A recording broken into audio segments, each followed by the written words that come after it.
Chapter 24:30. Since this maneuver involved communication and information warfare, the Red Team had to show some hard skills. Informationized warfare was a modern military battle that was bloodless and smokeless, but the overall situation was under control. The students of the National University of Science and Technology all knew the importance of informationized warfare, and they definitely had their own specialization. Then, as the commander-in-chief, she had to play everyone's strengths and let everyone find their correct position, so that she could achieve the true goal of applying what she had learned. The third-year students were already stunned by Yi Qian. She let everyone know that the person who gave them the orders was their junior sister. She really treated this exercise as a battle. Now that our main server has been established, the Red Team will continue to move. The main force will march quickly. Next, the assault team will hold back a portion of the Blue Team's forces. The main server will stabilize the Blue Team and send out fake signals to confuse the Blue Team. Meanwhile, you all should seize the time to establish the pseudo-base station. This is the most time I can buy for you. 1.5 hours.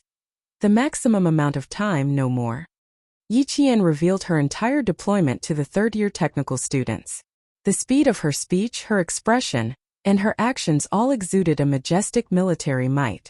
While the 10 technical students were shocked, they also understood that the influential figure of the National University of Science and Technology, Yi Qian, did not have an undeserved reputation. Leave the establishment of the pseudo-base station to us. Although we have never actually established one on the battlefield, we usually do experiments. 1.5 hours is fine. The senior brother in charge of the overall technical support had a serious expression. Following Yi Qian's orders, the soldiers had to obey the orders of the general. This was a military order, and it was also the responsibility they had to shoulder in this exercise. When Yi Qian saw this, her rose petal-like lips curled up slightly. This was a soldier. They had a noble sense of mission and responsibility. When they wore their military uniforms and stood on the battlefield, they used their towering bodies to carry the weight of the country and its people forward. Even if they died, their heroic fighting spirit would never be erased. It would continue to influence generations of soldiers. When the two sides fought, electronic communications were exchanged. The positive side allowed the enemy to intercept intelligence. When the Red Team established the pseudo-base station, the Blue Team's technical students finally broke through the Red Team's communications and intercepted them. When the sound of small frames of electric current came from the radio waves, other than the radio signal being unstable, there was also radio interference. When Yi Qian heard the TSS sound coming from the small frame of the comms, he knew that there was radio interference. The Blue Team had begun to take action. Sitting firmly in the command center, she took the military binoculars and walked out of the temporary command center. The rain in the mountains had stopped, but there was a thin mist. After being washed by the water, the trees in the mountains were green and beautiful everywhere. Scanning through the binoculars, there were no red or blue trainees in the maneuver. There were only a few birds flying across the valley, leaving a string of crisp bird cries. Although the rain had stopped, the sky was still gloomy. The weather forecast said that there would be light rain in the next few days. It seemed that they would have to continue the exercise in the rain today. With the wind and rain, they would probably take down a few more people. Last night, there were 4 freshmen who had diarrhea in the middle of the night. The accompanying military doctor didn't even sleep as he checked on the students and gave them intravenous drips and medicine. At this time, it was actually the best time to see if the students' physical fitness was strong. Chapter 24:31. He didn't know how Suwon was doing. She was one of the students who had been knocked out last night. She had a stomachache in the middle of the night and had to go back and forth several times. It wasn't until 3 in the morning that she couldn't take it anymore, and went to the military doctor. With He Jing by her side to take care of her, she was more or less at ease. In addition, she was going with the main group and had a military doctor with her. If she really had any problems, she would be able to get treatment immediately. Hopefully Miss Zhao's temper wouldn't act up again this time. Just bear with it for a while and it'll be over. Also, let the school leader see how much she had changed. Yi Jian was worried about Suwon, but the people in the general tent were all cheering for her battle strategy. You can never have too many students like this. How great would it be to have more than 10 of them at once? Once the false message is released, even if the blue team is suspicious, they will still be baited by the assault camp she arranged. Although the hook is small and the bait on it isn't very heavy, Yi Qian's genius is that the bait on her hook is a good piece of material. The blue team will think it's the real deal, and will be able to open up a path for the red team if they kill it. The red team's commander has talent, substance, and guts. The blue team will most likely fall for it. Faced with Yi Qian's strategy, the more the leaders in the general tent analyzed it, the more they felt that the layout was quite ingenious. It was simply interlocking, luring the blue team step by step into the trap. The hook that was thrown out was the route that the red team would take. This was a route that would allow them to overtake the blue team and attack the high ground. Once they passed through, it would be equivalent to leaving the blue team's main group behind. Moreover, the most ingenious part was that they might run into the blue team's main group midway. Not only did they have to overtake the blue team, they also had to think about how to safely escape even if they ran into the blue team's main group. The troops sent out should be at least elite. Not only did the troops have to be elite, they also had to have enough troops. Therefore, Yi Qian's false message to confuse the blue team was that she had sent out 3 battalions of troops. In reality, it was just 1 battalion of troops. As for whether or not they were elite, that would have to wait and see. Only when the red team's troops matched up with the blue team's troops would they know whether or not they were elite. The hook thrown out was the route of the red team's battalion, and the bait thrown out was to make the blue team think that the red team had sent out 3 battalions. Coupled with the fact that the blue team had stolen the information from the red team's communication system, the blue team would at least be 80% convinced that the red team had indeed sent out 3 battalions. After analyzing her battle strategy in detail, the leaders of the general military camp all felt nervous on behalf of the third-year students who represented the blue team. Even if the blue team had the advantage, even if they won, it would be an extremely difficult victory. Report: deciphering the red team's communication. There are 3 battalions heading towards this area. In the blue team's tent, a technical student passed on the intercepted intelligence. The red team's forces have the motive to bypass our camp and complete the reverse. The overall commander of the blue team was a student with outstanding overall results. Hearing this, he immediately cut into the red team's movement direction and looked at the battle map. His gaze was a little nervous. The other 2 students came closer and looked at the map carefully. Their faces were full of suspicion. Something didn't feel right. 3 battalions going around in a circle to achieve the goal of overtaking the blue team. What if they ran into the blue team's main group? Not only would they lose their troops, but wouldn't they also waste time?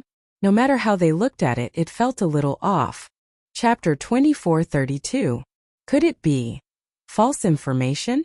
A blue team student raised his own opinion, his finger swiping across the red team's starting point. Look here. Although there is an opening here, it is too far from the high ground. If 3 battalions were to go around it, it would undoubtedly be a waste of time and resources. No, that might not be the case. Another student expressed his opinion. Do you see that? Right now the red team's movements are 1 left, 1 right, and 1 in the middle. It is equivalent to an arrow-shaped movement. Once the forces are gathered here, it means that all of the forces have been gathered. Our blue team has not finished gathering all of our forces yet. You can't believe it completely, but you can't not believe it either. This is the first piece of information that the blue team has intercepted from the red team. It has already been 2 hours since the exercise. 2 hours had passed, and they had only intercepted 1 piece of information. It was clear how tight the red team's communications firewall was. In the end, the blue team also sent out 3 battalions to ambush the red team. When the leaders in the main tent saw this, they all lightly shook their heads. Even an old horse would stumble. This time it would be painful. They were worried that the blue team had made a mistake, but they were also happy for the red team's arrangements. The red team had made the right move. The red team had purposely sent out a piece of information. After the blue team had deciphered it, after some debate, they were still misled and made a fatal mistake. And this mistake affected the entire battle. It was equivalent to the red team controlling the flow of information first. By the time the red team's fake base station was established, the blue team could have made 1 wrong move, and then another, and finally be defeated. Up until now, the blue team had not discovered that the red team had even changed their main server. Although the server they had stolen was the red team's main server, it was actually bait that the red team had placed for the blue team. They had given the blue team a taste of the sweetness so that the blue team would continue to bite. In reality, the blue team had been biting very tightly. They had not discovered that the main server they had hacked into was only bait. It was not that they were not as skilled as the red team, but that they had not expected the red team to have such a strategy. The leaders in the main tent nodded in approval of Yi Qian's remarkable performance. During the discussion, they cheered for the red team's military deception battle strategy. They also felt sorry for the blue team's error in their analysis of the information. In this way, the red team's first step was correct, while the blue team was misled and took the most important step. The brigade commander couldn't be more satisfied with Yi Jian now. She could weaken the enemy's command and control ability, and ensure that her own command and control system wouldn't be destroyed by the enemy. She knew how big the gap between the red team and the blue team was, so she tried her best to be one step ahead and control the whole situation. Following Yi Qian's order, the blue team made a wrong move, and the main military tent once again fell into an abyss of heated discussion. One wrong step leads to many wrong steps. It all depends on when blue team realizes that they have fallen into red team's trap. If we don't find it, there is a 40% chance that the red team will win. The probability of winning was only 40%. It was clear how powerful the blue team was. I didn't expect Yi Qian from the red team to be so bold. And I didn't expect. A leader with a serious expression looked at the blue team and sighed. And I didn't expect that she actually wanted to control the entire informationized battlefield. This leader was a senior colonel of a military academy. He was one of the teachers sent by the school this time. He was mainly in charge of the arrangements for the third-year students. Therefore, they couldn't help but worry when they saw the blue team lose. Chapter 24:33. Who would have thought that Yi Qian, who was still in her first year, would be so capable? She made a prompt decision and boldly arranged for the third-year students to face a challenge that was both mentally and mentally stressful. This deployment set off a small tornado in the military tent. Some agreed, some disagreed. The discussion was particularly heated, and it still hadn't ended. Just her deployment of the battle made the leaders in the military tent argue until their faces turned red. Being too bold isn't a good thing. If you're too bold, you'll be called a brave man and lose your wisdom. Since the main server has been rebuilt, we should focus on marching and raiding. Building a fake base station is too risky. It's very likely that all our previous efforts will be wasted. This was the leader who questioned Yi Qian's deployment in the later stages was too dangerous. His words were echoed by another leader. That's right. Since the first step has been a narrow victory and a path has been created, for the sake of stability, we should take advantage of the situation and use the bait we threw out to distract the blue team's forces. The red team's main forces will take the opportunity to complete the raid and seize the high ground. This way, the red team's chances of winning will increase by 5%. Senior Colonel Yu did not agree with his colleague's opinion. He calmly argued, "The two of you are wrong. This is an information warfare. Since the red team has already won one round and knows how to use military deception to complete the next step of deployment, as long as the fake base station is built, the red team's chances of winning will definitely be equal to the blue team's." Political Commissar Yu, who was still standing and watching and did not jump to conclusions, joined the discussion. "We can't say that the red team's chances of winning will be equal to the blue team's. The blue team's strength is right in front of us. The combined strength of all the students is far superior to the first-year red team's students. We can only say that Yi Qian's commanding skills are equal to the blue team's. Deployment is important, but the strength of the troops must be able to keep up with her commanding skills." After this leader finished speaking, another leader continued.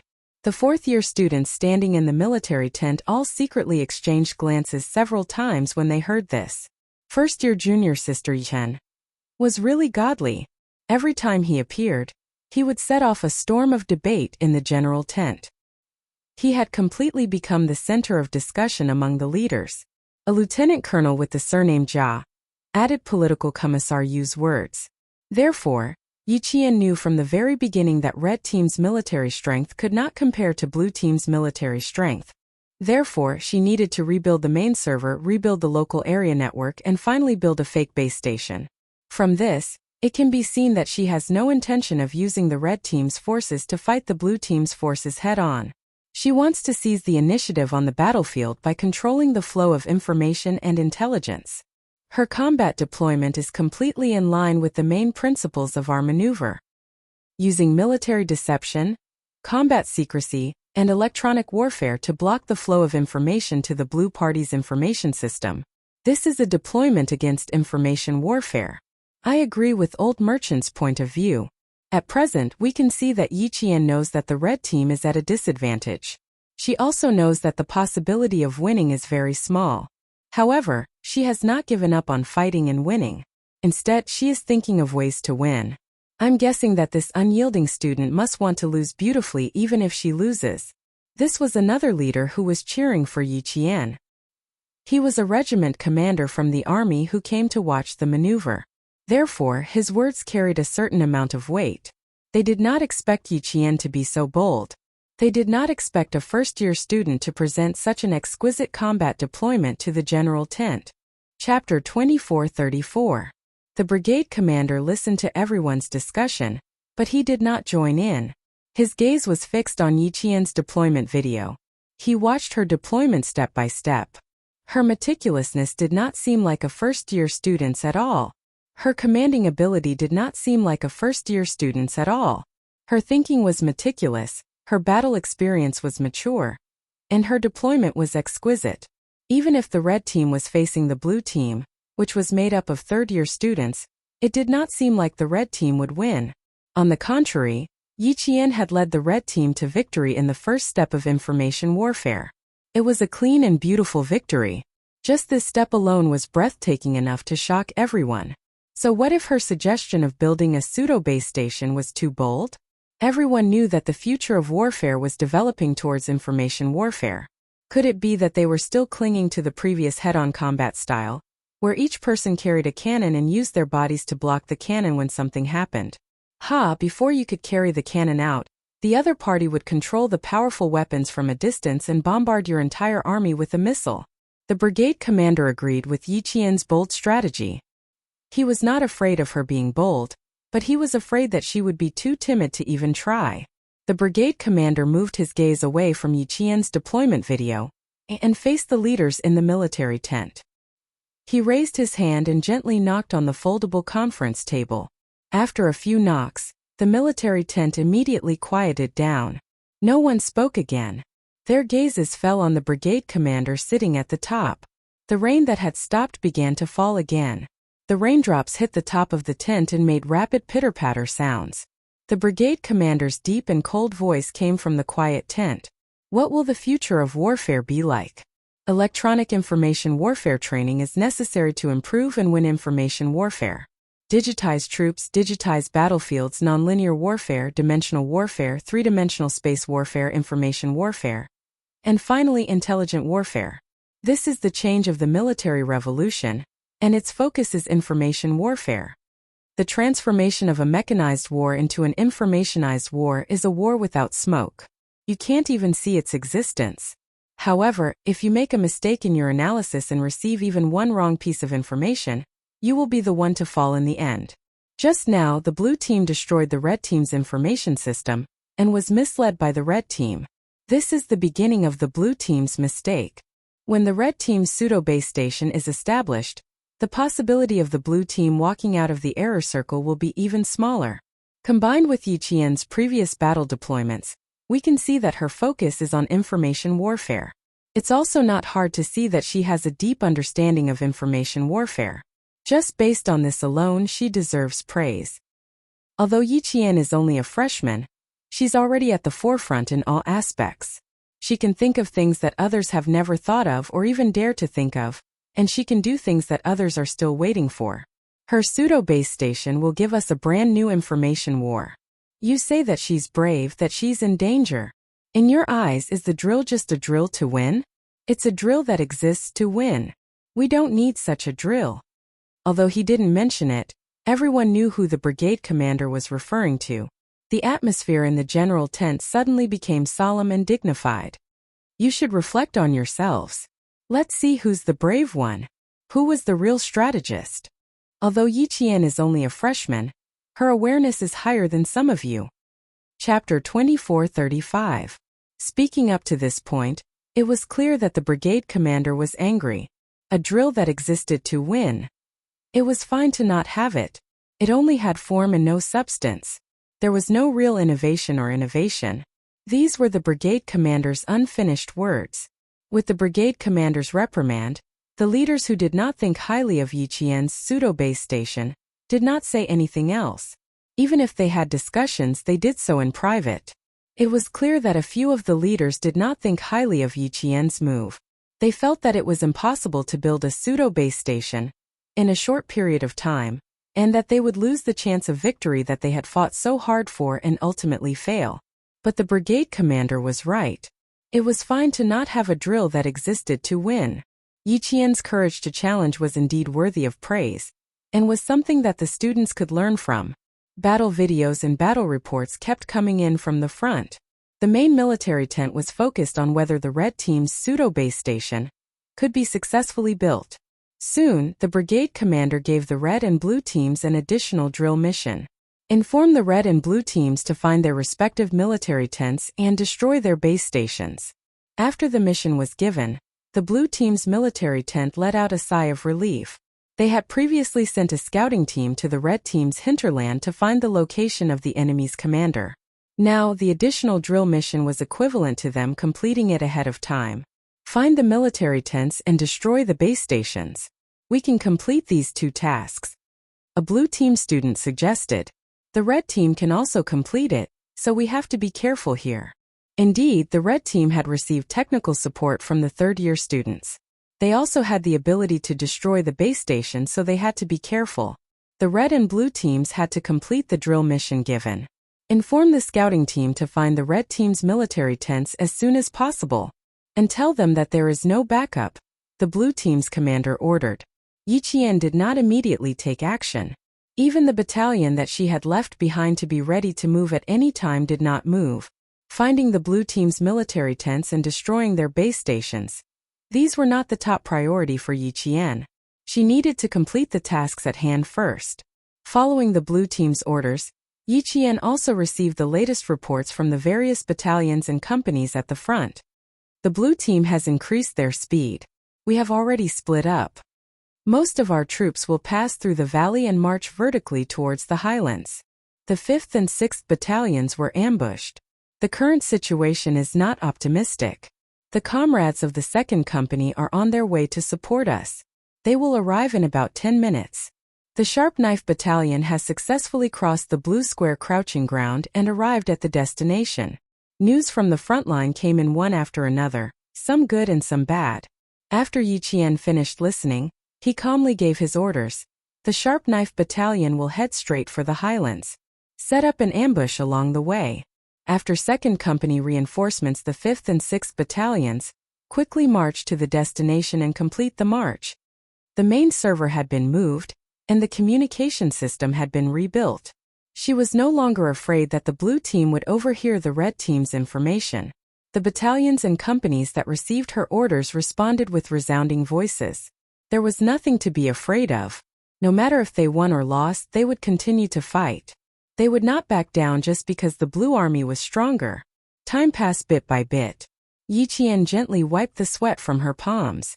She was also very nervous, several times more nervous than when she was commanding the battle 2 days ago. 2 days ago, the blue team's strength was almost on the same level as the red team.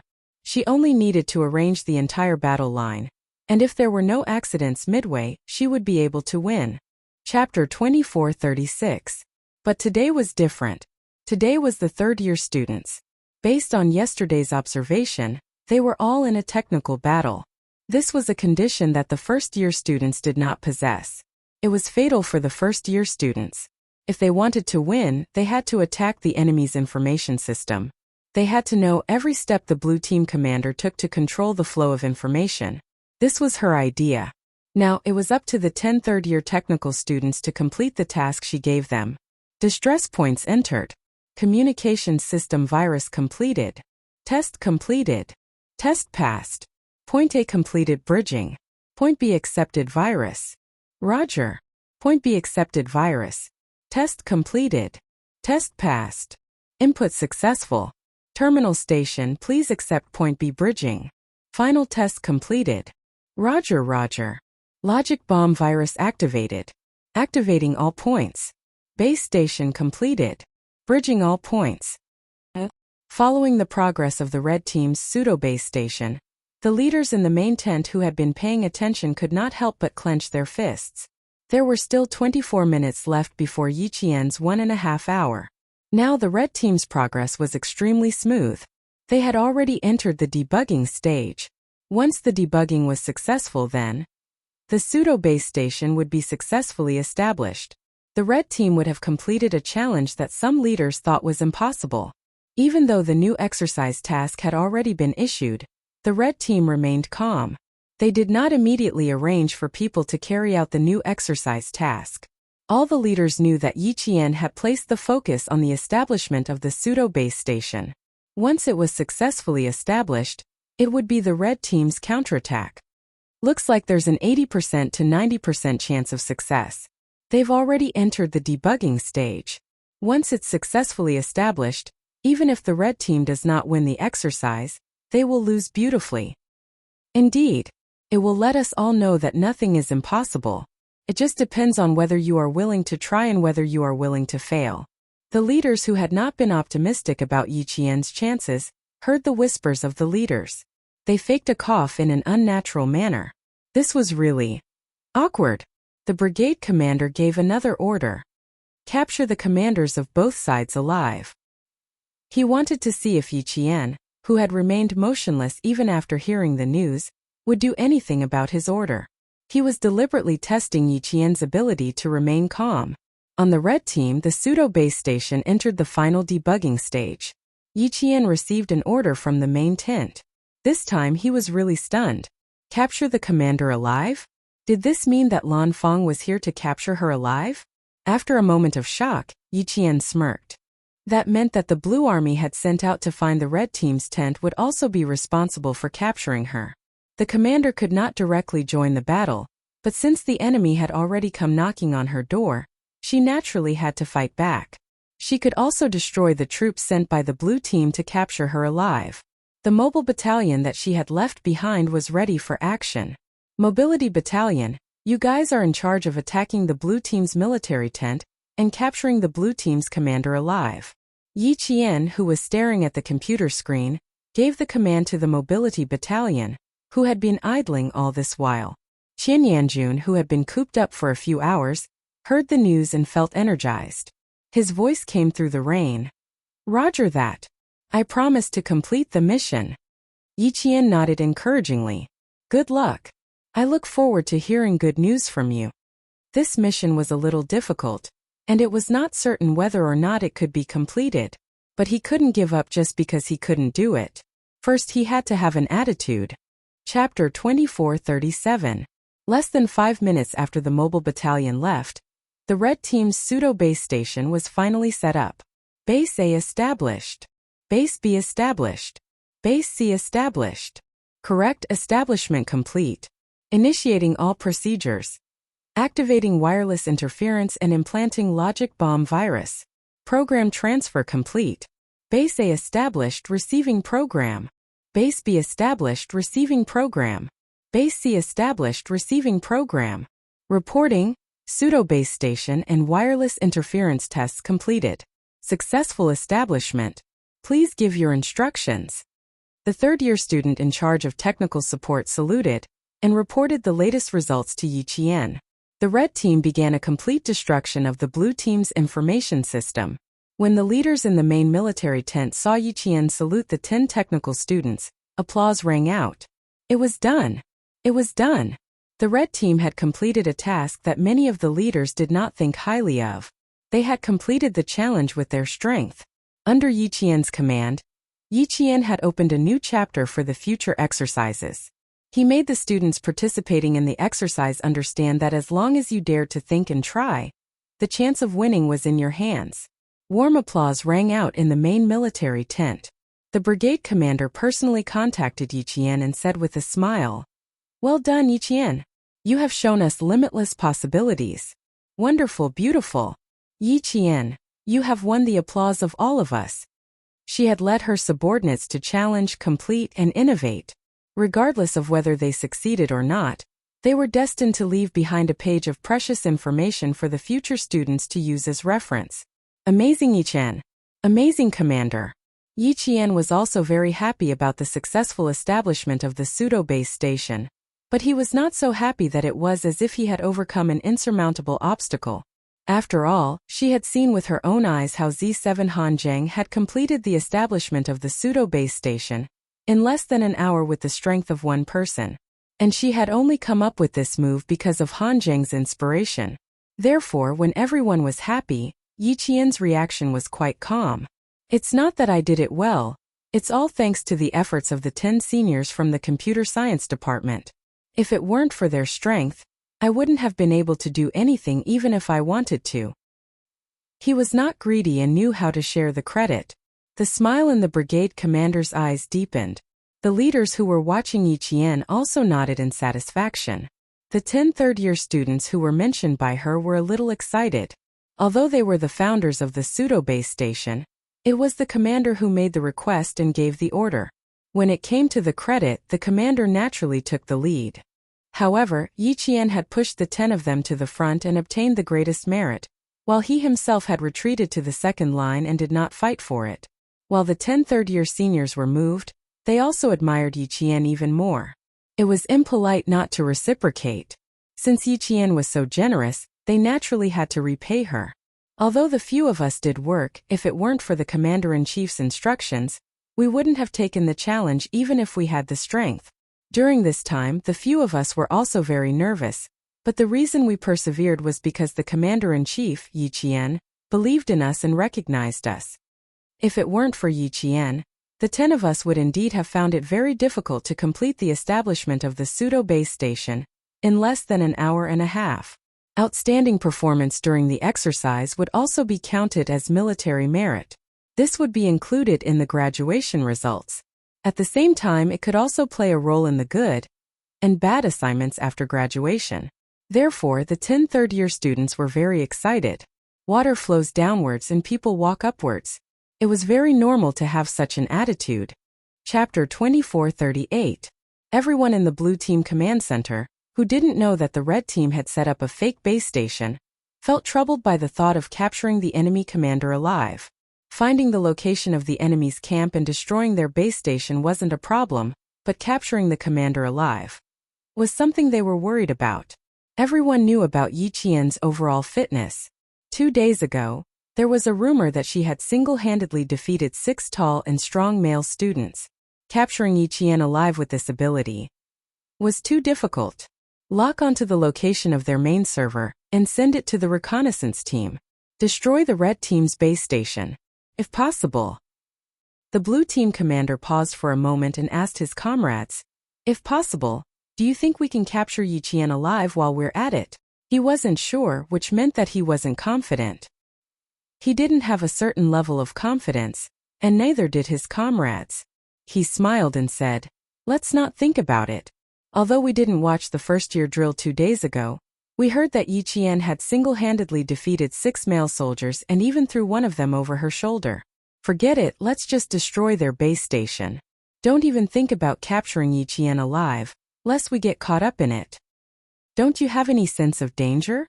Aren't you worried that our reconnaissance team will be discovered by Yi Qian and then destroyed by her?"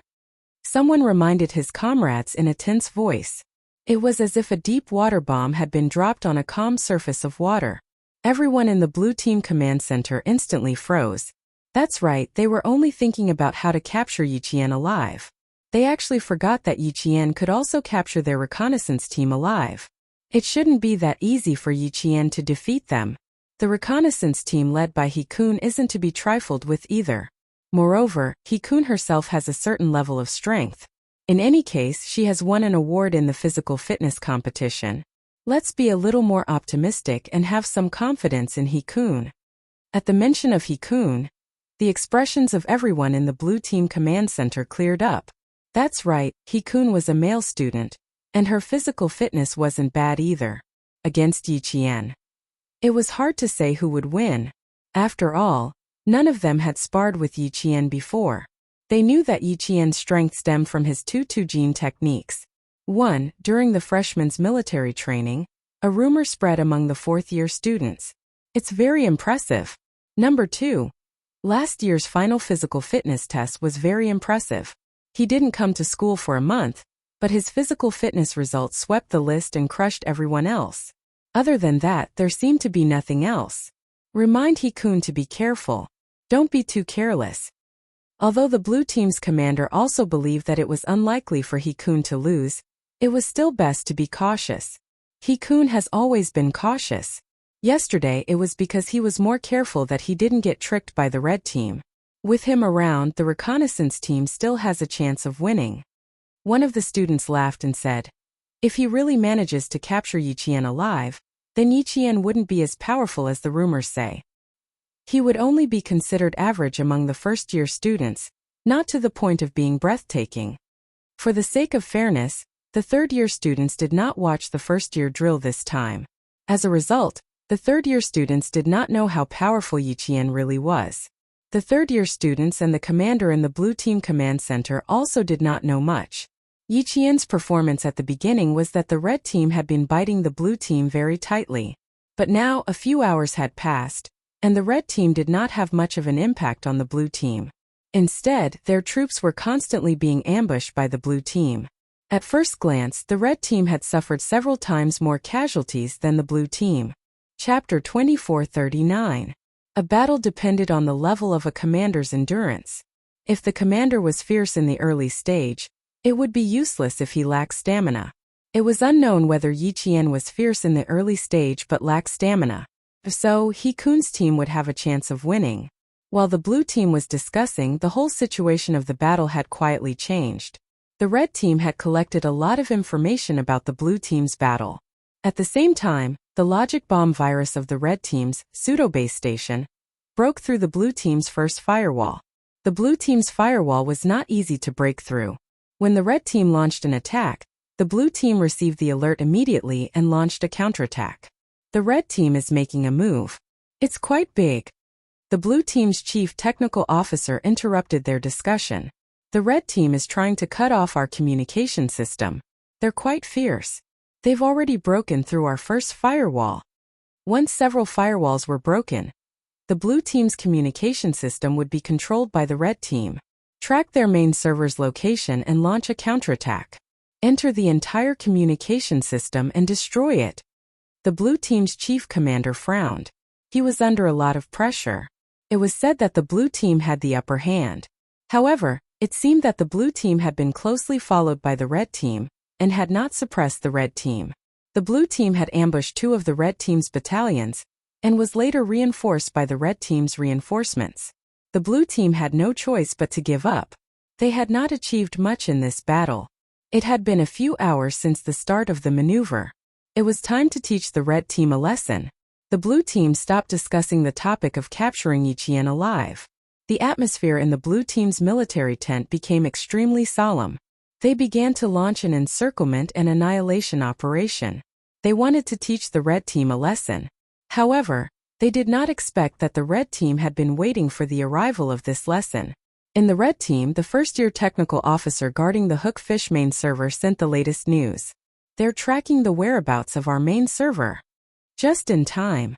The third-year technical officer guarding the main server said excitedly, "Track them down and implant our virus into the blue team's information control center. Set the time to destroy the information resource. We lost yesterday. We have to win it back today." At the same time, Yi Qian sent the latest action order to the red team's battalions through the newly established wireless local area. Song Jiqiu sent the latest news that the 3 battalions of the Blue Party had been successfully controlled by him. 1 battalion had controlled 3 battalions of the Blue Party. Yi Qian nodded with satisfaction. Half an hour. Hold on for another half an hour. A faint smile appeared on Yi Qian's cold face.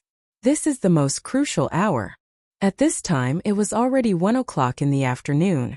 The most crucial hour was when the red team's forces completed their maneuvers. At the same time, the red team destroyed all of the blue team's information systems, causing the various battalions and companies to lose contact with the blue team's command center. The red team would launch a counterattack, and when the blue team's forces were wiped out, they would take the high ground in one fell swoop. The pseudo base station was successfully established within an hour and a half. As Yi Qian issued one order after another, the applause in the general tent grew even louder.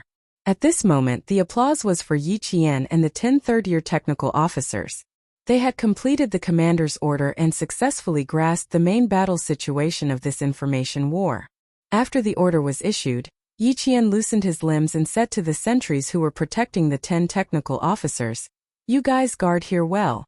I'll go back to the military tent to check the situation. The blue team will be here soon." Chapter 2440. Yes, sir. The sentries were all first-year students. Their morale was extremely high, and they had no fear at all. If the blue team really attacked, they would not be afraid. Yi Qian said a few more words to the 10 third-year seniors, then brought the two sentries back to their original tent. As for the blue team who had never been weak, they quickly noticed something strange. No, something is wrong here. Look, according to the information we stole, the red team should be marching along this route. Right now, our blue team has not ambushed the red team. Something is not right. It's been 23 minutes since we received the information. No matter how slow the red team is, they should have appeared by now. This technical student's discovery immediately alerted the blue team's decision-makers. Contact the 2nd, 3rd, and 4th battalions. Have they already ambushed the 3 red team battalions? Yes, sir. Contact the reconnaissance team. I need to know their exact location. Yes, sir. The blue team decision-makers' response made the leaders in the main tent nod slightly. Not bad, they were able to immediately be alert and quickly investigate. If they really lost, at least they would not lose too badly. Very quickly, the blue team's reconnaissance team sent back news that they had already discovered the red team's tent. When this news came, the blue team's tent was overjoyed. Destroy their base station and complete the new drill mission. Yes, sir. The blue team's reconnaissance team replied softly. They had 15 people. Through their binoculars, they saw that there were pitifully few troops near the red team's tent, probably only a squad of troops. A squad of troops easy to deal with. How many troops are there outside the red team's tent? If there are many, don't be in a rush to attack. You can sneak over and deal with them. The blue team's commander-in-chief suggested. Sneaking over and dealing with them is less dangerous than directly charging in. The reconnaissance team's leader, He Kun, laughed and said, "Pitifully few, only a squad of troops.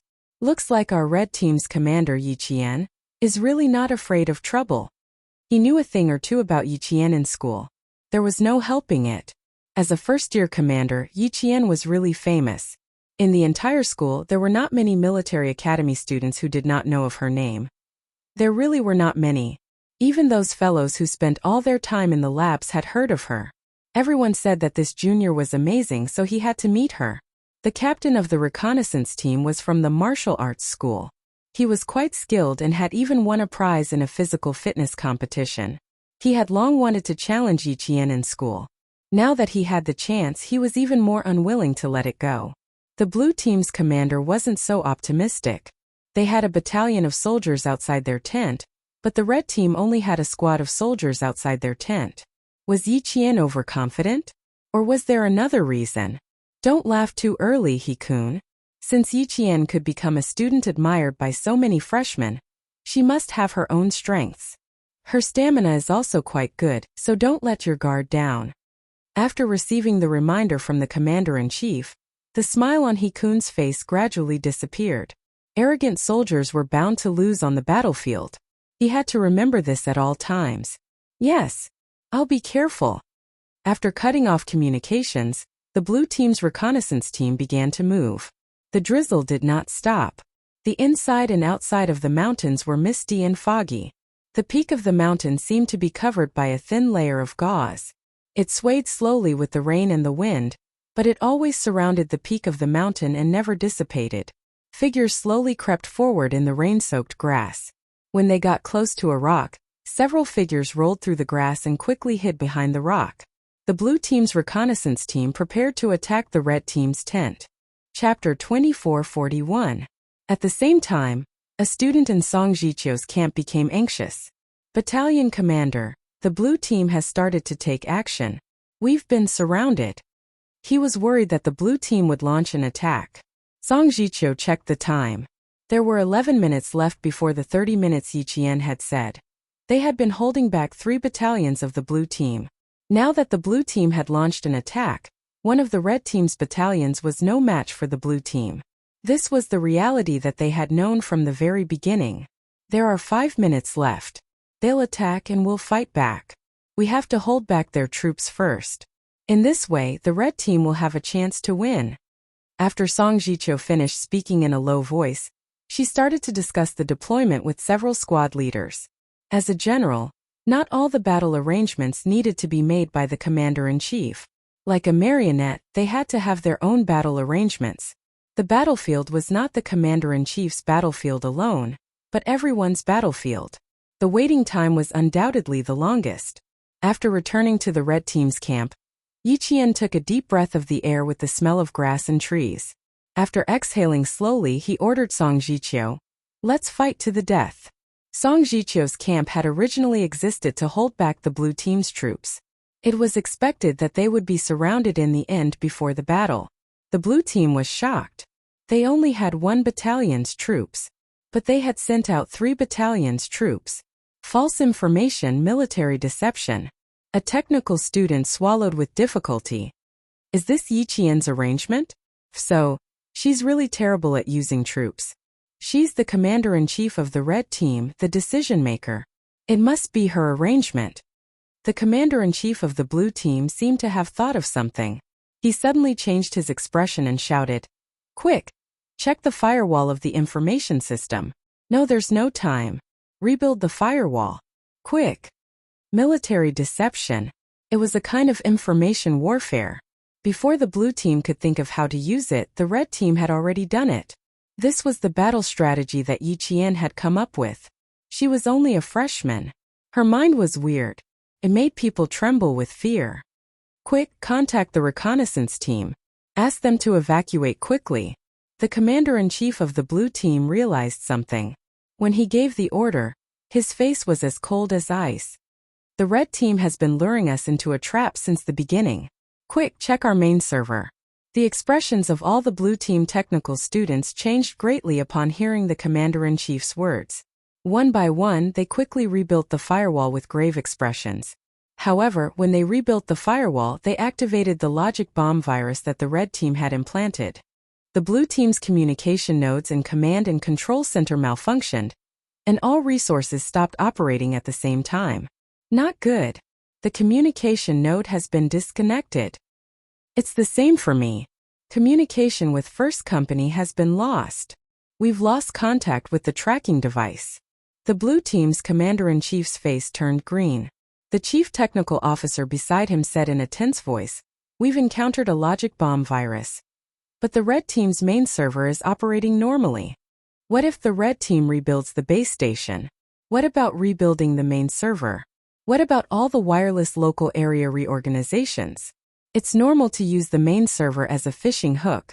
Find out where the fake base station is and cut off their information system. This is our only way." The head technician said coldly as he quickly operated the computer. When the student in charge mentioned the fake base station, the other technical students were shocked. They didn't believe it at first, but after a while they had to believe it. Chapter 2442. The blue team's command center was in disarray. They had lost contact with all the battalions and companies. In war, this was the most fatal incident. The red team's fake base station gave a fake order. This order was given through decoding. Not long after, a few of the blue team's battalions carried out the fake order given by the red team. Yiqian's order was not too ridiculous. If it was, it would be underestimating the enemy. The blue team's battalion commanders would definitely find something fishy. After the fake order was given, the blue team did indeed find something unusual. Something is wrong. Our marching route is the best route. The command center's latest order is for us to adjust our route. This is not normal. A blue team company commander opened up an electronic battle map and analyzed it calmly. After a short analysis, the company commander realized something was wrong and immediately contacted the command center. However, the blue team's main server was still being rebuilt. Even if they contacted the red team, they would be directly connected to the red team's fake base station. Seeing this, Yi Qian had a technician send over the decoding code. The red team's main force is heading south. We will intercept them. The blue team's battalions and companies that received the decoding code looked at the battlefield. The red team's main force is heading south. We will intercept them. If that was the case, then it was possible. There was nothing unusual about it. The blue team's main force, no longer suspicious, began to follow Yi Qian's fake order and head south to intercept the red team. At the same time, the blue team's reconnaissance team led by He Kun launched a full sneak attack on the red team's tent. Take down all the sentries outside. Move quickly. They're all freshmen. Their reactions aren't as fast as ours. Quickly charge inside. With a few people attacking together, I'm not afraid that we can't capture Yi Qian. He Kun, who was lying in the grass, made the final detailed arrangements. After the deployment, they began to move. They followed the blue team's commander's suggestion. They did not charge out directly, but used a sneak attack method. Throw the smoke grenades. Following He Kun's signal, 3 smoke grenades were thrown from different angles near the red team's tent. Sizzle! Sizzle! Sizzle! The detonation of the fuse caused the explosive in the barrel to explode. The white phosphorus that could release smoke scattered in all directions with a bang. The white phosphorus rapidly burned upon contact with the air, and in less than a second, the red team tent was engulfed in thick smoke.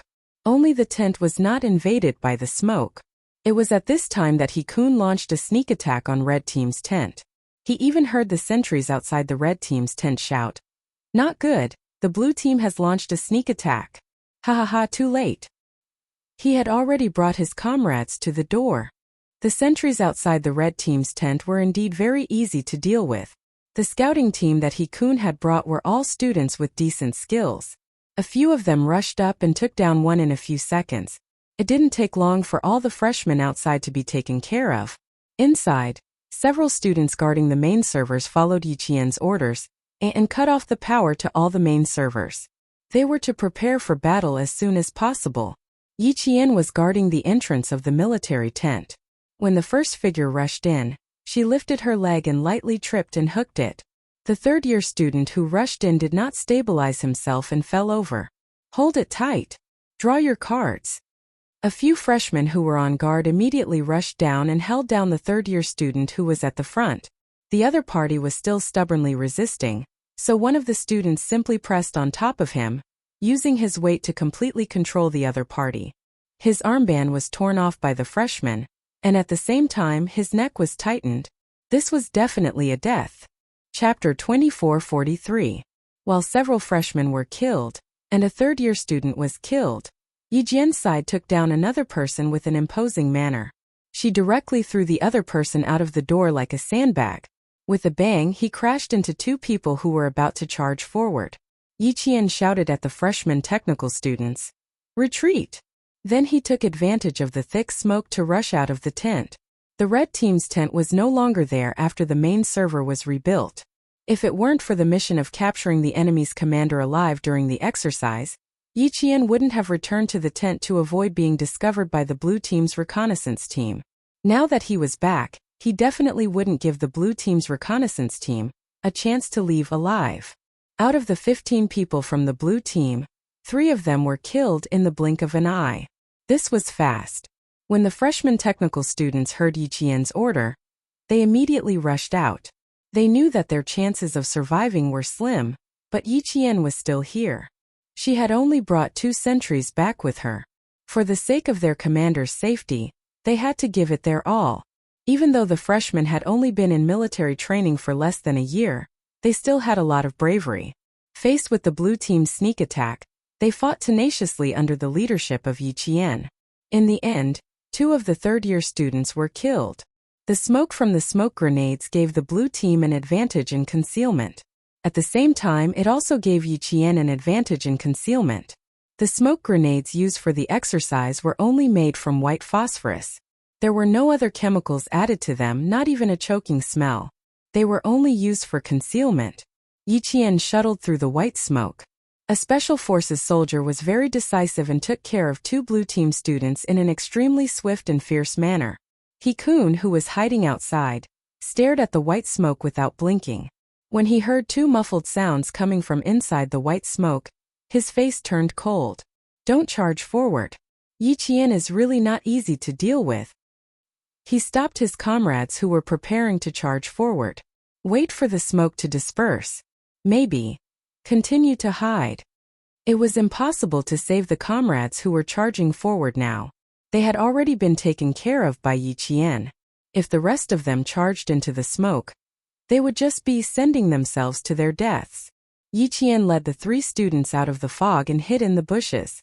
Without the cover of the thick fog, Yi Qian got close to them and whispered, "We still don't know how many troops the blue team has sent out. Let's not move for the time being. We have to wait for the blue team to make a move first."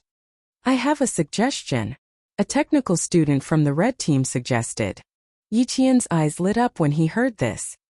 He nodded and said, "Yes, but in the end the 3 of you died together." They planned to rush back to the tent before the smoke dissipated because the blue team had yet to complete their mission of destroying the red team's base station. If the blue team retreated, then the 3 of them would be fine. If the blue team didn't give up and continued to rush into the red team's tent, then the 3 of them would work together to kill as many as they could.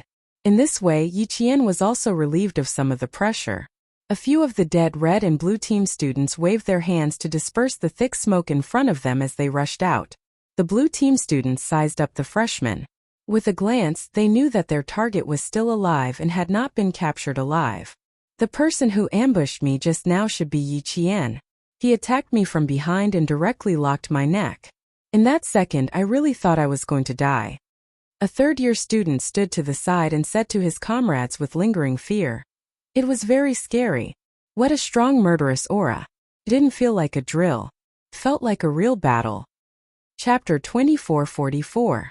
I was in the same situation as you. I also ambushed him from behind and locked him in a neck lock. The student exhaled a mouthful of white phosphorus gas and shrugged his shoulders. My shoulder should be bruised from the fall, so I tried to defend against her. Who knew that she would throw me sideways and hit my shoulder on a rock? It hurt so much that my face turned green. These 2 were the third-year students that Yi Qian had rushed out to take care of. When they talked about how they had been killed, their eyes were still filled with panic. The neck was the most vulnerable and fatal part of the body. Suddenly being locked from behind, that feeling was like being bitten on the neck by a ferocious beast. As long as the beast gently closed its mouth, the sharp fangs would pierce deeply into their necks. Then with a forceful bite, gotcha, the cervical vertebrae were bitten off. This feeling was too terrifying. Even now, the trauma was still lingering in their hearts, and they still had lingering fears. Junior Yi Qian. I've seen it for myself. If He Kun were to go up against her, he probably wouldn't have much of a chance of winning. The student who was the first to be knocked out by Yi Qian gently rubbed his comrade's injured shoulder and said worriedly, "I'm afraid our scouting team will fall at the hands of Yi Qian." When the student whose shoulder was injured heard this, he endured the pain and said softly, "Don't scare me. 7 of us have died in battle. We still have 8 people left. Are you saying that 8 of us can't beat Yi Qian? Don't be an alarmist. What's so impossible about it? Look at the 2 of us. How much time did she use to take care of us? Was it even a minute? Not even a minute. And she took care of us from behind without anyone noticing. With her strength, it would be too easy for her to take care of the remaining 8. Yi Qian had left a deep psychological trauma in this student's heart. As he spoke, he touched his neck and a trace of lingering fear flashed in his eyes. He said softly, "I can't help but want to look back, to see if she's standing beside us." As soon as he finished speaking, the student whose shoulder was injured reflexively looked behind him and heard his comrade snicker. "Damn, you scared me to death. Let's not talk about it anymore. They're coming over." Seeing the other 4 dead comrades walking over with the dead freshman, the 2 of them stopped talking at the same time. The students who had been killed stood to the side. They maintained the most basic drill rules and did not inform their comrades nearby. They stood to the side and waited quietly.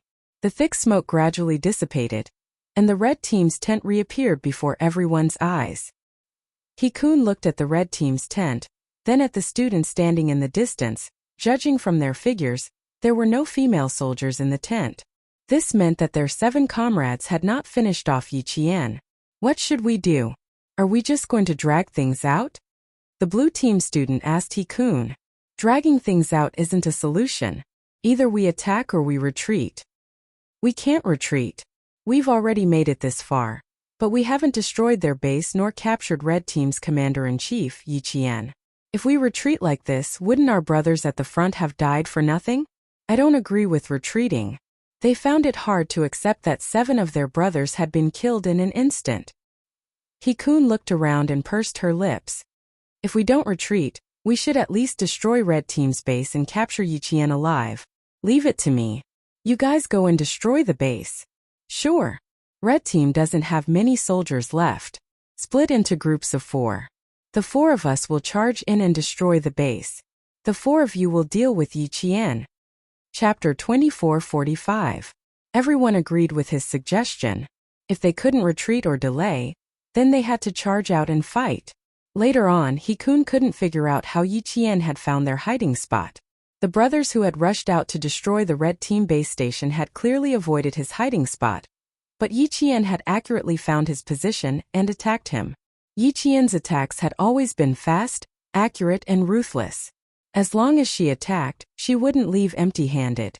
Out of the 4 blue team scouts, 2 of them had been taken care of by her. Hearing the commotion behind her, Hikun turned her head and saw a scene that made her heart skip a beat. Her body reacted far faster than her brain. With a loud roar, she raised her leg and swept it towards Yi Qian. When Yi Qian saw the wind from the kick, she knew she was up against a powerful third-year student. She grabbed the student's right arm with one hand and locked it behind his back. At the same time, she used one hand to support herself on the student's back and lifted her whole body into the air. She also raised her leg and swept it back with an even fiercer stance. Hand. My hand is broken, my hand is broken. This move of hers was very painful for the student whose right arm was locked behind his back. The huge twist almost dislocated his arm and shoulder. The pain was so intense that he couldn't help but scream out in pain. It was probably not just any pain. Yi Qian kicked away Hikun's attacking left leg. Furthermore, she kicked the other party's calf. When the student who was locked down with one arm screamed out in pain, Hikun's back was covered in cold sweat from the pain. Her calf was trembling from the pain. Her strength wasn't just any normal amount. She wouldn't break his calf, would she? Hikun resisted the urge to bend over and grab his leg to rub it. Her heart was screaming in pain. Only her forehead was tense. She couldn't break her technique. She definitely couldn't break her technique. She had to hold on. Yi Jian, on the other hand, knew how hard she had kicked him. Seeing the corner of his mouth twitching a few times, she let go of the student in her hand and asked, "It hurts, right? Do you want to rub it first?" Hikun would remember this sentence clearly even after a long time. He wanted to attack again, but because of her words he really hugged her leg and rubbed it first. Yi Qian did not expect him to really hug her leg and massage it. She had only mentioned it casually and did not really want him to massage it. The third-year student who had his arm twisted and was screaming in pain was thrown aside by Yi Jian. The dead student quickly ran to the side and was several meters away from Yi Jian. He had to run a few meters away. Yi Qian was already fighting Hikun, using his fists and kicks. When he saw Yi Qian raise his leg high up and chop down like a sword, hitting Hikun's shoulder, he couldn't help but cry out "Ayo!" for Hikun. Although that kick didn't land on him, he felt pain for Hikun. Even the roots of his teeth were sore. Ouch! The dead student rubbed his shoulder and slowly turned it around. He was also in pain, but fortunately, his shoulder was not dislocated. Hikun was forced to kneel on one knee by Yi Qian. He was in so much pain that he was about to cry. How could a woman be so strong? Hikun, who came from a martial arts background, was strong. In a one-on-one fight, he was also an elite soldier. Although he was in so much pain that he was about to cry, the ferocity in his bones was also aroused. When Yi Qian pulled back his leg, he rushed over like a leopard. The dead student couldn't bear to watch the fight. He covered his face with his hands, but he didn't want to miss the excitement, so he stood in a safe area to watch the whole thing. Chapter 2446. He saw Hikun, who had won an award for physical fitness, get beaten up by Yiqian again and again. The process was brutal, and every move was fatal. Hikun had won an award for physical fitness, but in front of Yiqian, it was nothing. It gave him the illusion that Hikun was a first-year student. In the end, he saw Yiqian make a move. She suddenly lifted her foot and stepped on Hikun's foot. Her whole body went around Hikun's back. Plop! Hikun was thrown to the ground by her, while she stood to the side and scathed. Damn. How did she do it? How did she do it? Like this, like that. She went around Hikun's back like a monkey, her feet not touching the ground, her hands locked onto Hikun's shoulders. When her feet touched the ground, Hikun fell to the ground with her back facing the sky. He saw the entire process but he didn't see it at all. He didn't see how she threw Hikun to the ground. The students closest to her didn't see it clearly, and the students further away didn't see it clearly either. After Yiqian finished off his opponent, she turned around to look. There wasn't a single student left on the red team. Even the 2 sentinels she brought with her had died in the fight against the other 2 third-year students. Seeing that the third-year student she had thrown to the ground didn't get up, Yiqian took a step forward, bent down on one knee, and said with a smile, "I'm sorry, senior, but time was tight. You were a difficult opponent, so I had to end it quickly." Hikun, whose head was still buried in the grass, waved her hand to indicate that she was fine and just wanted to lie down for a while. Yiqian looked at the grass that was so thick that it could bury her face, then thought about the sound she made when she threw the third-year student over. She pursed her lips and smiled. Now she understood why he didn't want to raise his head.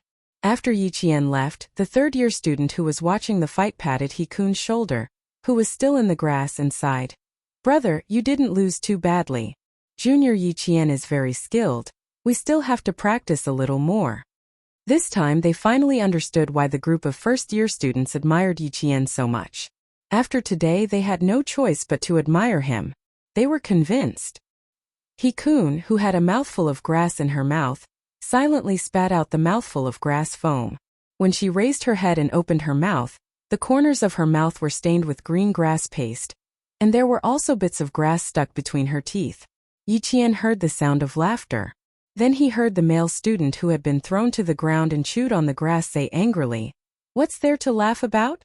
I just ate a mouthful of grass. What's so funny?" It was still a little funny. At least she wanted to laugh. Yiqian, with a slight smile, didn't stay in the red team's abandoned tent any longer. He quickly left alone. The sentries she had brought with her had all been killed, so she could only return alone. A report came from the rear through her earpiece. "The blue team has already begun to enter. The fake orders we issued have most likely been seen through. The third-year student in charge of technical support told us that the blue team's technical students have already analyzed that we have built a fake base station and will immediately rebuild their own servers. With the blue team's strength, it won't take them too long to cut off our fake base station and stop our fake orders. A conservative estimate is about an hour." Listening to the report, Yiqian ran all the way back to the command center, which was 5 kilometers away. It took her about 40 minutes to get back. 5 kilometers wasn't a long distance, so it wouldn't take much time to run back. Chapter 2447. She also did not expect the fake orders to last for a long time. After all, the blue team's strength was there for all to see. If they really did not discover it after a long time, the leaders in the main tent would be the ones having a headache. Time seemed to pass very slowly. When the main tent saw that the blue team had finally cut off the red team's fake base station, the leaders all breathed a sigh of relief. Although there was a bad result, they did not lose their sense of direction. After reacting, they calmly carried out the next step. It was clear that they also had excellent military discipline.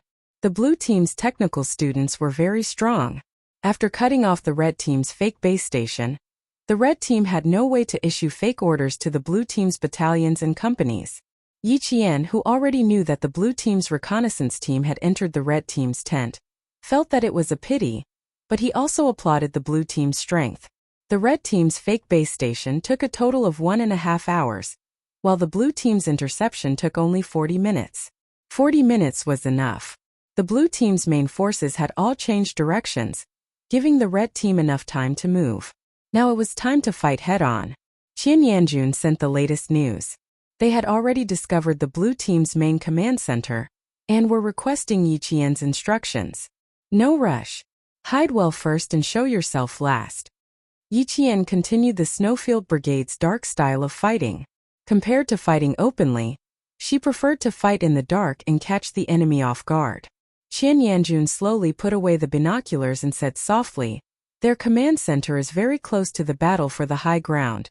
If we wait until the blue team's main forces arrive, it will be too late for us to show ourselves.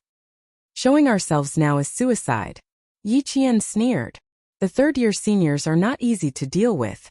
Arranging for you guys to go over is not to send you to your deaths, but to take advantage of the opportunity to ambush. If you succeed, then you succeed. If not, at least you guys made a move."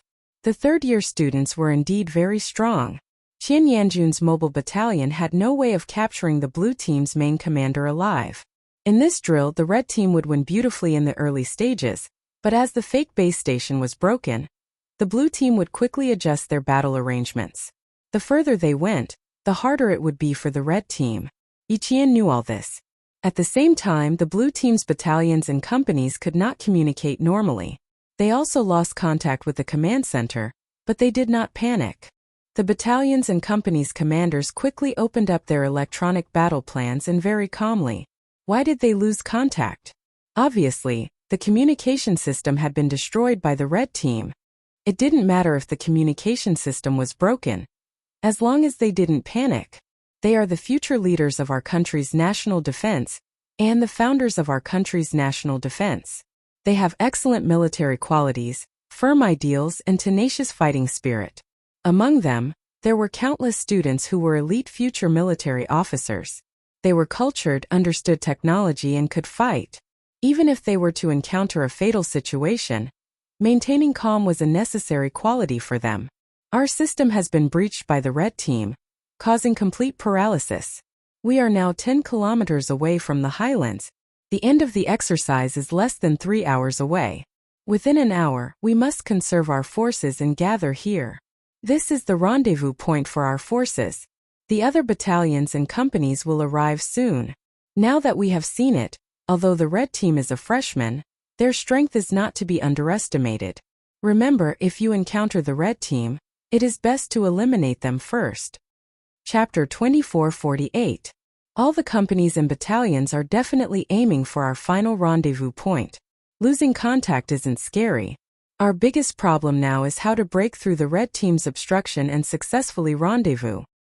The blue team battalions and companies began to discuss their battle plans. They all had a common goal after losing contact. Before communication was restored, they would all set out towards their final goal. Even though they were misled by the red team's false information, their final goal was still the same. Moving in this direction would not be wrong. This information exercise was exceptionally difficult.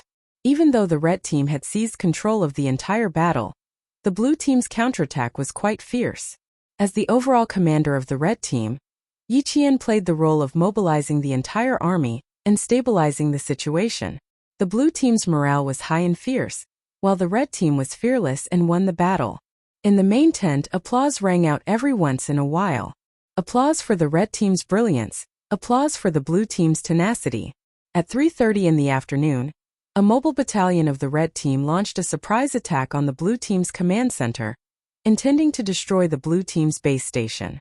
The blue team, who were already prepared, responded and launched their final attack at the same time. The battle at the front was getting more and more intense. Yi Qian, who had been staying in the command center all this time, listened to the latest battle situation with a serious expression. Sometimes she would smile slightly, and sometimes she would purse her lips and her eyes would emit a cold sharpness. It was obvious that she really wanted to go to the battlefield herself. But the rules of the exercise stated that the overall commander could not leave the command center and could not go to the battlefield. Therefore, when the 10 third-year technical students saw her like this, they were worried for Yi Qian.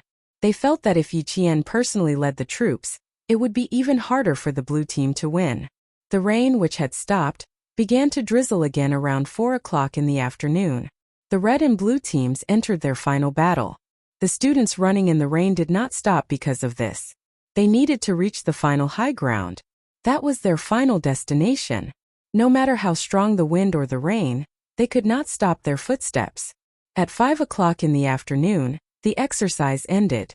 Yi Qian and the blue team's overall commander shook hands. In the rain, the two of them smiled at each other, and together, they placed a bright red flag on the flagpole.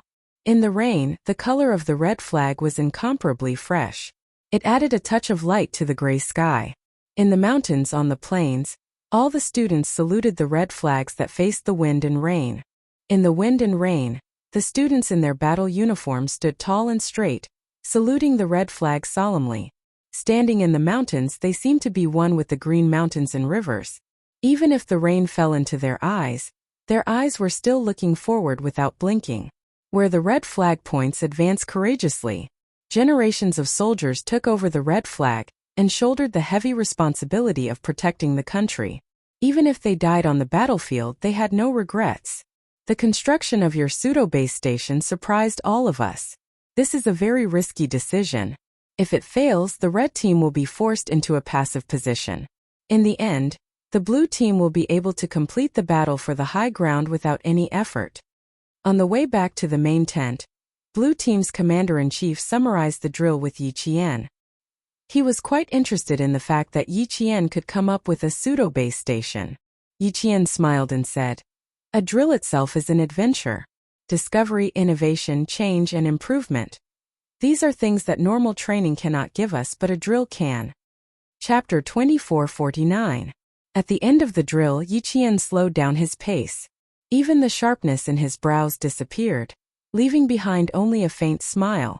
"I have thought of failure, but I have more faith in the technical student's abilities. Since there is the existence of a pseudo-base station, why don't we also give it a try and challenge ourselves? If we fail, it doesn't matter. We can discover the root of the problem from our failure.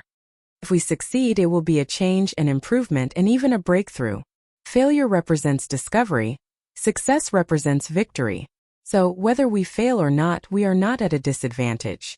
The existence of a drill is for the sake of discovery and victory. The existence of a drill is for the sake of discovery and victory." The blue team's commander-in-chief carefully considered these words. Gradually, the expression on his face became more and more solemn. He realized the difference between himself and Yi Qian. He practiced for the sake of winning or losing a drill, while Yi Qian fought for the sake of discovery and victory. The former defended, while the latter innovated. Information warfare did not require defending but innovating. Just now, he was relieved that the blue team had won this drill. But now, he deeply understood that he had actually lost, and lost completely.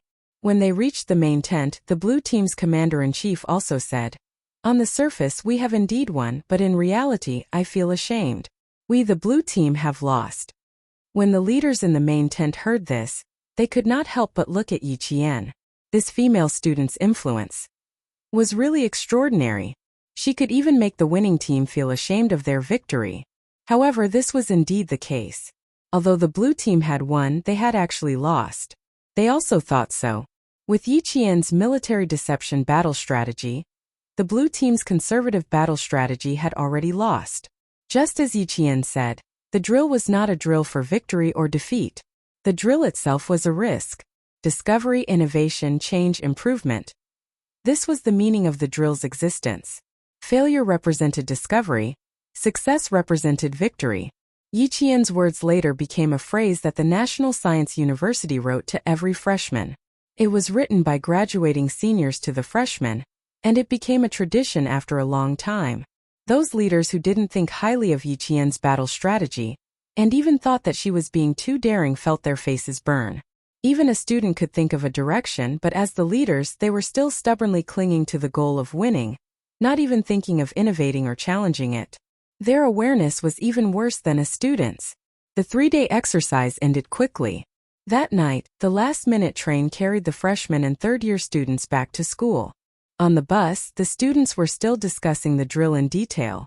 The third-year students mentioned Yi Qian the most, saying that it was too difficult for them to win. But even if they won, they did not feel very excited about winning. A few of the third-year students who had fought Yiqian head-on during the drill spoke with the most authority. He-kun told his comrades beside him in a very serious manner. Yiqian is quite skilled. I lost to her in less than 3 minutes. She can fight and command. That's what a first-year junior is like. The entire bus fell silent. The only sound that could be heard was the rumbling of the train moving forward.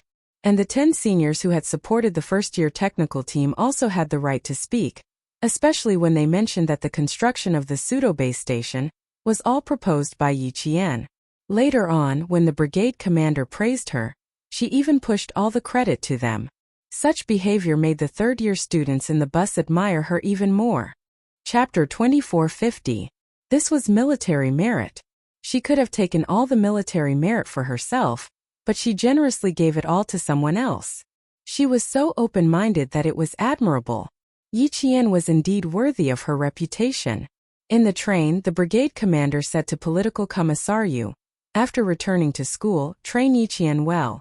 Others are under a lot of pressure. But the academy will give her 12 points.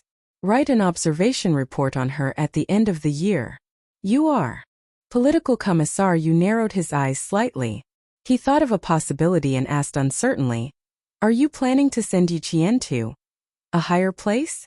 The brigade commander nodded. Her ambition is to join the field forces. That's good. But with her abilities, the field forces won't give her much room to show off. She should go to the special forces. Yiqian has a murderous aura about her. I think she will like to join the special forces. The main thing was that it would be a pity if a student like her didn't join the special forces. Yiqian is indeed more suitable to join the special forces. However, our country doesn't have a female special forces unit. Which special forces unit should we send her to? Also, we have to ask for her personal opinion. Political Commissar Yu thought deeper. His voice became a little tense. It's quite cruel to send a female student to the special forces. It was indeed a little cruel, but the country really needed female special forces soldiers like her. The brigade commander was silent for a while. He sighed and said, if she goes to the field forces, she won't be able to show off her strengths. Let's wait and see. Write an observation report on her first. I will send it to the military when the time comes. Talents can't be buried. They have to be used properly. Political Commissar Yu lowered his voice even more. The military should have seen Yiqian. 2 months ago, the leader of the academy brought Yiqian to Beijing. Later, the leader went back to the military academy first, and Yiqian came back later. You mean? The brigade commander had a serious look on his face. He leaned slightly towards the political commissar, who was sitting on the opposite bunk. The military has already noticed Yiqian a long time ago? Did that mean that the military had discovered Yiqian's abilities earlier than the military academy? Political Commissar Yu nodded lightly. I guess so. So please don't recommend anyone for the time being, in case they don't fit in with the military's arrangements and end up doing bad things with good intentions. If I really want to train her, I'll send her to the army with the juniors and seniors during the holidays. She'll have to endure more hardships and experience the atmosphere in the army. I think the military will be happy to see that happen. After a long time, the brigade commander nodded slightly. That's fine, but we still have to write her observation report. This female student is tough and a little indifferent. She's a student without much ambition. Since she's a top student from the military academy, the academy should take care of her a little.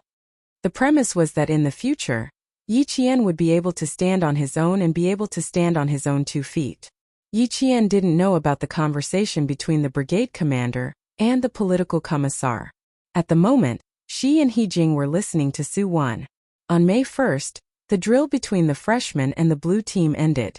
Su-won was called by the instructor for a lecture, and didn't come back until 9:00 p.m. In the next 2 days, Su-won had changed. At least she didn't deal with it casually. During the drill with the juniors, Yiqian had specially arranged for Su-won to be in Song Jicho's battalion. 1 battalion was against the 3 battalions of the blue team. During the final siege, Su-won was so scared that her face turned pale when she heard what Song Jicho said. The students of the 3 battalions of the blue team were brave and good at fighting.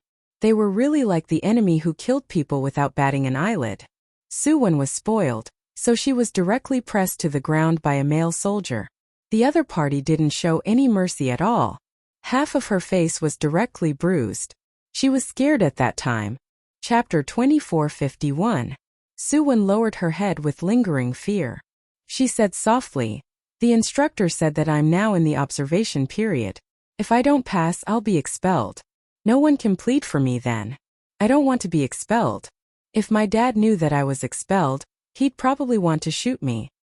I thought that after entering the military academy and going through the initial military training, I just needed to make sure I didn't rank last and graduate with a military rank. Now that I think about it, I was too naive. There's no time for me to muddle along. In the end, I'll cut off my own path. I signed a military pledge. If I don't improve this semester, I won't be in the dorm next semester," Suwon said in a low voice, and Hee-jing handed her a piece of tissue to wipe her tears. Suwon, who was frightened by Hee-jing's advice, finally realized the seriousness of the problem. She didn't want to be expelled, but she knew her own problem. After crying, she smiled bitterly. "I couldn't bear hardship since I was young. When I came to school, I met you two who took care of me. Because of that, I became lazier and lazier. I felt that there was no need to work so hard." That night, Suwon spoke for a long time. Yi Qian and Hee-jing listened to her quietly. Halfway through, the two didn't express their opinions. They only said a few words of encouragement. Other than that, they didn't say anything else. What Suwon needed now wasn't encouragement but change. She needed to change herself and not rely on others to encourage her. Only by changing herself seriously could she be truly independent. She probably knows her mistake. Let's see how it goes in the future. Hee-jing waited until Suwon fell asleep before whispering to Yi Qian. She didn't smile like before and act like nothing happened. I think she's really reflecting on her mistakes. She also didn't want her roommate and comrade-in-arms to be expelled, but Yi Qian was right. They couldn't take care of Suwon like before. They had to let go. Problems can't be developed in a day or two. Even though she's reflecting now, she still needs to change. Yi Qian already knew what he should do to help Suwon. Naturally, he hoped that Hee-jing would do the same and help Suwon. In the wee hours of the morning, Yi Qian leaned his head against the train window frame, closed his eyes and slowly fell asleep. A 7-day holiday was equivalent to no holiday for them. After the 3-day exercise, the next 4 days were mainly for work related to the exercise. Commendation and self-criticism would be carried out simultaneously. The morning sun pierced through the clouds, bringing light to the city that had been raining for 3 days. In the east, the sun was floating at the edge of the clouds, like a dancing golden dragon. It was so dazzling that one could not look directly at it. Yi Qian walked out of the campus of the National University of Science and Technology with her luggage. She arrived at the school at 4 in the morning and left at 6 in the morning. Yi Qian thought that she would spend the next 4 days at school. However, the Southern Province Public Security Bureau called her on the 1st of May and told her that she needed to rush back to Southern Province. Not for anything else, but for the matter of Yi Jifan's family. She needed to show up. As for why she needed to show up, the Southern Province Public Security Bureau did not explain in detail. She had to go back to find out. After walking out of the school, Yi Qian called Ho Zi. The Southern Province Public Security Bureau and Ho Zi called the school. At 6 o'clock in the morning, the faint sunlight of Southern Province was already shining. Ho Zi, who woke up early, took the phone from the nanny. When she heard a clear Brother Zi from the phone, Ho Zi smiled and said, "You're the same as old 6. It's too hard to find you. I was worried that you wouldn't be able to rush back to Southern Province on the 1st of May. Ho Zi had been paying attention to Yi Qian's situation. Chapter 2452. With Ho Zi's explanation, Yi Qian found out that Yi Jifan had already been taken away by the disciplinary committee, and that the ones who reported him for violating the law were none other than Sun Dongqing and Sun Ying. In such a short period of time, so many things had happened in the Southern Province. What was even more unexpected was that the ones who sent Yi Jifan to jail were actually Sun Dongqing and Sun Ying, mother and daughter. On the way to the airport, Ho Zi picked out the main points of Yi Jifan's case to Yi Qian over the phone. After being here for 2 months, We haven't been able to find out anything. It's all thanks to Sun Dongqing's letter of complaint that your sister didn't manage to find out the contents of the letter. But now that he's been locked up for so long and still hasn't been released, it's clear that the report is no small matter. Yi Jifan himself probably didn't expect that even though he tried so hard to guard against everything, he didn't manage to guard against the person who slept next to him. Oh right, there's also his daughter. She's changed her surname to Sunday. She's also a ruthless character. In order to get herself out of jail, she also reported Yi Jifan. Right now, Yi Jifan has been deserted by everyone. Even his only sister Yi Jixiang hasn't shown up. He's been left to fend for himself. When you see him, you don't have to be afraid. If there's a grudge, then there's a grudge. Deserted by everyone. Yi Qian lowered his eyes slightly to hide the darkness in his eyes. To Yi Jifan, desertion was nothing. He didn't need any kinship, nor did he need any kinship. He only wanted one thing. Power. He only needed that. As long as he had power, he could give up on his wife and daughter, but he could never let go of power. But now, he didn't even have power. Yi Qian suddenly wanted to see Yi Jifan. He wanted to see what Yi Jifan had become after losing his power. He must be in a sorry state. He had painstakingly studied everything, but in the end he ended up with nothing. Moreover, the ones who buried him were his ex-wife and biological daughter. Yi Qian, who was sitting in the taxi, revealed a cold and sharp smile. It's time for you and Yi Jifan to come to an end. The sooner you come back, the sooner you can settle it. In the future, you don't have to worry about people like him anymore. Before hanging up, Ho Zi said this to Yi Qian with a smile. The sooner he came back, the sooner he could end it. Yes, there had to be an end. 2 lifetimes. She had waited for 2 lifetimes. She was just waiting for this life to end. Speaking of which, it was also the May Day holiday in her previous life. At the age of 20, she had taken the train for an entire day and night to Yi Jifan's house in the southern province. She had waited from morning to night just to see him. Once again, she begged him to give her the household register so that she could apply for an identity card. What did Yi Jifan say? Ha! He sat on the sofa and looked down at her with a cold expression. So what if you have an identity card? If I don't want to do something, even if you have an identity card, you can't do it. At that time, Yi Jifan had just entered the provincial party committee. He was at the peak of his career and was full of mettle. The heavens were clear, and retribution was not pleasant. At this time in her previous life, Yi Jifan was at the peak of his success.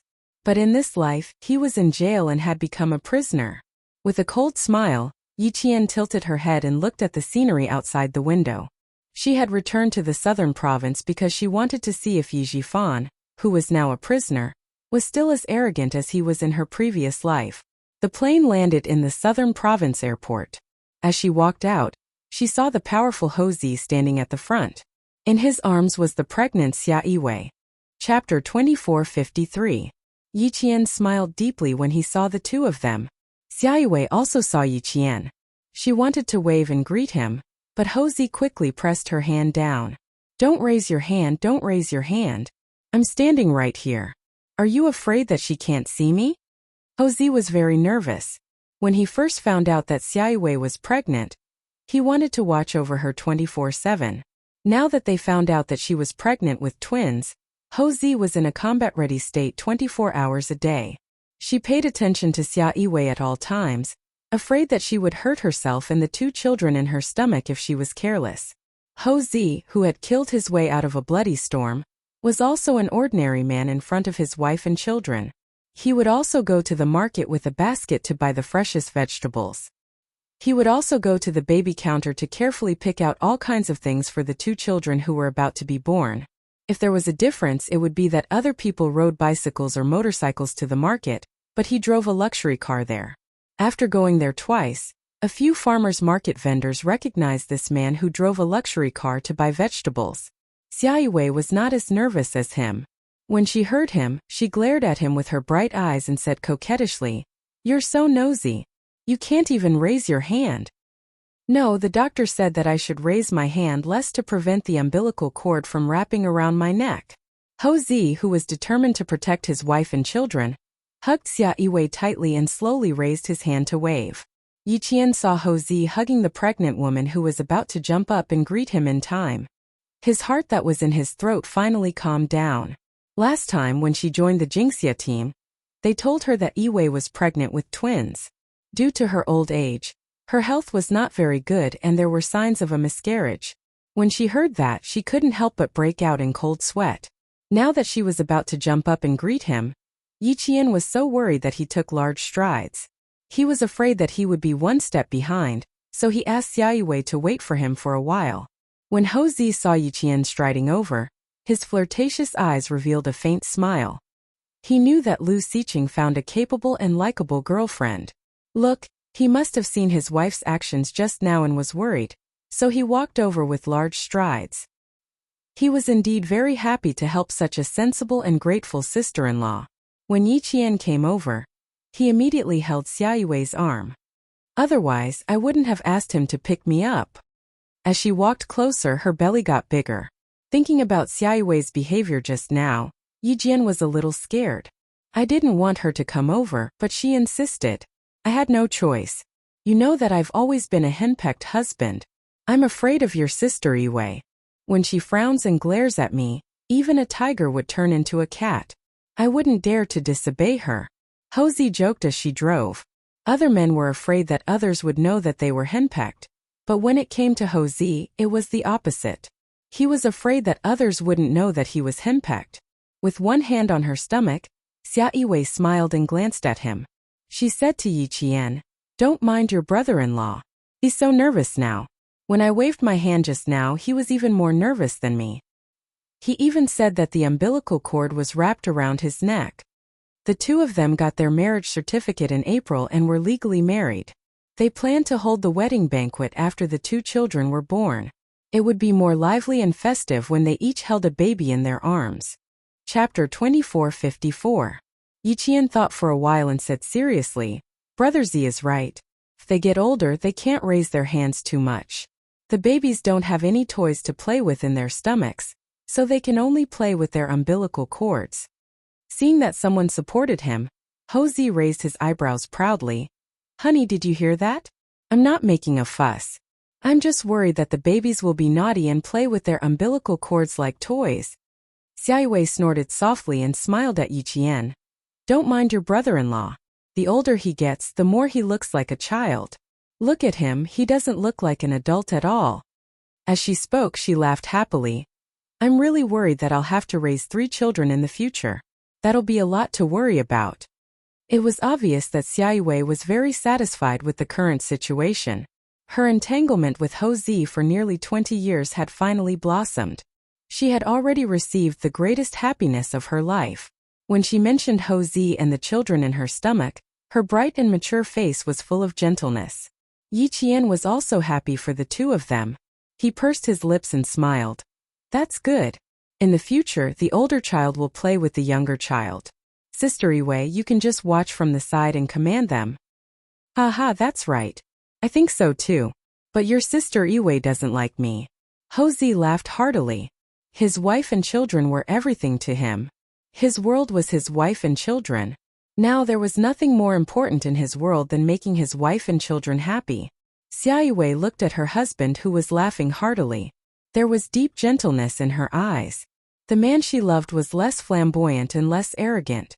Now he only had a steady temperament that was as deep as the ocean. He was introverted and responsible. He had enough ability to hold up the sky for her and their unborn child. From an ignorant youth to an arrogant youth, and then to a steady middle-aged man. She had spent nearly 20 years waiting for this man to put away his crazy ambition. For her, for their love, he gave up his dark empire and stayed only for home. Xia Yiwei, who had a smile on her lips, looked at Ho Zi with gentle eyes. The man driving seemed to have noticed it, and his lips curled up into a satisfied smile. Yi Qian, who was sitting next to them, could feel the deep affection between the two. Yi Qian did not speak. In order not to interrupt the warmth between the two of them, she even held her breath. Looking at how happy they were, she sincerely wished them well. The tender moment was interrupted by Ho Zi.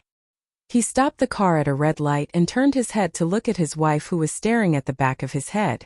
He teased, Honey, if you continue to look at me like that, Xiao Yi will be so embarrassed that he'll ask me to pull over and run away. If sixth brother finds out that we left his girlfriend behind, I'm really worried that he'll come to our house in the middle of the night and beat me up. Xia Yiwei blushed slightly. She glared at the guy who made fun of her and said to Yi Qian, I was thinking about something just now. Don't listen to your brother-in-law's nonsense. He's as thick-skinned as sixth brother. Indeed, Yi Qian also noticed it. He did not expect that Master Ho San, who was feared by both the government and the underworld, would be like this in private. In his previous life, he could not find Ho Zi no matter how hard he tried. Was it because of Sister Yiwei that he retired from the underworld and no longer participated in the underworld? That should be the case.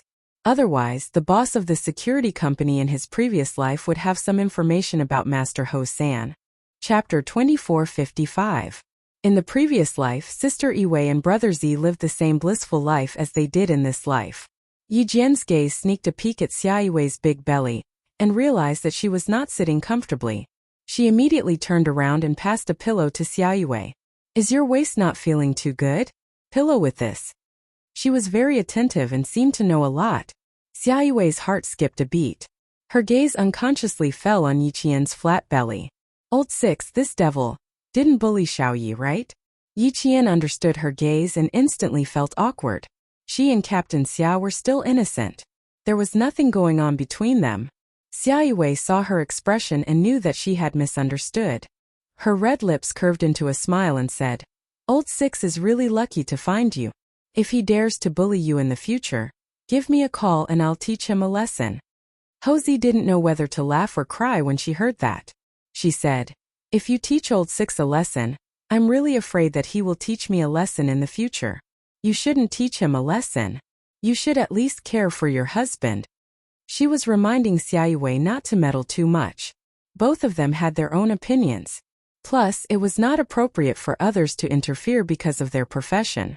Xia Yiwei naturally understood her meaning. She raised her hand and patted Yi Qian's hand gently. She gave her a warm smile. Old Six was indeed her younger brother, but Yi Qian was a girl that she admired. Moreover, she was an introverted girl. She was indeed afraid that Yi Qian would suffer alone if she was wronged. She could see that Yi Qian was deeply in love with Old Six. If Old Six did something unscrupulous, Yi Qian was a girl with no one to rely on. If she was wronged, no one would stand up for her. Because of her background as a woman, she should take care of her. Although Xia Yiwei was cold and arrogant, she was kind-hearted and had a simple nature. Otherwise, she would not have been pestered by Ho Zi. Her kindness turned into a warm current that slowly flowed into Yi Qian's heart. It made Yi Qian believe that Xia Yiwei in her previous life must have been as happy and fulfilled as she was now. Ho Zi didn't notice Xia Yiwei's little movements. He drove the car on the highway and was no longer distracted. He concentrated on driving to the downtown area of Southern Province. After driving for about 20 minutes, Yi Qian said softly from behind, Brother Zi, Sister Yiwei is asleep. You can send Sister Yiwei home, I'll go alone. I can't let you go alone. She's afraid that you'll be at a disadvantage. Ho Zi lowered the temperature of the air conditioner in the car by 2 degrees. Pregnant women were hot and covered with a thin blanket, so lowering the temperature by 2 degrees would ensure comfort. Yi Jifan wants to see you, so she's even more afraid that you'll be at a disadvantage. I'm also a little worried. One of them is an old fox in the bureaucracy, and the other is still a student. Although she's good, she's not as experienced as an old fox. Everyone will be at ease if she goes with you. Sixth brother will also be at ease. Ho Zi didn't think that he was a person who was passionate about other people's matters. However, regarding Yi Qian's matter, even if sixth brother wasn't involved, he would still help. He had no choice. When he first met Yi Qian, he saw the shadow of himself when he was young and ruthless in her. That was the kind of ruthlessness that never bowed down to fate and never admitted defeat. Even if her body was covered in scars, she would still hold her chin high and not lose her pride. This time, Yi Qian insisted on her own opinion. She smiled and said, Brother Zi, I really don't need you and Sister Yiwei to accompany me. Now that Yi Jifan is in jail, I don't know if he will say anything unpleasant. I'm afraid that Sister Yiwei will feel sorry for me and get angry, which will affect her mood. Chapter 2456. When it came to his wife, Jose was naturally 100% cautious. He thought about it and nodded in agreement, but he was still worried. "We'll wait outside. If there's anything, you can call me immediately." Yue really liked Old Six as a girlfriend. When she was resting at home, other than meeting a few good friends, she would only walk around the neighborhood for the sake of the 2 children in her belly. Other than that, she would not easily leave the house. Ever since she found out that Yi Jifan was taken away by the Discipline Inspection Commission, she kept an eye on him. When she found out that the Southern Province Public Security Bureau notified Yi Qian that he was coming back, she immediately asked him to book a plane ticket. She even instructed him to personally pick him up at the airport. She said righteously, "Your subordinates are all rough people who fight and kill. Don't scare my sister-in-law." He was a little jealous that she was so protective of him. Scare little Yi? When he dealt with Sun Yaozu, his trusted subordinates came back to report. From the beginning to the end, they were terrifyingly calm. They did not seem like newbies at all. He had no choice. His wife was so protective of Yi Qian, so he had to be more careful. Moreover, he also admired Yi Qian's way of doing things. After giving his instructions, Jose did not say anything else. He more or less knew some of Yi Qian's private matters. When he saw the faint hostility between her eyebrows, he was relieved. She did not look like she would be at a disadvantage. If there was a grudge, then there was a grudge. If there was a grudge, then there was a grudge. When they arrived at the Southern Province Public Security Bureau, it was already 11 o'clock in the morning. In the end, Xia Yue did not accompany Yi Qian in. She sat in a cafe not far from the Public Security Bureau and waited quietly. After Yi Qian entered the Southern Province Public Security Bureau, she still needed to go through some procedures to see Yi Jifan. She could only go and see Yi Jifan after she had filled in the information. While she was filling in the information, the police officer who served her reported that Yi Qian had arrived at the Southern Province Public Security Bureau. The higher-ups had instructed that if Yi Qian came, they needed to report to the higher-ups. When Yi Qian finished filling out the information and went to see Yi Jifan, Madame Li, who was far away in the capital, would know. Mrs. Li, who received a call from her old classmate, smiled elegantly. It was good that she was here. This little girl was harder to deal with than Sun Ying. However, no matter how difficult it was to deal with her, she was still a little girl. He could talk to her and analyze the pros and cons. He believed that she would make a choice. In the detention room, Yi Jifan was sitting quietly, motionless like a statue. Yi Jifan's eyes moved slightly. Soon he saw someone standing in front of the metal door where he was locked up. The lock was pulled open and 2 police officers walked in. "Yi Jifan, someone's here to see you." Yi Jifan, who was sitting quietly in the corner of the guardhouse, slowly raised his head and asked in a hoarse voice, "Who is it?" Ever since he was taken away by the disciplinary committee, he had never left this place. He did not go through the disciplinary committee's double standard procedure. He was taken away by the disciplinary committee that morning. Before he even got out of the car, the arrest warrant from the procuratorate had already arrived. Receiving reports, preliminary investigation of clues, filing a case for investigation, arrest warrant, transfer to the court for prosecution. All these processes went very, very quickly. It was so fast that every day that passed made him feel more and more hopeless. Someone was secretly pushing the entire investigation process, and someone was determined to pull him down. That stupid Sun Dongqing's report letter was just a trigger. Otherwise, it would not have happened so quickly. It was so fast that he had no way to deal with it. It was so fast that he clearly knew that this time, he was really going to fall. The metal door where he was locked up opened with a clang. The uniformed police officer was expressionless as he answered in a businesslike manner, "We'll know who it is when we get there." Chapter 2457. Yi Jifan didn't ask any more questions. He was a person who was very good at getting what he wanted. All these years he had been like this. He just didn't know if he could continue to hide from them. After walking out of the detention room and into the meeting room, Yi Jifan knew who had come to visit him.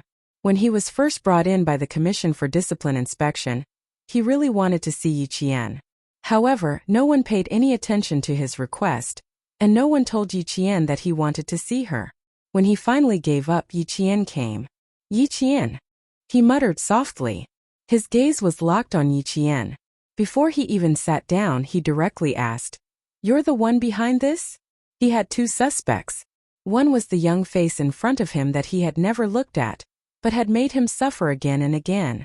The other was Madame Li, who had been offended by Sun Ying. Other than these two, he couldn't think of anyone else who wanted to mess with him. Yi Qian sat down and raised her eyebrows slightly. She smiled faintly and said, "Director Yi, you think too highly of me. I'm just an orphan. How could I have the ability to push Director Yi down? If Director Yi was honest, why would you be afraid of being investigated? Why would you be in jail? If you don't want people to know, then don't do it. Isn't Director Yi asking for all the trouble you're going through now? Director Yi, please don't think too highly of me. I really don't have the ability to do that." Yi Qian was also surprised by the speed at which Yi Zhifan had fallen. Under normal circumstances, it would take a certain amount of time for a report to be accepted. Then, it would take a long time for the preliminary investigation to be completed. Given Yi Zhifan's status as a provincial official, it would take him at least 3 months to complete the investigation. Now, he had used less than 2 months to transfer the case to the court for prosecution. The process was quite fast. Yes, with the help of the military and the Commission for Discipline Inspection, it was hard not to be fast. Seeing how serious and mocking she was, Yi Zhifan's expression darkened, but at the same time he believed her. Although Yi Qian didn't get along with his family, the way she did things was indeed open and aboveboard. She dared to take responsibility for her actions. This was also what he had taught Sun Ying to learn from Yi Qian. If it was not Yi Qian, then it had to be Madame Li. Yi Zhifan clenched his fists when he saw that she was dressed in a military uniform while he was in a prisoner's uniform. However, his eyes were calm as he said, "I have nothing to say to you. Now that I've ended up like this, it's exactly what you wanted. You've seen it, so please go back." After he finished speaking, he got up and was about to leave. "I've been waiting for you to end up like this for a long time. I'm very happy that you've fallen from grace today. I've finally gotten what I wanted." Facing the enemy that he had hated for 2 lifetimes, Yi Qian really didn't want to miss the opportunity to add insult to injury. Everyone said that she was broad-minded, but they were wrong. Facing someone she hated, she really couldn't be broad-minded. She couldn't do it, and she didn't want to do it. She didn't want to make things difficult for herself just to gain a good reputation. Hearing her slightly smiling voice, Yi Zhifan, who was getting up, felt a little sluggish. This niece of his wasn't a descendant of the Yi family. She didn't have the dark secrets of the Yi family. Even if she was ruthless, she was open and aboveboard. She wasn't afraid of you finding out. Sun Ying, oh Sun Ying, what right do you have to compete with Yi Jian? Yi Jian thought. Sun Ying, how can you compete with Yi Jian? You want to betray your own father in exchange for your own safety. You've lost from here on out. Thinking of all the things that his own daughter had done, Yi Zhifan's heart was filled with anger. Chapter 2458. It was true that he did not try to get her out of the police station, but that was all he did. He secretly made connections, asked people he knew to take care of her, and not make things too difficult for Sun Ying. He did all these little things that could not be seen. With his ability, this was all he could do. Did he dare to go any further? With Madame Li and the power behind her, would he dare to get Sun Ying out? He did not dare. He did not dare and did not have the ability. But what about the end? Who knew what he had done? Did Sun Ying know? She knew nothing. Did Sun Dongqing know? If that stupid woman knew, she would not have written a report. Both of them hoped that he would not have a good time. Both of them thought that he was black-hearted and hard-hearted. Ha! That was because they had not seen him black-hearted and hard-hearted. Since they wanted to see him so much, then he would let them see him. This family had long fallen apart. He did not climb up and was pushed down by his own wife and daughter. Then he really thought that he was all alone. Seeing him slowly sit back down, Yi Qian could not help but raise his eyebrows. He did not ask anything. His bright black eyes held a faint smile as he looked at him calmly. He also saw the coldness that flashed across his face. Yi Qian, you got what you wanted when I came in, but what about Sun Dongqing and Sun Ying? If we were to talk about harming you, those two mother and daughter are the ones who have harmed you the most. Yi Zhifan, who had sat back down, spoke very calmly. He had been an official for decades, but he still looked calm on the surface. When I first came here I did want you to come, but later I felt that there was not much point. But now I have changed my mind. There are some things that I still need to tell you. In the past, he wanted Yi Qian to come over and say something that would benefit him. He also wanted to secretly make a deal with Yi Qian, so that he could escape. However, as the Commission for Discipline Inspection investigated further, some things gradually surfaced, especially Sun Xueqing's sacrifice. 2 days ago, 2 officers came directly to interrogate him. At this point he knew that he could not make a comeback. Even if the person behind the jade pendant could not help him, he did not hope that the person behind the jade pendant could help him. Jade pendant? That's right, there was still the matter of the jade pendant. Thinking of the jade pendant, Yi Zhifan chuckled. You really don't want that priceless jade pendant? This is what your mother left for you. Don't tell me you don't even want what your mother left for you? Sitting down again, Yi Zhifan faced Yi Qian, who was calm and composed, as if nothing could affect her.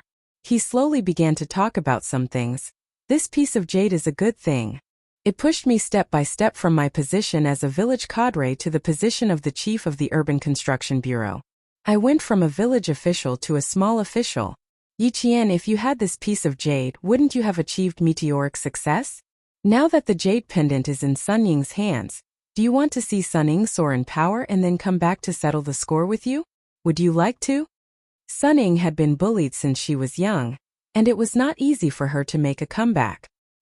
He did not believe that Yi Qian would let Sun Ying off so easily. Those videotapes, I thought about it, it should be your doing. Since you want to destroy Sun Ying's path to the Li family, you probably don't want to see her live a luxurious life.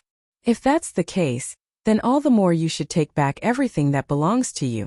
Even if you don't want the power behind the jade pendant, it is still what your mother left for you. Maybe. Yi Zhifan paused intentionally and threw out another bait. Maybe you can use this jade pendant to find your biological father. Chapter 2459. The jade pendant, her mother's belongings, finding her biological father. If it had been in her previous life, Yi Qian would definitely have been moved. But in this life, seeing that Yi Zhifan wanted her to fight Sun Ying to avenge him, the corners of Yi Qian's mouth curled up slightly. She said with a faint smile, the jade pendant is just an inanimate object. You said it helped you achieve meteoric success, but why hasn't the person behind the jade pendant appeared yet? These words struck Yi Zhifan's heart.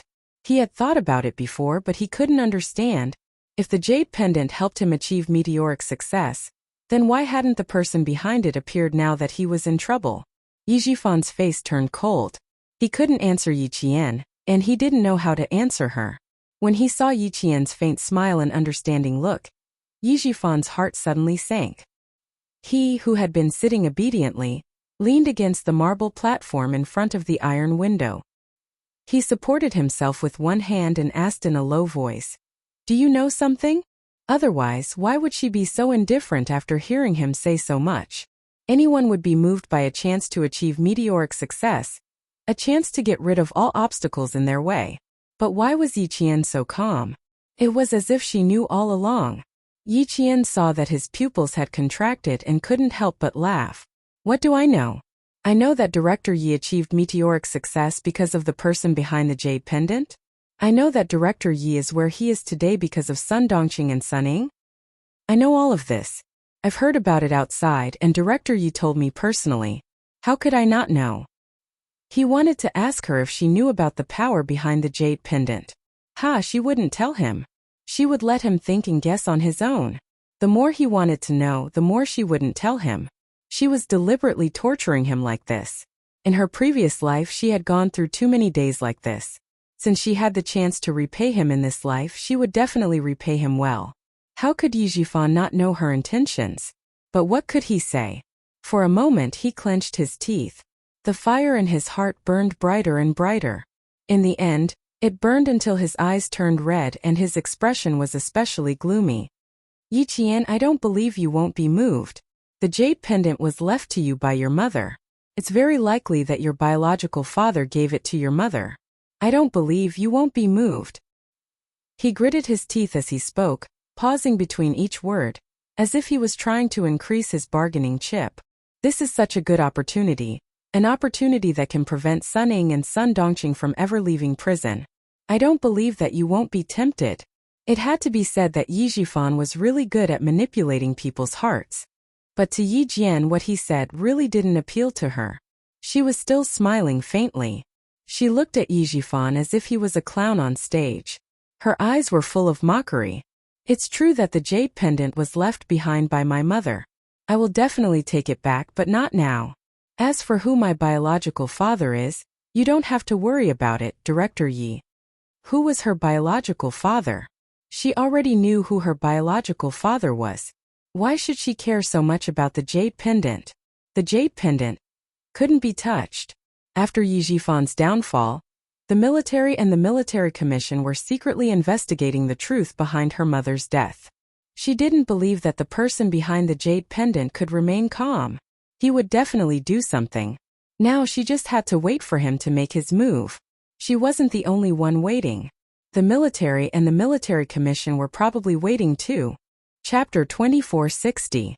Seeing Yi Jian's indifference, Yi Jifan, whose face was full of malice, suddenly let out a strange laugh and said in a sinister voice, "Do you know why I didn't give you the jade pendant? Do you know why Granny Yi wants to torture you to death? Do you know why Sun Yaozu wants to take your life personally? Yi Qian, if you want to know, let's make a deal. Don't worry, this deal is very beneficial to you. And I only have one request. Don't let that unfilial daughter take a step out of prison." Blood relatives, blood enemies. Father and daughter had come to this point. You can't wait for him to die, he can't wait for you to die. Yi Qian frowned slightly and said softly, "Fortunately, my father doesn't have the blood of the Yi family running through his veins." She was glad that Granny Yi brought her homeless father back from the outside. She was glad that her father didn't have any blood relations with the Yi family. She was even more glad that she had her father to protect her when she was young and felt the warmth of a family. Yi Jifan suddenly looked up when he heard that. You knew everything." Yi Qian smiled faintly in response. She didn't say anything, but it was as if she had already said everything. Faced with her silent smile, Yi Jifan felt as if he had suddenly been submerged in a cold pond. The icy water pierced his bones, causing his limbs to stiffen to the point that he couldn't move at all. No wonder she didn't have any attachment to the Yi family. No wonder she hated Granny Yi and Sun Yaozu to the bone. No wonder she always hoped that he wouldn't have a good ending. So she knew everything. After all the calculations, she actually knew everything that they had planned. Yi Qian saw his expression twitch as if he had been greatly agitated. She felt very happy and slowly said, "I know everything that I should know. You wanted to raise me into a useless person, and you wanted to hide things from my mother. All these. I know everything. All these. I know. That's why I've been watching all of you jump around, watching all of you scheme and scheme." At this moment, Yi Jifan suddenly felt that it was funny. They had calculated so much and schemed so much. They all thought that they were smart enough to have a child under their control. Who knew?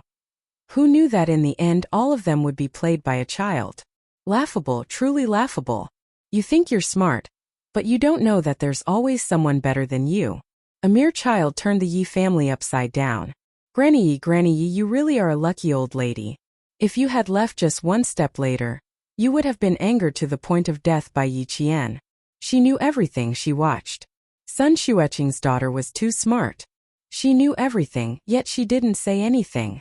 Could he still pretend that he didn't know anything and just stand at the side and watch coldly as the Yi clan schemed and schemed? In her eyes, everyone in the Yi clan was probably just a bunch of clowns. The more they jumped around, the more miserable they would end up. Sun Yaozu was killed inexplicably. Yi Zhixiang was forced to close down the company and leave with old man Yi. Old lady Yi died of a stroke, and he was reported by his ex-wife and daughter and thrown into prison. They thought they got all the benefits left by Sun Xueqing, but in the end, none of them ended up well. Yi. Too. How laughable. How laughable. Everyone hoped that Yi Qian would accomplish nothing and become a useless person. Then they would be able to do whatever they wanted. In the end, they became useless people. Yi Qian would be able to do whatever he wanted. How ironic. They thought so well, but the reality was so ironic. Chapter 2461. He couldn't get out now either. Everything that had happened was brought up one by one, making him realize that someone was purposely messing with him to make him fall from grace and be locked up in prison. Since he couldn't get out, he couldn't let the people outside have an easy time either. Yi Jifan stared at Yi Qian with his hazy eyes. The voice that came out of his mouth was cold and gloomy. Yi Qian, you are indeed very smart, so smart that even I am afraid of you. No wonder. A strange smile appeared on his face, making him lose his scholarly aura. No wonder that idiot Sunning couldn't win against you. Even I am no match for you. How can an arrogant idiot like her win against you? That's why he wanted to use her hand to make sure that unfilial daughter, Sunning, never leaves prison. She didn't even care about their father-daughter relationship. He really didn't expect her to come and see him after she got out. He could still remember the proud expression on her face the last time they met. Father, my good father, you still want to have a son? Heh, don't even think about having a son in this lifetime. You want to kick me away so that you can rise up the ranks? Dream on. I've been waiting day and night in prison for you to come and save me, but you want to have a son with a slut? Father, wake up. If I don't have an easy time, you won't have an easy time either. Seeing you locked up now, I'm so happy. Don't you think this is retribution? You don't even want your own daughter. Just stay in prison for the rest of your life. His daughter ran over and deliberately said those words. That expression, that look, made him want to vomit. Retribution? Then let's see who gets this retribution. Yi Jifan smiled coldly. He and Yi Qian entered into a formal negotiation. Yi Qian, the person behind the jade pendant, is indeed not simple. After your mother died, I received a letter. Letter? The person behind the jade pendant sent a letter to Yi Jifan? Was this giving Yi Jifan something to use against him? Yi Qian didn't believe it. Yi Jifan did not expect her to believe him immediately. They had 15 minutes to talk, and he could convince her to believe him. There was no one else in the meeting room to disturb them. Yi Jifan lowered his voice and said clearly, the mailing address and sender are unknown. The person in the letter told me that if I want to be promoted from a village official to a high-ranking official, as long as I follow his instructions, I can achieve it. The letter also told me that there was a jade pendant among your mother's belongings and asked me to get it. But I didn't expect that old lady Yi also knew about the jade pendant. Why did old lady Yi send you to my house for foster care? It was because her biological daughter and son-in-law received benefits, and the condition was that they could not continue to stay in Shuka village. The person who proposed this condition is none other than the person behind the jade pendant. When Yi Jifan said this, he paused for a moment. At the same time, he carefully observed Yi Qian's facial expression. He needed to know if Yi Qian would be interested in what he said. He carefully observed Yi Qian's facial expression. Every time he said a sentence, his gaze would be extremely careful. He needed to know which sentence would move Yi Qian the most. But unfortunately, he didn't find anything different. She still had that indifferent expression that was as calm as water, with no desire for anything, and that pair of eyes that were as dark as night did not have the slightest ripple. When the bright light fell into her eyes when she looked at him again, it actually gave him the illusion that all the careful calculations in his heart had been seen through by her, and there was nowhere to hide. Chapter 2462. Even though they only met for 10 minutes, Yi Jifan knew that it would be difficult for him to see Yi Qian again. So he sped up and told Yi Qian more things that no one else knew about. When you were in elementary school, old Madame Yi didn't bring Yi Jixiang and her family back for the new year, but to hide from disaster. Everything they do outside is a major violation of the law. Otherwise, with their connections, how could they have acquired such a large business? Just like me, they were all controlled by the person behind the jade pendant. Yi Qian's interest wasn't completely piqued. Sun Yaozu was wanted for arrest, so naturally he had done something illegal. Now that he had been dealt with by himself, Yi Jifan's words were useless. Her calmness made Yi Jifan grit his teeth and say, I can tell you with certainty that the person behind the jade pendant had been plotting to kill your mother for a long time, and old Madame Yi knew it very well. That's why she forced your father to leave home to work again and again, and in the end, he died in an accident. Then she used your mother's death as an excuse to make your mother restless every time she came back from a vacation. When you were 2 years old, your mother originally wanted to retire from the military and focus on raising you, but old Madame Yi didn't agree. The last time your mother came back, she received a notice to return from the military. Old Madame Yi told Yi Zhixiang that her chance had come, and I received a letter from the person behind the jade pendant at that time. The letter told me that if I followed his arrangements, I would get everything I wanted.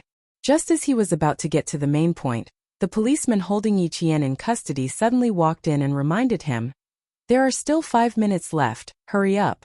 The policeman's attitude towards Yi Qian, who was wearing a military uniform, was quite polite.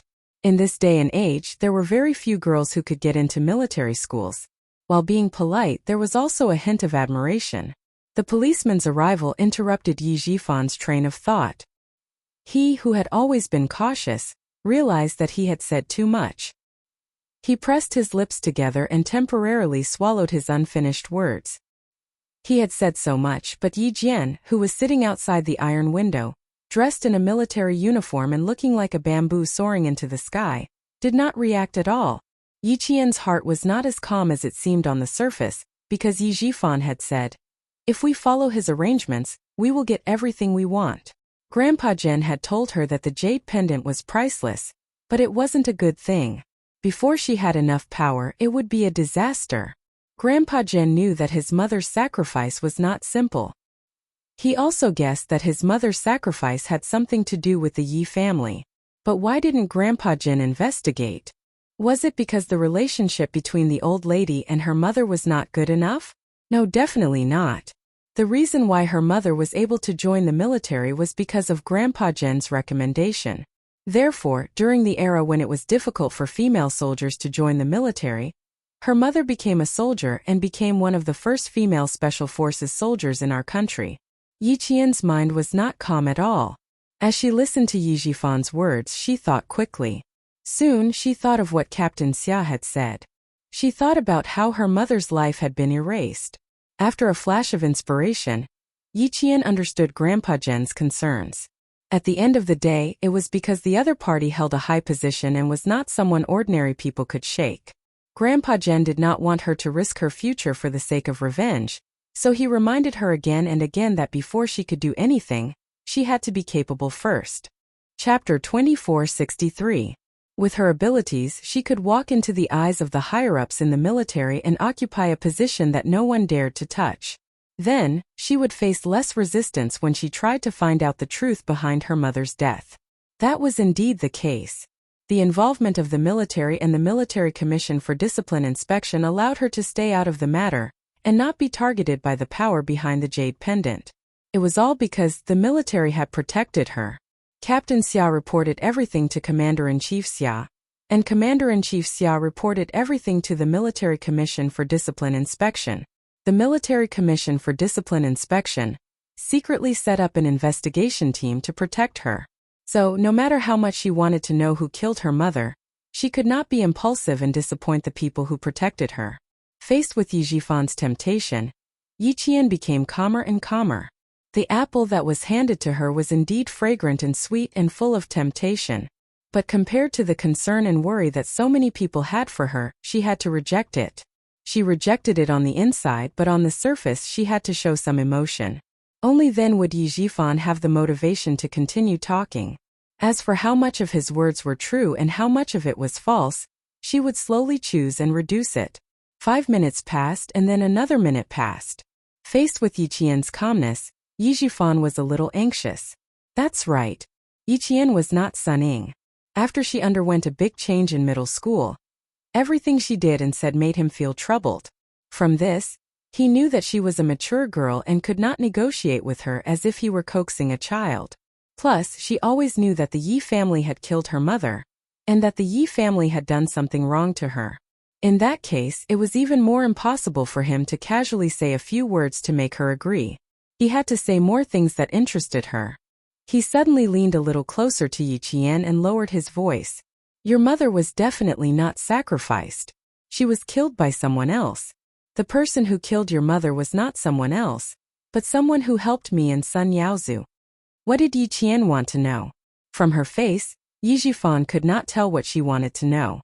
He could only keep probing and telling her what he knew in order to figure out what Yi Qian wanted to know. He had said so much to no avail. He didn't believe that she wouldn't be interested in what he was going to say next. Yi Qian, you don't have to take the jade pendant, you don't have to find your biological father. But don't you want to know who killed your mother? Not only did the letter mention the jade pendant, it also clearly told me that your mother doesn't have long to live. After saying so much and waiting for so long, Yi Jifan finally saw the ripple in Yi Qian's eyes. Her calm gaze suddenly shot straight at him like a cold arrow shooting at him. The coldness in her gaze made his back abruptly turn cold. The iron chain under his feet made a clanging sound.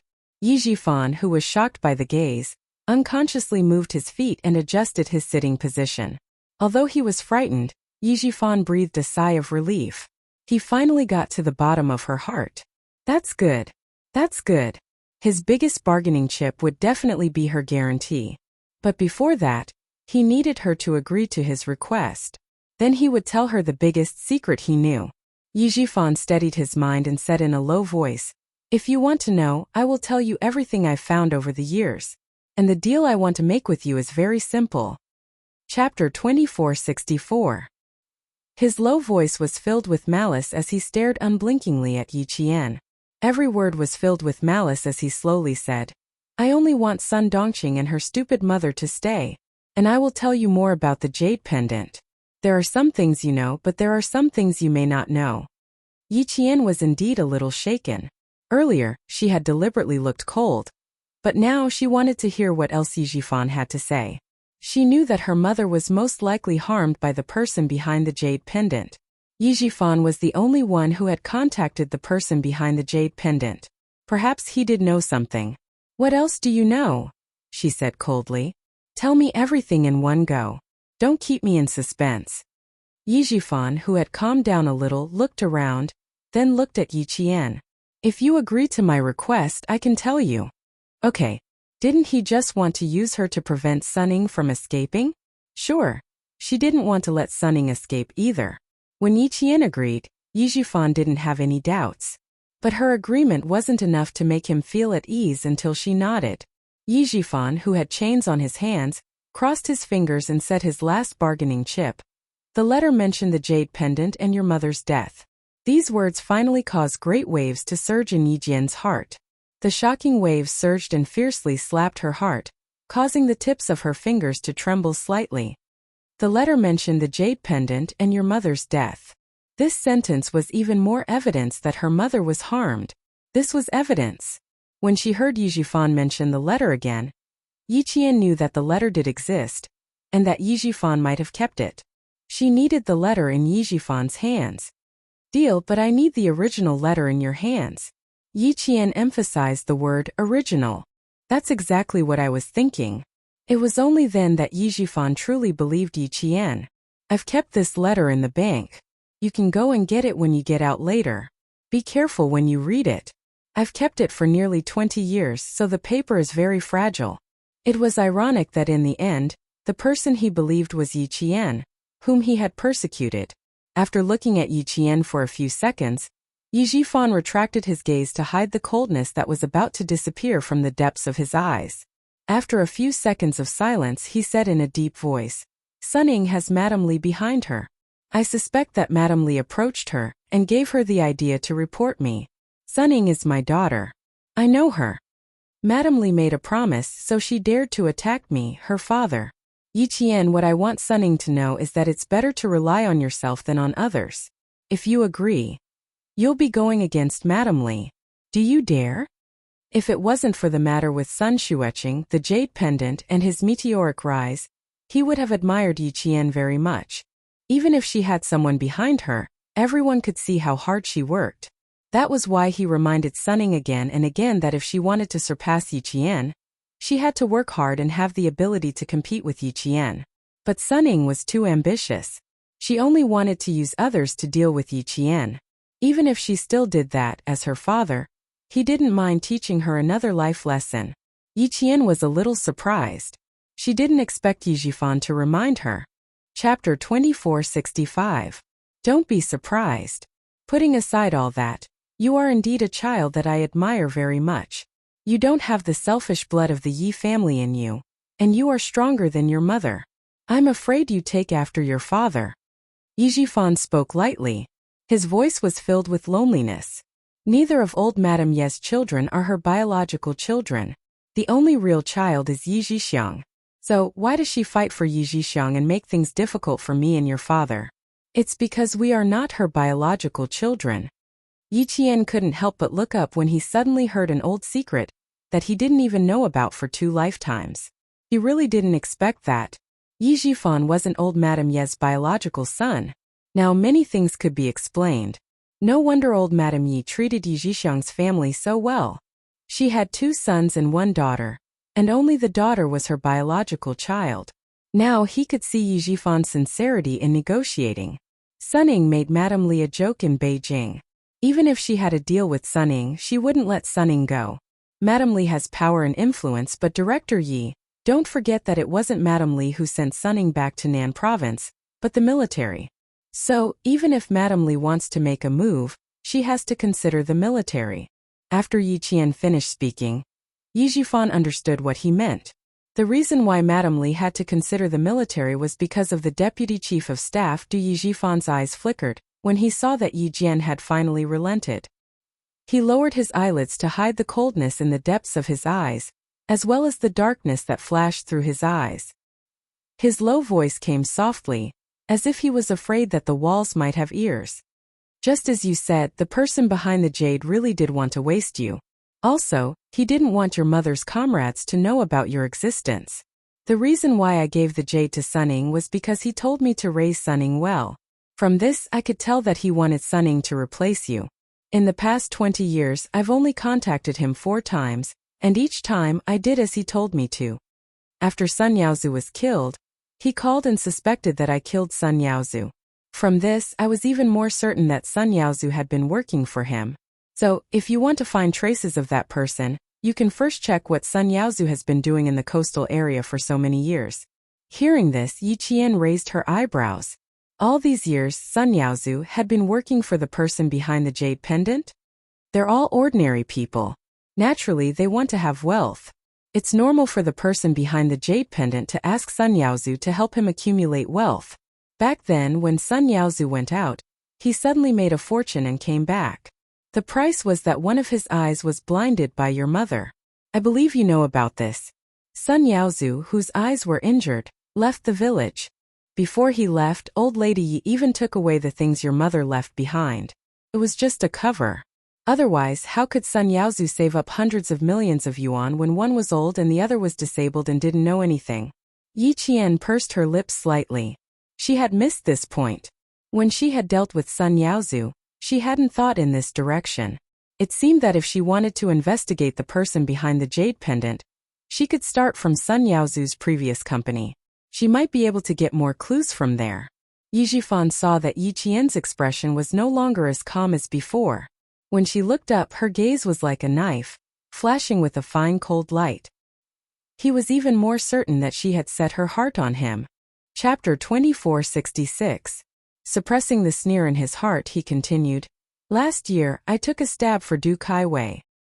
He is the eldest son of the Deputy Chief of Staff Du, and it was also his arrangement. That's how I managed to establish a relationship with the Deputy Chief of Staff Du, before your mother died. He wrote a letter to me and established a relationship with old Madame Yi. Later on, he was able to promote me from a village official to a provincial official. Then, he got Sun Yaozu to do things for him.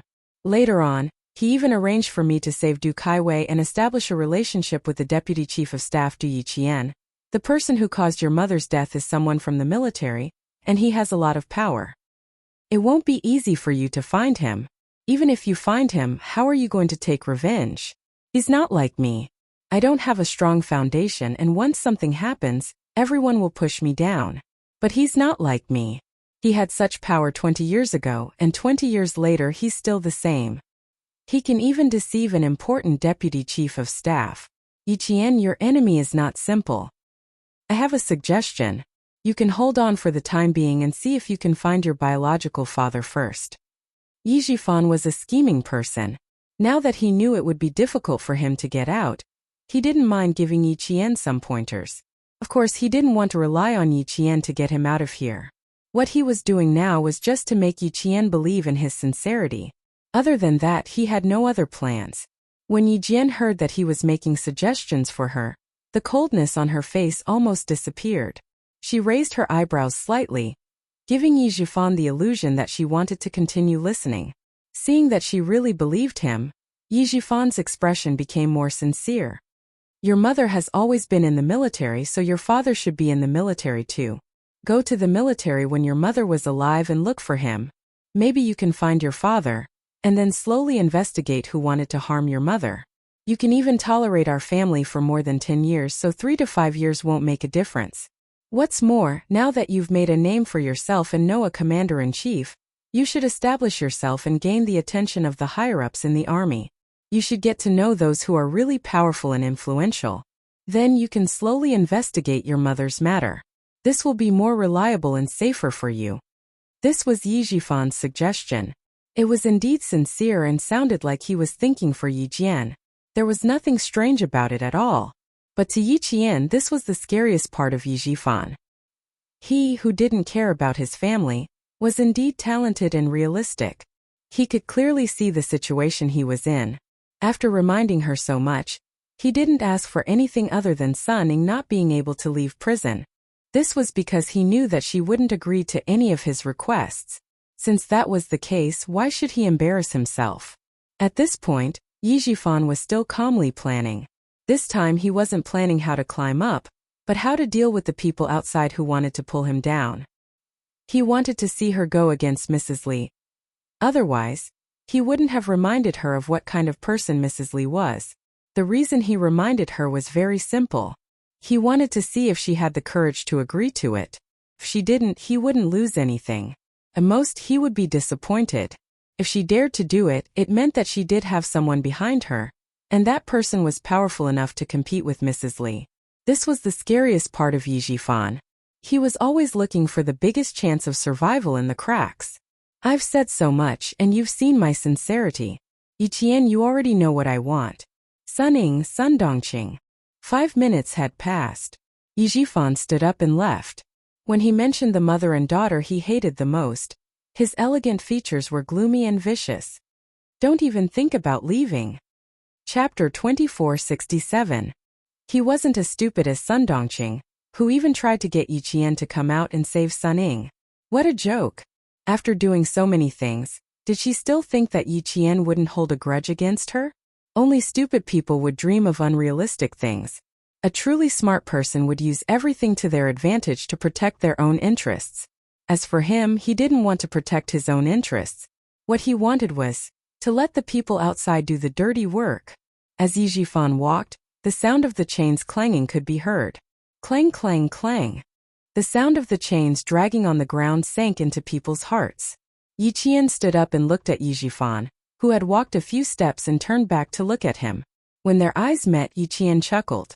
There seemed to be another meaning in that chuckle. It was clear and different and a little sharp. Yi Jifan suddenly regretted turning back to look at her. He shouldn't have turned back just now. He should have kept walking forward. When he turned back, her chuckle told him that she knew everything. It was true that he was harmed by the mother and daughter pair, but the real culprit was Yi Qian. If she hadn't sent the videotape to Madame Li, this wouldn't have happened. The battle between him and Yi Qian wasn't over yet. He didn't want to let the mother and daughter pair go, but Yi Qian, he never wanted to let her live a good life. He never wanted to. Yi Qian was one of the reasons why he ended up in this state. They had been fighting for more than 10 years. Then let's continue fighting. What reconciliation? Let bygones be bygones? He didn't believe in that nonsense. Yi Qian wouldn't forgive him, Yi Jifan. She definitely wouldn't let him go. Whether it was Sun Ning or Sun Dongqing, she would settle her debts one by one and settle them one by one. She wanted to settle the score, but Madame Li still wanted to use Sun Ning. One wanted to settle the score, and the other wanted to use her. Then let the two of them fight. It didn't matter who won or lost. What mattered was that they were fighting. That was what Yi Jifan was thinking. Compared to Sun Ning, who pretended to be ruthless but didn't take any action, Yi Jifan was more skillful. Unfortunately, Yi Jifan was a paranoid person. He was worried, so before he left, he turned back to take a look. That look, Yi Jifan knew things were bad. Seeing Yi Qian's smile, he felt a chill in his heart. Seeing the panic on his face, Yi Qian's smile deepened. Yi Jifan, who had turned his head, did not immediately look away in panic. With a calm expression, he said coldly, "You should go and see Sun Ying. She wanted to trample you under her feet so much. In the end you won, but she didn't care at all. She's still in jail and can't get out. You should really go and see her. See her as a winner. Isn't this more interesting? Isn't this more interesting?" Not bad, it was indeed very interesting. Seeing Yi Jifan panic and become confused, she really felt that it was extremely interesting. In her previous life, she didn't have the ability to fight a battle of wits with Yi Jifan. In this life it was different. In this life she had finally waited for Yi Jifan to fall from grace. She had waited for an outcome. Every member of the Yi family had a part to play in her mother's sacrifice. Their greed and selfishness caused her parents to die young. 2 lives. She had waited 2 lives for revenge. Now that she had waited for this day, how could she let Yi Jifan get what he wanted? So what if Sun Ying got out? With Madame Li's personality, would she let her have a good life? No, even if Sun Ying got out, she wouldn't have a good life. Chapter 2468. The iron door closed with a clang, followed by the sound of the lock. Yi Jian turned around and walked out of the shady room. However, what Yi Jifan was scheming against was possible. With Du Jia and the family Xiao's relationship with the Du family, it was possible that they would face off against Madame Li in the future. But it was definitely not now. There was one more thing that Yi Jifan was right about. Her enemy was indeed not simple. All the clues pointed to the person who caused her mother's death, being a high-ranking official in the military. Only someone like that could slowly push Yi Jifan from a village official to a high-ranking official. Grandpa Jen knew, she knew, Captain Xia knew, the military and the Commission for Discipline Inspection all knew, which was why they were so cautious. As she walked, Yi Jian slowed down again. She muttered, "Train Sun Ying well." And her delicate eyebrows furrowed slightly. Raise Sun Ying well. The jade pendant was her mother's keepsake. Yi Jifan suspected that it was a keepsake that her father had left for her mother. She might be able to find her father. The jade pendant was not in her hands. It was in Sun Ying's hands. The person who knew the origin of the jade pendant even asked Yi Jifan to raise Sun Ying well and at the same time, to raise her to a useless state and not let anyone find out. After leaving the prison, Yi Qian walked towards the coffee shop in Hozi where the couple was waiting for her. As she walked, she thought slowly and connected some things. After connecting the dots, she had a very bold guess. Could it be that the person behind the jade pendant wanted Sun Ying to replace her? Wanted Sun Ying to return to the Fu family? As soon as the thought appeared, Yi Qian immediately denied it. In this day and age, it was not possible to acknowledge one's ancestors with any kind of token. As for her, Big Brother had specially taken a strand of her hair for a test in her father's bedroom. To be on the safe side, he had even taken a toothbrush and sent it for a DNA test. It was impossible for someone to impersonate her. Yi Qian slapped her forehead. She felt that she was thinking too much. Then there must be another reason. What other reason could it be? It was better to investigate. As for visiting Sun Ying and doing so as a victor, he could consider it, but there was no need to go out of his way to visit her. Wasn't the court session tomorrow? He could just meet her tomorrow. A black car drove by the roadside. Someone rolled down the car window and cast a glance at Yi Qian, who was walking in the shade. The car passed by Yi Qian across the green belt, and the tinted window slowly rolled up again. Yi Qian looked up and could only see the black roof of the car reflected the sunlight. She could not even see the license plate number of the black car clearly because of the green belt. However, she knew that someone in the black car was looking at her with a look full of scrutiny. When they walked out of the Southern Province Public Security Bureau, the sun was already shining brightly, and a wave of heat hit them in the face. Yi Qian did not sweat much. After walking for more than 200 meters, she felt refreshed. Compared to the passers-by who were dripping with sweat, Yi Qian was so refreshed that there was not a single drop of sweat on her face or forehead. The sun shone through the leaves, and a few rays of sunlight shone on her face. Her skin was as delicate as white porcelain, clear and sparkling. It attracted the attention of a young woman who walked past her. After walking across the road and crossing the zebra crossing, Yiqian saw a cafe behind the shade of a tree. She raised her head and glanced at the cafe. She stepped aside and stood behind a tree. Her gaze fell on a man in a suit on a hot day. "You've been following me for a few dozen meters. Is there anything I can help you with?" Chapter 2469. The man in the suit, who was originally 2 meters away from her, narrowed his eyes and walked up to Yiqian. "Madam has something to tell Miss Yi. Please don't make things difficult for the people locked up in the bureau. If you're angry, you can rest assured. Miss Yi doesn't want anyone to have a good time. Madam also thinks the same. These are Madam's words. And this document, please sign it, Yiqian." There were other documents to sign. Yiqian didn't reach out to take it immediately. He looked at the man in the suit calmly and waited for an explanation. "It's not any other document. It's for tomorrow's court session. Madam knows that Miss Yi didn't hire a lawyer, so she hired one for Miss Yi. These documents are for accepting Sun Ying's apology." "Not bad." Madam Li was very thoughtful. Yiqian took the document, opened it and skimmed through it. In less than 2 minutes, he finished reading the 3-page document. Madam Li was very good at doing things. She only said that she accepted Sun Ying's apology, but didn't specify what she was apologizing for. This meant that she was giving Madam Li a chance to deal with Sun Ying in the future. With Madam Li's help, Yiqian felt that he wouldn't have a chance to do anything. After reading it, Yiqian signed his name. The man in the suit confirmed that there was no mistake. He bowed politely and said, "Madam Li also said that Miss Yi will be happy at tomorrow's court session since Miss Yi has signed it. Sorry to disturb you, goodbye." He then turned and left. Yiqian looked at the man's back as he strode away. There was a hint of a smile in his eyes. Madam Li was really strong. She directly told him that she wanted Sun Ying to leave the court today. It seemed that he had to thank Madam Li for giving him advance notice. The reason why the domineering Madam Li had informed him in advance was probably because he was a military academy student. Mrs. Li had indeed taken into account the fact that Yi Jian was a military academy student. She thought for a while after answering the phone call, and specially arranged for Li Chuhai to bring someone to inform Yi Jian. She had no choice. The Deputy Chief of Staff Du was being watched by the General Staff Department. As his wife, she had to avoid unnecessary trouble. Based on her previous way of doing things, why would she need to send someone to explain things to a mere cadet? Yiqian walked out from behind the tree and returned to the roadside to wait. Xia Yue, who was eating cake, saw Yiqian waiting at the traffic light to cross the road.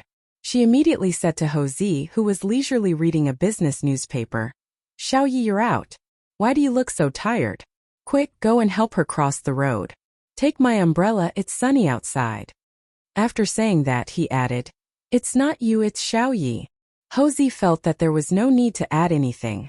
Moreover, he really couldn't tell what was wrong with Yiqian's mental state. She was clearly doing very well, and even had a smile on her face. But Xia Yue said that she was tired, so he accepted it. When Yiqian saw that Ho Zi had specially come over to pick him up with a woman's pink floral umbrella, the corners of his mouth twitched a few times. She really wanted to laugh. The tall man had such a strong aura when he walked that even speeding cars would step on their brakes. Even though the traffic light was red, he still walked with a domineering aura that said, "This road is built by me." Yet, he still had to hold a pink floral umbrella. It was so out of place. Yi Jian held back her laughter. It was really funny. The boss of the underworld was holding a woman's umbrella, and it was a very small one. Along the way, he was not holding an umbrella, but carrying a big knife. It was a déjà vu. Chapter 2470. Don't laugh. Yue said you weren't feeling well, so she asked me to come and pick you up. She was the one who asked me to hold the umbrella. She said the sun is too strong, and it won't hurt your skin if you don't get too exposed to it. Ho Zi's expression was cold as he conveyed his wife's words seriously. It was obvious that he was helpless, and his forehead was tense. "I know you want to laugh, but don't laugh. I've lived for decades, and this is the first time I'm holding an umbrella under the sun." Ho Zi passed the umbrella over and looked at Yiqian again. "You soldiers are afraid of the sun? What's there to be afraid of?" He was the boss of the underworld, but now he was taught a lesson by Xiaoyue. He would never dare to go east. Xiaoyue couldn't stop laughing. It was also the first time she saw Hozi holding a woman's umbrella. "You're still laughing? I've lost all my face." Hozi poured a glass of lemonade for her. Seeing that his wife was smiling to the point of tears in her eyes, his tense Junyan also relaxed. There was only endless indulgence. "You drink some water." Xiaoyue took the glass and lectured her husband. "You Xiaoyi knows to look at the light when crossing the road. What about you? It was clearly a red light, but you still rushed forward. Fortunately, it's noon and there aren't many cars. The driver could see you from afar and could step on the brakes. If you don't follow the traffic rules, our children will learn from you in the future. Aren't you worried?" Hozi wanted to say, "Who dares to hit him?" But when he heard the last sentence, he immediately realized his mistake. He nodded seriously and replied, "That's true. There are so many cars nowadays. It's not impossible for someone to hit us. I have to take the lead." With Xiaoyue around, Hozi didn't look like the boss of the underworld at all. He was full of life and was extremely handsome. Although he was 40 years old, he exuded the mature aura of a successful person. The young women at the next table glanced at him from time to time. Yi Qian had already noticed them. When he saw a young woman wearing tight red clothes with a low V-neck, revealing half of her fair and round breasts, Yi Qian's face darkened slightly. In an instant, his eyes were as sharp as a sword as he glanced at her. She was wearing a military uniform. Even though it was a student's uniform, she still exuded the aura of a soldier. The young woman was holding a cup of coffee and throwing flirtatious glances at Hozi. Unexpectedly, Hozi shot a murderous look at her. The young woman was so frightened that she let out a "nah." The brown coffee spilled out of the cup and splashed onto her half-exposed breasts. The coffee spilled all over her chest and she looked extremely embarrassed. "You." The young woman put the cup of coffee on the marble table and glared at Yi Qian. If the woman in the black dress hadn't stopped her in time, she probably would have rushed up. Hozi finally moved. He turned his head and glanced at the young woman indifferently. The young woman's arrogance instantly disappeared. She lowered her head in panic and took a tissue from her companion to dry the coffee on her chest. All right. Take a break. Who do you think you are?" A woman in her late 20s wearing a tight black dress with an exquisite figure scolded her girlfriend. She then apologized to Yi Qian. "I'm sorry. My sister didn't do it on purpose. Sorry for offending you." Compared to Yi Qian, the woman in the black dress was more afraid of Hozi. They were all from the brothel and had a good eye for people. Although the woman in the military uniform looked at her coldly, it was only a warning. Chapter 2471. His temperament was extraordinary. With one look, one could tell that he was a man with a lot of money. He was not someone to be trifled with. His eyes swept over, cold and full of killing intent. That kind of high and mighty gaze swept over. The lives of these people were just ants in his eyes. He could easily kill them with a raise of his hand. She was apologizing, but Hozi didn't even look at her. He looked away indifferently and saw that Xiaoyue had started eating dessert again. His cold expression changed drastically, and he instantly turned into a filial husband. "Baby, the doctor said that you can't eat too much dessert. Be careful of gestational diabetes. You need to control your sugar intake. It can't be too high. You just ate a portion, so you can't eat more today." He coaxed and forced Xiaoyue to take the dessert away. He was still worried, so he dipped the spoon into the cake. Xiaoyue didn't even have a chance to speak before he finished the dessert in 2 bites. Yi Qian felt that he didn't have to be so calculative with the young woman at the next table. Their relationship was so good that no one could interfere. She was overthinking things. Xiaoyue didn't like desserts in the past, but she didn't know why she started eating desserts after she got pregnant. Seeing that her favorite cake was in Hozi's stomach, she gritted her teeth and pinched Hozi's strong shoulders with her slender fingers. "When I give birth, you'll gain at least 20 pounds. I'm giving you a heads up. I don't like fat men. You'd better maintain your figure." Yi Qian, who was sitting opposite her, picked up a business newspaper on the table and started reading. At this time, it wasn't convenient for her to disturb them. "Pinch me when we get home. I'll have my fill when we get home." Hozi was more than willing. He even put his arm around his wife's shoulders and kissed Xia Yiwei's cheek gently and attentively. Xiao Yi won't be coming home with us later. Let's talk business first. Xia Yiwei removed the strong arm from her shoulder and smiled at Yi Qian, who was reading the newspaper. Your brother Z can control himself, but I can't. You don't have to worry about me. She pushed the untouched dessert in front of Yi Qian, who had placed the newspaper on the table. Have some dessert to fill your tummy first. We'll go for dinner later. Let's talk while we eat. It took less than half an hour for Yi Qian to meet Yi Jifan. It was almost 12 o'clock now, just in time for lunch. After eating a small plate of desserts, Hou Zi helped Xia Yiwei up. His actions were so gentle that it was as if his wife was a fragile porcelain doll. Get up slowly. Be careful not to bump your stomach. The floor is a little slippery. Next time if I don't accompany you, you're not allowed to come here alone. His domineering tone left no room for doubt, but it was comfortable to listen to. Did you see that? He treasures his wife so much. You never learn from your mistakes. Do you think that every man will stare at your breasts and climb into your bed? When they reached the door, Yi Qian heard the woman in the black dress lecturing the woman in the red dress. Out of the 4 people at the table, the woman in the red dress was the most unruly. She was also the prettiest, but she was also the most impudent. Who knew that he wouldn't know how to behave? He's so blind. Shut up. Don't get yourself killed without even knowing it. The door to the coffee shop closed, cutting off the woman in the black dress voice.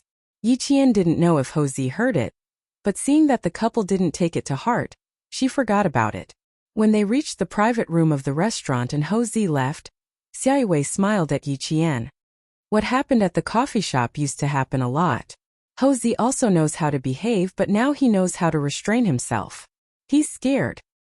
He also knows that I can still survive without him, so he doesn't dare to do it anymore. Chapter 2472. Yi Qian was pouring water when she heard that. Her hands paused and the water stopped flowing. He probably went out to reflect on himself. When the dishes are served, don't call him. We'll eat on our own, Xia Yiwei said calmly. There was no haze between her eyebrows, only tenderness. A prodigal son was more precious than gold. Sister Yiwei had waited for her lover to come back. Although those things in the past hurt her, she still had a long life ahead of her. 20 years of feelings could not be let go so easily. The man she loved still loved her deeply. Let bygones be bygones. Yi Qian could more or less understand Xia Yiwei's thoughts, but when it came to her, ha ha ha. She smirked and filled a glass with water. When she passed it to her, she replied softly, I can't do it. Some things hurt and can't be forgiven. Yes, I know your personality. So now that you're in a relationship with sixth brother, no matter how much he flirts with you, you have to protect yourself. Don't let him get to you so easily. Men are all the same. They don't know how to cherish the moment they get what they want too early. Xia Yiwei said gently. She was like a big sister telling Yi Qian intimate words. Yi Qian had never been taught these words in her 2 lifetimes. Hearing that, she nodded. Thank you, Sister Yiwei. I'll remember it. Don't tell sixth brother. Xia Yiwei winked playfully. She had the maturity of a woman and the playfulness of a young girl. Her bright and beautiful face glowed with happiness. She saw Yi Qian's stubbornness, so she wanted to remind her. She believed in sixth brother's character, but there were too many uncertainties in life. Some things were clearly within your control, but there were bound to be some deviations. Yi Jian was a good girl with an unyielding character. However, such a girl happened to have a fatal flaw, which was that she would never nod her head easily. If sixth brother really did something wrong to her, she would not choose to forgive him. She would definitely leave and not give sixth brother a chance to start over. The more determined she was, the greater the pain in her heart. She did not wish for this to happen. Men with family Xia were very loyal before and after marriage. Everyone in their family was in a high position. None of them were involved in any scandals. Sixth brother was a little reckless, so it was better to play it safe. When Xia Jinyuan found out later, he was so angry that he almost vomited blood. Not only did he have a father who was a burden, but he also had a sister who was a burden. Hou Zi came back after about 10 minutes. There was still a faint smell of cigarettes on his body. There were some things that his lover did not care about, but he felt extremely guilty every time he thought about it. With a private room, no one would disturb them. Yijian told Houzi about some of Yijifan's affairs. Houzi couldn't help with other things, but she could ask someone to keep an eye on Madame Li and see what she would do. There's no point in specially visiting a defeated opponent in prison. He wants you to see Sunning because he wants to make the conflict between you and Sunning worse, so that he can achieve his goal. I won't go. The court will be held tomorrow afternoon. I'll just listen. Madame Li made a big move in the southern province 2 months ago. After she came back to the capital, she did not do anything. Now her brother, Li Chuhai, is in charge of the southern province. He's a ruthless businessman who doesn't like to share the profits with others. Chapter 2473. When Houzi talked about the Li family, she added, I heard that Li Chuhai used to be a soldier. I've met him twice, and I can see that he still has the demeanor of a soldier. His posture is different from others, and it's a little similar to you and sixth brother. When he and Yiqian talked about serious matters, Xia Yiwei would occasionally add, Madame Li probably won't come to the court session tomorrow. Not necessarily. It's also unknown whether the court session will go smoothly tomorrow. Houzi smiled and shook his head. Xiao Yi just said that Sunning reported Yijifan because she had a deal with Madame Li. Yiqian took a sip of his new tea and smiled. She won't come. I met someone sent by Madame Li at the coffee shop. He told me very politely about what Madame Li wanted to do next. After he told the couple what the man in the suit said, he sighed. I didn't think that Madame Li would be so polite to a little military academy student like me. Xia Yiwei's face turned cold when she heard this, then she mocked. Madame Li has always been domineering in the capital. Not many families are worthy of her attention. Even if she sent someone over, it must be because she had no choice. Who knows, maybe he's still angry. It was unknown whether she was angry or not, but Yiqian knew that Madame Li remembered him. Not wanting to affect Xia Yiwei's mood, Yiqian smiled and said, At least she gave me a heads up. It made me feel better. Xiao Yi is right. At least she gave me a heads up. Sunning wanted Madame Li to make a deal with Xiao Yi, and not let Sunning be sentenced. But Houzi looked at Yiqian and said slowly, Since Madame Li said that she doesn't want Sunning to have an easy time, then you can let her handle Sunning. You can let her handle it. Yiqian smiled and nodded. I've always thought so. The southern province notified me so late and said that the court session would start tomorrow. I didn't even have the chance to hire a lawyer. If something so illegal happened to me, it's clear that Madame Li and the southern province have already arranged for me to lose. Now that she's informed me, let's do as she wishes. Madame Li, I don't want to face her for the time being. Let's wait and see. Yiqian had thought things through, so she was not worried at all when Madame Li wanted to bail Sunning out. After talking so much with Yijifan, the only thing he was interested in was the letter that the person behind the jade pendant had written to Yijifan. Her indifference made Houzi secretly nod his head. When they returned home, he sighed to Xia Yiwei. Xiao Yi, when I was her age, I really didn't have her temperament or her temperament. The surface of the water is calm, but the depths of the water are unfathomable. Sometimes I have to think twice before I speak to her. Xia Yiwei laughed for a long time. She lay in his arms and said lazily, That's why I have to watch over little Yi for sixth brother. We can't let sixth brother ruin such a good girl. She was ruined by sixth brother. Houzi changed the topic. There was no way he could continue the conversation. To him, sixth brother was more than enough for Yiqian. He was talented, good-looking, responsible, and had a rare EQ. How could he ruin Yiqian? She didn't want to say it at first, but seeing that they were both men, Houzi said, Your sixth brother's sister after all, and he has a good relationship with you. Don't drag him down, okay? Chapter 2474. Sixth brother told me that for such an outstanding girl like Yiqian to join the masculine army, it would be like falling into a wolf's den, surrounded by hungry wolves. For the sake of his lifelong happiness, he's always thinking about how to take Yiqian in. He's your younger brother, and you're his older sister. Since you want the two of you to be happy, then don't get involved, understand? With that, Houzi hugged his wife a little tighter, lowered his head, and kissed his wife's forehead. Sixth brother is different from me. Even though he's young, he's much more mature than I was when I was 27. He's very responsible, and he won't do anything to hurt little Yi. You don't put old Sixth in the circle of people like us. He's a soldier and he's born different from hooligans like me. Xia Yiwei remained silent. It's too late, it's too late. I've already said it. Afternoon nap, afternoon nap. I'm so sleepy. Tomorrow you can go with little Yi. I won't go. Xia Yiwei felt a little guilty, so she closed her eyes and refused to continue the conversation. Ho Zi studied the letter for a while, then narrowed his eyes slightly. It seemed she had said something unfavorable to Yi Qian, and he didn't know if Six's brother could get in touch with him. He had to let him know. The sun was shining brightly outside, and the glaring rays made it hard for people to open their eyes. Without an umbrella, Yi Qian pushed open the bank door, walked out of the bank about 10 minutes later, and quickly left in a car. Back at the Caesar Hotel, Yi Jian opened the yellowed envelope. The letter paper was an ordinary letter paper with one thin and one thick red horizontal stripe.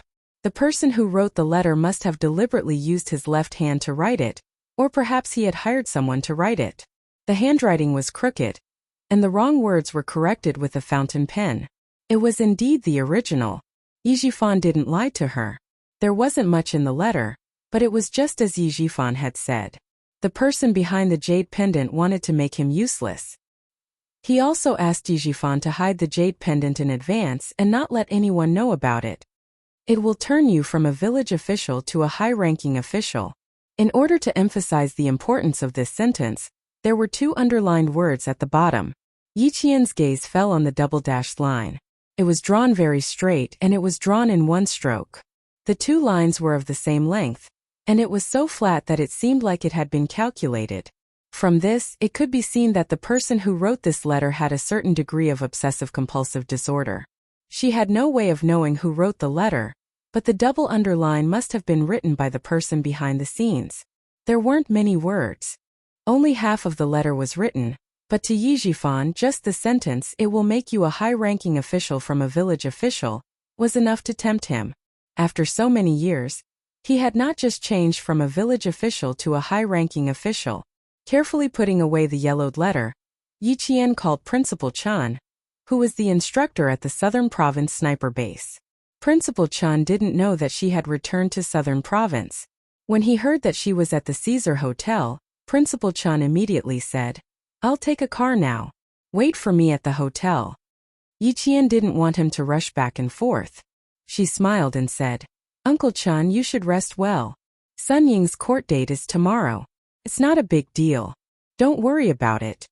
With Mrs. Li's interference and the delay in informing her of the court date, it was obvious that she would see Sun Ying's smug face at the court tomorrow. If she hadn't promised Uncle Chan that Yi Jifan's family had to report to him in detail, she wouldn't have told Uncle Chan about her return to Southern Province. Chapter 2475. How could Principal Chan be at ease with Yi Qian? To him, Yi Jifan's family wouldn't settle down even if they were in jail. They might still have some tricks up their sleeves. "Wait for me at the hotel. Chief Kai came over last time and brought some things your mother used in the army. There's also an old-fashioned military uniform that your mother used to wear. I'll bring it over for you." Yi Qian couldn't refuse Principal Chen's request. Her closest kin always knew where her weakness was, and she wasn't afraid that they would find out, because they would never use her soft spot to hurt her. Principal Chan arrived at the hotel at 5 in the afternoon. When he entered the hotel, he asked Yi Qian to tell him about his meeting with Yi Jifan today, and what they had talked about. Meanwhile, in a 15-story building in the Southern Province Science Park, Li Chuhai called Madame Li, who was far away in the capital. "You've already told her, haven't you? Just tell her." Madame Li was preparing dessert for dinner. She rarely cooked, but today's guests were different, so she had to put in some effort. She held the phone in one hand and took out some butter from the fridge to put on the counter. Li Chuhai rubbed his brows. He didn't think Madame Li's relaxed tone was good. "Sis, Yi Jifan will definitely say something bad about Sunning when he sees Yi Qian. Why aren't you worried at all? In my opinion, they shouldn't have met in the first place." "So what if they meet? What's the problem?" Madame Li's brows relaxed. She smiled disapprovingly. "Don't worry, nothing will happen. At this time, everyone who used to know Yi Jifan is avoiding him like the plague. As far as I know, no one has gone to visit him. Her family has done so many things to hurt Yiqian, but Yiqian really went over.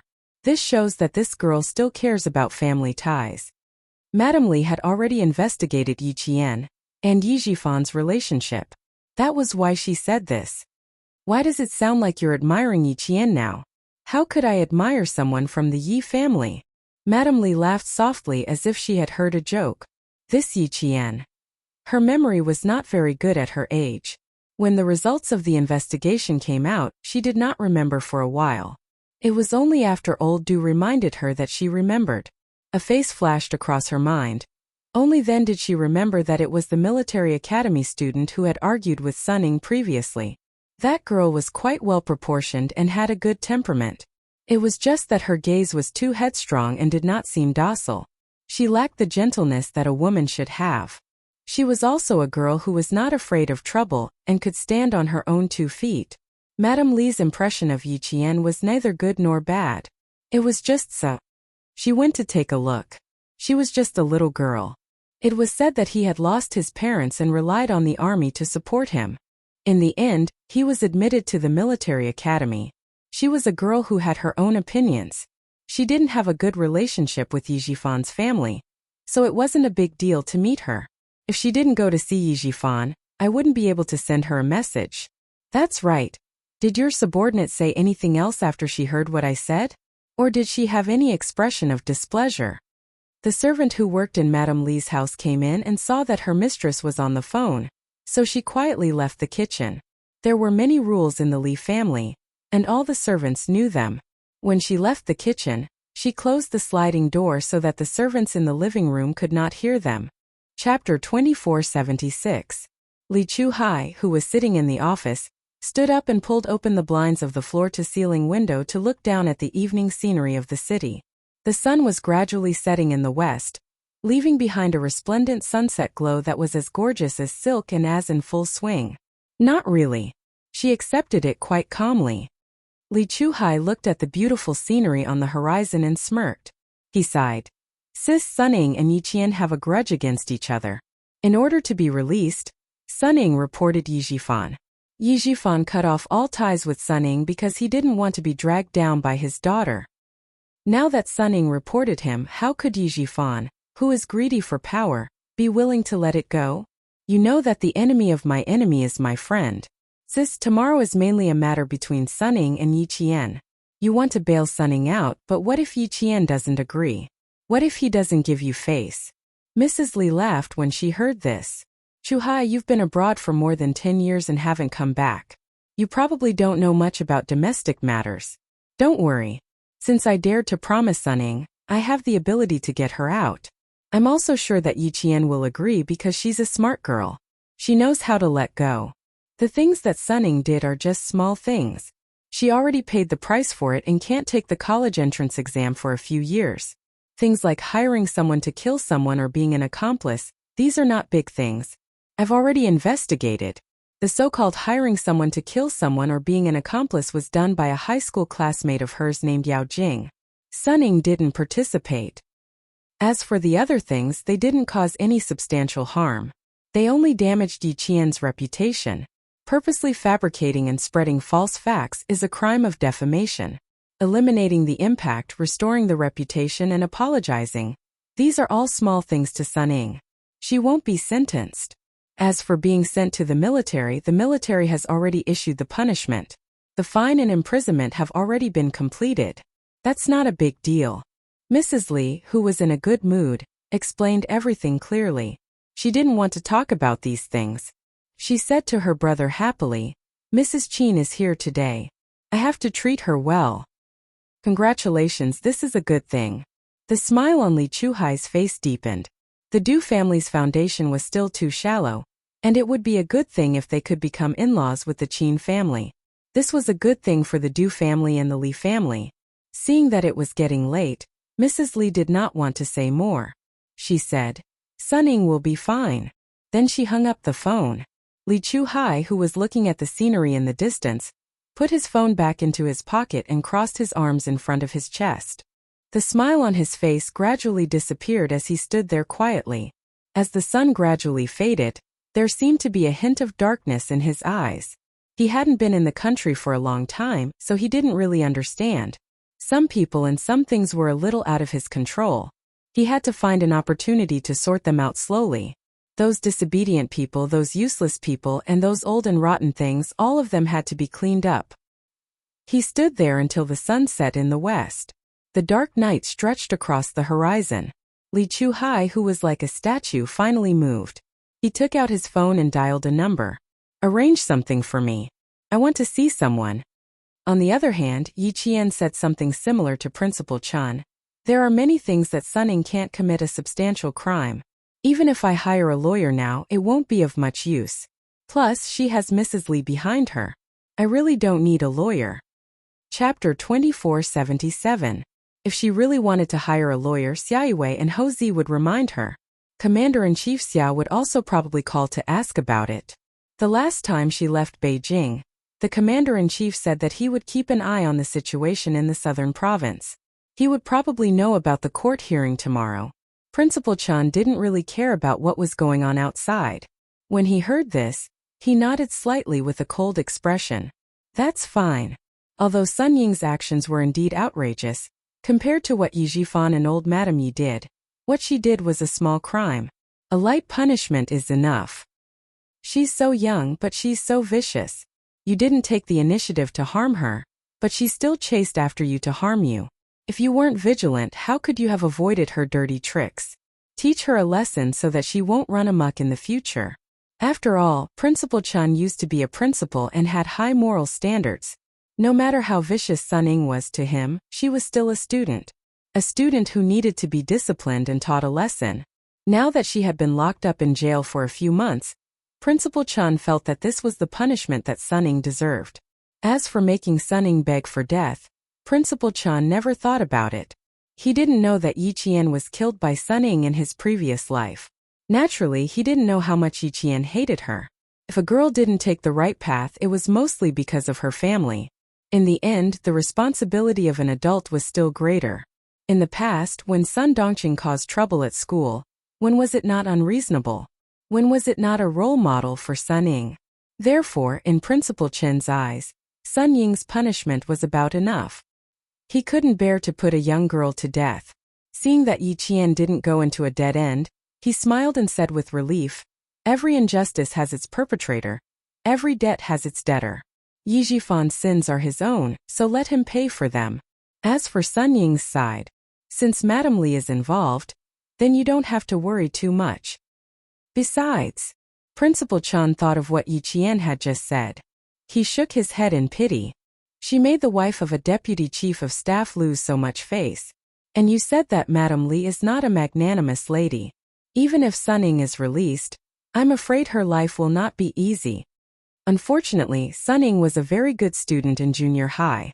Her grades were good and she was good at singing and dancing. Why did she become worse as she grew older? At such a young age, she already knew how to scheme against Yi Qian. Sigh, what a pity that such a good child was ruined just like that. Being dismissed by the army was a stain on her record. Her life was over. Yi Qian had always thought the same as Principal Chen.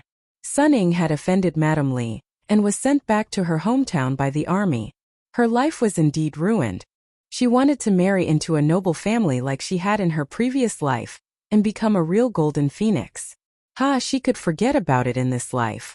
She originally wanted to settle the score with Sun Ying, then slowly wait for the military and the disciplinary committee to settle the score with Yi Jifan. Who knew that the plot would take a turn and settle the score with Yi Jifan first? Either way, it was the result she wanted to see. The next day, the court session was held at 2 in the afternoon. Yi Jifan and Sun Dongqing were both escorted to the court by the bailiffs. As Sun Ying's parents, they were allowed to attend the court session.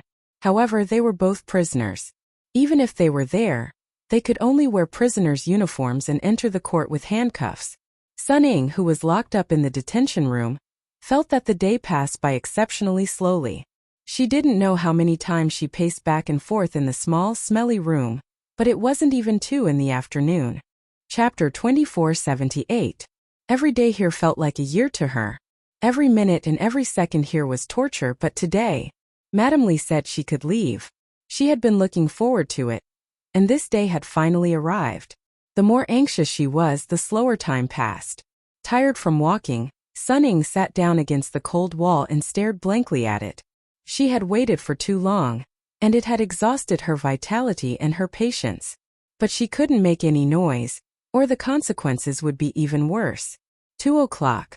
Everything would be fine after 2 o'clock. After 2 o'clock she would be free. She had to wait patiently. At 12 o'clock someone finally arrived. It was the police who were escorting Sun Ying to the court. Sun Ying. A cold and serious voice rang out, announcing Sun Ying's name, place of birth, and ID number. The court and the police exchanged documents, and all the procedures were completed. The metal door opened with a clang, and Sun Ying walked out of the narrow room that had almost driven her crazy. When she finally walked out into the sunlight, she couldn't help but laugh. It was a low, soft, and particularly gloomy laugh. The staff escorting her to the court didn't find it strange. They had seen it many times and were used to it. However, Sun Ying didn't know that what awaited her was not a good thing. Even if she could regain her freedom today, Madame Li's arrangement was enough to make her a villain that everyone hated. At around 1:40, Yi Qian walked into the court accompanied by Ho Zi and Principal Chun. Walking past the second courtroom, Yi Qian saw dozens of people sitting in the audience. She understood what the man in the suit meant when he said, "Madam will make Miss Yi happy tomorrow." There were a lot of people. There were at least 30 people. Sitting in the audience were not just anyone. Many of her classmates from middle school and high school, and there were also villagers from Shuka village. Among them, the famous gossipy Aunt Yu and Aunt Xiu were all there. Everyone in the audience turned their heads, and their eyes fell on Yi Qian, who pushed the door open. These students were all junior high school students. After graduating from high school, they had never seen Yi Qian again. Especially junior high school students. Other than In Jessen and a male student whom they met during training, no one else had seen Yi Qian. Now that they saw Yi Qian in his military uniform, the junior high school students were all shocked by the military might emanating from Yi Qian. This Yi Qian was too unfamiliar to them. Some of the students could not believe that the cadet walking over was Yi Qian. "Oh my God, is this Yi Qian? This why doesn't seem like it at all. Really so handsome, so energetic." She had changed. She had changed. She was no longer like Yi Jian. Oh my God. Why did he change so much? In their memories, Yi Qian was a skinny, small, soft-spoken, slow-walking Yi Qian. He did everything half-heartedly and walked with his head lowered all year round. Although he suddenly changed in the second half of the second year of junior high school, he left a deep impression on them. So much so that after 4 years of not seeing him, the one they remembered the most was still Yi Qian, who was subservient to Sun Ying. In most people's memories, Yi Qian was still the same. That's right, it's Yi Qian. Look at her face and her eyes. She looks just like she did in the third year of junior high school. Back then she was prettier than Ying. Oh, Sun Ying. Hasn't she graduated 4 years ago? She must be even prettier than before. Chapter 2479. She's not just pretty. Look at how tall she's grown. She's already 1.7 meters tall. She was so short and skinny back then. I was afraid that she would be blown away if the wind blew. Look at Yi Qian now. Yi Qian has changed the most in our class. Usually, when I walk on the street, even if I recognize him, I don't dare to go up and greet him. She felt a little awkward, a little embarrassed, and a little afraid. After all, other than a few students with good grades who didn't really bully Yi Qian back then, the other students who liked to play and quarrel had more or less bullied him. Especially the girls who shared the same dormitory as Yi Qian. In fact, they all knew that Teacher Ku had purposely arranged for all the girls who liked to bully Yi Qian to stay there. The few of them had seen it before, so they probably felt even worse. The girl who spoke was a little emotional and a little jealous. Her words were also acknowledged by the students beside her. Wasn't that right? If they met Yi Qian on the street, they wouldn't dare to recognize him because they were afraid that they would mistake him for someone else. The current Yi Qian was no longer the same as before. His eyebrows were sharp, his eyes were like stars, and below his beautiful nose were petal-like lips. She pursed her lips slightly and looked serious. Even the look in her eyes changed. Although her facial features were exquisite, there was a sense of intimidating majesty. She looked like Yi Jian in every way, but at the same time she didn't. confident and reserved. Compared to when he was in junior high, Yi Qian had changed too much. It was as if he was a different person. On the other side, the audience was also talking. It was Aunt Yu's voice. Little Yi. Oh, it's really Little Yi. Uncle, look, Little Yi is here. Amazing, amazing. Little Yi came out in her military uniform. Why is she so handsome? She's so energetic. Io, we're sitting in the wrong seat. We should be sitting by the door. We can't even talk to her sitting here. What's the rush? She'll definitely come. Little Yi looked in our direction just now. What's the rush? Wait. Hey, look beside her. Isn't that Town Middle School's Principal Chen? Why is he here too? Aren't you talking nonsense? Principal Chen was raised by Uncle General. Why can't he come? There's a man beside Little Yi. Who is he? I've never seen him before. He was talking about Ho Zi. Ho Zi looked at the huge lineup of people in the audience. When she saw a girl stand up, she smiled at Yi Qian and said, I'll come in later. You guys go ahead and catch up. The person who stood up and walked over was Zhang Na, who had a good relationship with Yi Qian during middle school. She was sitting in the last row, so she was the first to speak. It's been 4 years since we last met. I didn't expect that we would meet in a place like this. Yi Qian, it's been a while. It was different if they had a good relationship. Although they were a little distant, at least they weren't stiff. The moment Zhang Na opened her mouth, the junior high school classmates sitting around her all started talking. Yi Qian, Yi Qian. Yi Qian, it's me, Tan Wei. Do you still remember me? Tan Wei remembered. They were in the same dormitory in middle school. Back then, when Sunning instigated He Jimin to bully her, Tan Wei would step out to defend her. Yi Qian, who had just finished hugging Zhang Na, smiled and said, I know you. We were in the same dormitory. Yes, yes, yes. I didn't expect you to remember. Tan Wei smiled. She didn't get into university or high school. She studied vocational school and worked in a factory in the southern province. After entering society for a year, she had the maturity and sophistication of an adult. She even nudged a girl beside her. This is He Jimin. She came with me. We're working in the same factory now. Do you still know He Jimin? Chapter 2480. He Jimin, who was sitting with her head down, didn't dare to face Yi Qian, especially Yi Qian in his military uniform. She was caught off guard by Tan Wei's sudden appearance, and a trace of panic flashed across her eyes. The other students couldn't help but quieten down. Their gazes shifted from Yi Qian to He Jimin. Everyone's expression changed slightly, and they all had different thoughts. He Jimin, of course they knew each other. Yi Qian definitely knew her as well. And there were too many bad memories in their acquaintance. She didn't know if Yi Qian would give her a hard time. In the past, He Jimin often gave Yi Qian a hard time, and even helped Sunning to make things difficult for Yi Qian. The atmosphere suddenly became a little tense. Some students even held their breaths. If Yi Qian really wanted to make things difficult for He Jimin, it was reasonable. Under the gaze of the students, Yi Qian, whose expression didn't change, smiled and nodded. Long time no see. Good, long time no see.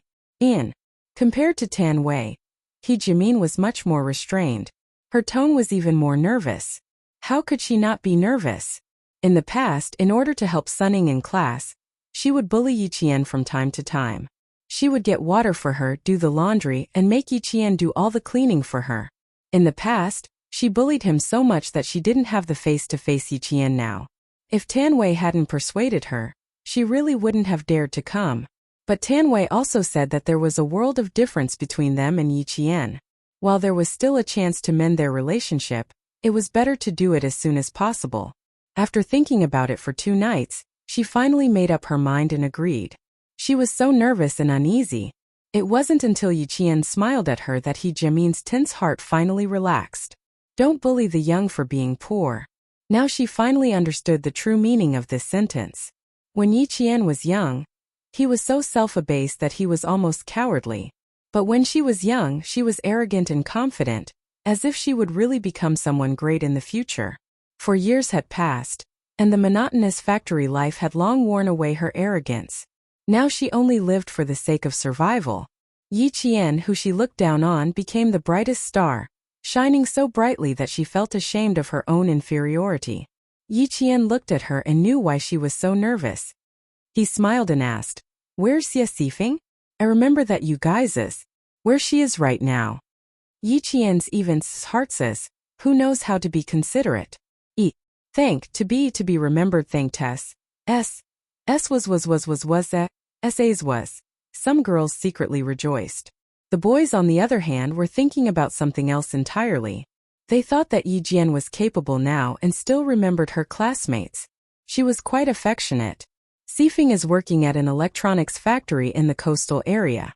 She hasn't come back yet. Tanwei replied with a smile. His eyes kept glancing at Yi Qian, full of envy. "Yi Qian, you're the most promising in our class. You're the top scorer in the college entrance exam. Back then the town went crazy for you. I heard from my brother that our town's middle school even hung a banner at school." Life was truly unpredictable. Who would have thought that Yi Qian, who used to be last in class, would become the most promising student in town? A military academy student. Fujian Town's the town's pride. It was said that the town's mayor had accompanied the city's education bureau to Shuka village to award a scholarship to Yi Qian. But they couldn't find Yi Qian and didn't know where she went. Chapter 2481. Tanwei's envy was also the envy of his junior high classmates. Who would have thought that Yi Qian, who was bullied by Suning and scolded by Mr. Ku every day, would become so successful? Back in the day, Mr. Ku even pointed at Yi Qian's nose and scolded him. "Look at you. You're just a waste of society's resources. If you grow up to be successful, I'll twist my head off and let you kick it like a ball." Now that Yi Jian was so successful, she didn't know how teacher Dao Ku would feel when he saw her. She guessed that he would be scared. 8 girls and 5 boys from his junior high class came. Among them, Zhou Liao was studying at Southern Province University. The girls Zhang Na and Zhang Wenjin were also in college. The rest were already in society. Yi Qian could name them accurately. Although she missed Yi Qian as a junior high student, she didn't hate him. However, it would be difficult for her to forget what Xie Sifeng and He Jimin had done to her. She didn't want to talk about being classmates. She wanted to keep a certain distance. She was familiar with her senior high classmates, but there were also a few unfamiliar faces. After asking around, she realized that they were Sun Ying's former senior high classmates. "Hello Yi Qian. We're Yi, Sun Ying's sophomore and junior high classmates. Nice to meet you. We're not senior high classmates. We used to be in the same dance class. We were in the same English class as her. She was in Sun Ying's piano class. We used to hang out together during the summer vacation." Although they had never met Yi Qian, they had more or less heard about Yi Qian from Suning. They knew that Suning had an ungrateful cousin who always made things difficult for Suning. They also knew that Sun Ying's cousin only got into high school by cheating. They had never met Yi Qian, but they all thought that Yi Qian was a hypocrite. Sometimes when they went out together, he would come up with ideas for Suning. Now that they thought about it, they were all deceived by Suning. If someone hadn't asked them to come over, they wouldn't have known that they were so stupid. After listening to their introductions and looking at the lineup, Yi Qian was even more certain that Madame Li was worried that she would mention today's incident to the military and make things difficult for the deputy chief of staff. Therefore, he tried his best to handle things as perfectly as possible so that she would feel better. She really didn't expect Mrs. Li to be able to gather all her high school and junior high school classmates together. She even invited the villagers of Shuka village. In order to shut her up, Madame Li had put in a lot of effort. The second courtroom was very big. The auditorium would be in the middle, with 3 large sections on the left and right. The high school and junior high school students would be on the left, while the villagers would be on the right. The villagers had already noticed Yi Qian entering the courtroom, but they had been reminded not to walk around freely in the courtroom.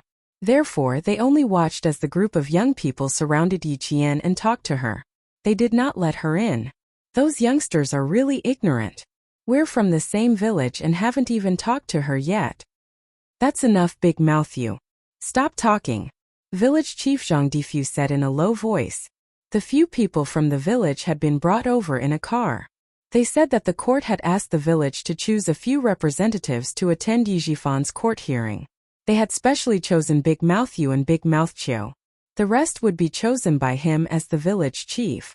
Yi Jifan was a high-ranking official from the village. Now that his wife and daughter had reported him as a prisoner, he had become the joke of the entire Fujian town. When he saw that the court had specially sent a car over, he didn't think much of it and entered the provincial capital together. Chapter 2482. Zhang Difu didn't feel too good about the current situation. They were from the same village and they were uncle and nephew. In the end, they became enemies that couldn't be untied. Sigh. The Yi family was disbanded. The village chief's face darkened. Aunt Yu didn't say anything more. She pursed her lips and turned her head away angrily. She didn't say anything wrong, so why couldn't she say anything? But after a while, Aunt Yu's gloomy face immediately brightened up. She heard Yi Qian's voice. It was refreshing, as if she had eaten a slice of iced watermelon on a hot day. Her whole body felt comfortable. Yi Qian was greeting the village chief, Zhang Difu. He was polite and familiar with the villagers. Zhang Difu was very pleased to hear this. It's not that hard. It's just that I'm getting old and riding the car is too torturous. Zhang Difu looked at Yi Qian. It was also his first time seeing Yi Qian in his military uniform. He was spirited, very spirited.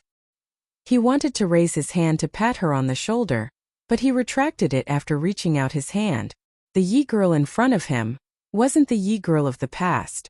How could he casually pat her on the shoulder? You're very good like this. You've won glory for our village. Good, very good. Life was a little bitter, but after the bitterness came the sweetness. Aunt Yu squeezed over and said to Yi Qian in a loud and clear voice, Yi girl, Auntie is here to see you. Don't worry, Auntie will definitely stand by you.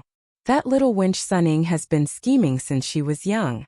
She always bullied you. Now that she's in court, we have to teach her a lesson. You have to make her bow and apologize to you. Our entire village is watching and supporting you. You're quite good with words. Big Mouth Cho, who was pushed aside, rolled his eyes at her. His fat body squeezed over and pushed Aunt Yu to the side of the stage. He smiled and said, Yi girl, don't be afraid. Auntie is here to support you. We really didn't know that Suning had done so many bad things behind our backs. This time we won't let her off. When Li even specially asked me to speak up for you in court. She wanted me to tell the judge about how that little bitch Suning bullied you. Don't be afraid. Everyone in our village is here to support you. They were the two women who had come to the village. When the other villagers heard this, their faces burned. Women just don't know anything. He even had her back. Stop talking so much. Yi Qian accepted each and every one of them with a smile. No matter when it came to flattering the strong and stepping on the weak, it was not like she had not experienced it before. She also knew that Auntie Cho was just being polite. When Li was a college student, so how could she say things like, I'll speak up for you in court? The testimonies and evidence were all prepared in advance, and the witnesses would also be announced. How could they speak one after another in a solemn court like a market? She understood the meaning behind Auntie Cho's words. They were not malicious and were just human nature. She understood it in her heart, so there was no need to say it out loud to save some face for the elders. After greeting the other villagers, Village Chief Zhang Difu said sternly, Sit down, everyone. It's almost time. Let Yi Qian sit in the front. If you have anything to say, it won't be too late to say it later. After all, the village chief was different. He was more knowledgeable. Taking note of the time, he saw that there were still 10 minutes before the start of the court session, so he stepped forward to stop the villagers from continuing to chat with Yi Qian. He did not say anything too definite. They could chat after the end of the court session. He also wanted to chat with Yi Qian. Yi Qian politely said a few more words before returning to her seat. Chapter 2483. In her previous life, Shuka village had left her with too many bad memories. Even the village chief had made things difficult for her in order to cater to Yi Jifan's family. Because she wanted to get a certificate and then go to the police station to get her ID card, all the village leaders said, Your ID card is at your uncle's house. Why do you need a certificate? You don't need one. Just go get it from your uncle. That made sense. No one was willing to speak up for her. She still remembered what had happened in her previous life. Those villagers who had made things difficult for her and hurt her. She could ignore them in this life, but she could not truly accept them. She was not a saint. She was not so open-minded. She chose to keep a certain distance from them. That was her choice. Just as she sat in the audience, the heavy wooden door of the court opened. Yi Jifan was escorted out by 2 bailiffs. There was a wave of sighs from the audience, as well as a buzz of discussion. Yi Jifan, who had walked out, did not expect the scene to be so big. When his gaze swept across the audience, Yi Jifan was so embarrassed that he wanted to bang his head against the wall. It was better than walking in front of everyone and being humiliated by their gazes. I know him. He's Sun Ying's father. When Sun Ying came to school, her father would often drive a small car to school to pick her up. Yes. I've seen him before. He was so impressive back then. Even the teachers in our training class had to bow down to him. Isn't that so? Sun Ying was also impressive back then. She looked down on others just because her father was an official. The first to speak were Sun Ying's former classmates. They did not spend much time with Sun Ying, so they did not have much camaraderie with her. It was inevitable that their words would be much harsher. The high school and middle school students had mixed feelings, especially the middle school students. The mayor. That was the highest-ranking official in Fujian town. Back then, because Sun Ying had a mayor as her father, the teachers in school treated her exceptionally well. Teacher Ku, her homeroom teacher, was even more so. Whenever something good happened in school or class, Sun Ying's name would always appear in her name list. Many of her classmates were secretly envious and wished that they could have a mayor as their father. What is this called? Life is full of ups and downs. I never thought that the highest-ranking official I've ever met would become a prisoner. The middle school students whispered among themselves. Sun Ying and her mother were the ones who wrote the complaint letter for revenge. They said that they couldn't find anything. That's so scary. She reported her own father. Why did I hear that Sun Ying was the one who reported her father to the police in order to free herself? Ah, how do you know? I've never heard of this. It should be true. I didn't expect Sun Ying to be so ruthless. She even dared to kill her own father in order to get me out. Thank God I didn't offend Sun to offend me to my back. One of the girls patted her chest lightly. There was obvious fear on her face. She then turned to He Jimin and asked, "You used to be so close to Sun Ying. Didn't you notice that there was something wrong with her character?" He Jimin did not want to have anything to do with Sun Ying at all. Her face turned cold as she replied stiffly, "Why are you asking so many questions? Can't you see for yourself?" Chapter 2484. In front of Yi Qian she felt guilty, but in front of her former classmates, He Jimin still had the same temper. They were all the same. There was no need for her to be afraid. Tan Wei was a smooth talker. He smiled and said, "For years ago we were all girls in our teens. How could we know so much? We didn't think so much. It's different now. We haven't kept in touch with Sun Ying since we graduated from middle school. Like you guys, we didn't expect her to be so ruthless." That's true. The girl who asked the question didn't say anything else. When she looked away, she rolled her eyes at He Jimin and snorted to express her disdain. He Jimin's heart was stifled. "Why are you so angry? I'm here today to help you repair your relationship with Yi Jian, not to have conflicts with other students." Tan Wei frowned and tried to persuade him. "If you continue like this, you'll suffer a bigger loss sooner or later." Tan Wei's eyes suddenly widened. Then his expression changed. He tightened his grip on He Jimin's hand and said, "Are you still not convinced? Jimin, are you crazy? You were upset about Yi Qian in high school. Have you forgotten? It's already generous of her not to hold a grudge against you. You still dare to be unconvinced." During the military training in the second year of high school, Yao Jing and Luo Ran tried to embarrass Yi Qian. Sun Ying and He Jimin also tried to do the same. Later, when He Jimin found out that Yi Qian performed well in the military training, she was scared and wrote a letter to Tan Wei to mention it. When Tan Wei found out, he wrote a letter to scold He Jimin and told her to stay away from Sun Ying. Now, looking at He Jimin's expression, Tan Wei couldn't help but shudder. "Jimin, if you continue to be like this, I won't treat you as a friend anymore." Tan Wei didn't try to persuade her anymore. He let go of her wrist and shook his head in disappointment. "What makes you think you're better than Yi Qian? Look at you. You're just an ordinary factory worker who didn't even graduate from high school. And Yi Qian, he's a military student. Don't even think about wearing that military uniform for the rest of your life. Do you understand? This is the difference between you and Yi Qian. Look carefully. Even his future path will be different from yours. He Jimin didn't say a word as she stubbornly pursed her lips. Of course, she knew the difference between her and Yi Qian. It was because she knew it that she couldn't accept it. Just now when she was talking to Yi Qian, even her fingers were trembling. She was afraid that Yi Qian would make things difficult for her. In the past, she was the only one who could make things difficult for Yi Qian. Before she saw Yi Qian, she didn't feel much. Now that she saw her, she was shocked. When she came over to talk to her, she was so scared that even her fingers were trembling. At that time, he didn't think too much about it. Now that he had calmed down and thought about it, his heart was filled with resentment. A person who had been bullied by her in the past had actually become the biggest winner and made her tremble in fear. The huge difference made her feel uneasy. The more she thought about it, the more ashamed and angry she felt. Tan Wei immediately distanced himself from He Jimin and severed ties with her. He didn't want a classmate like her.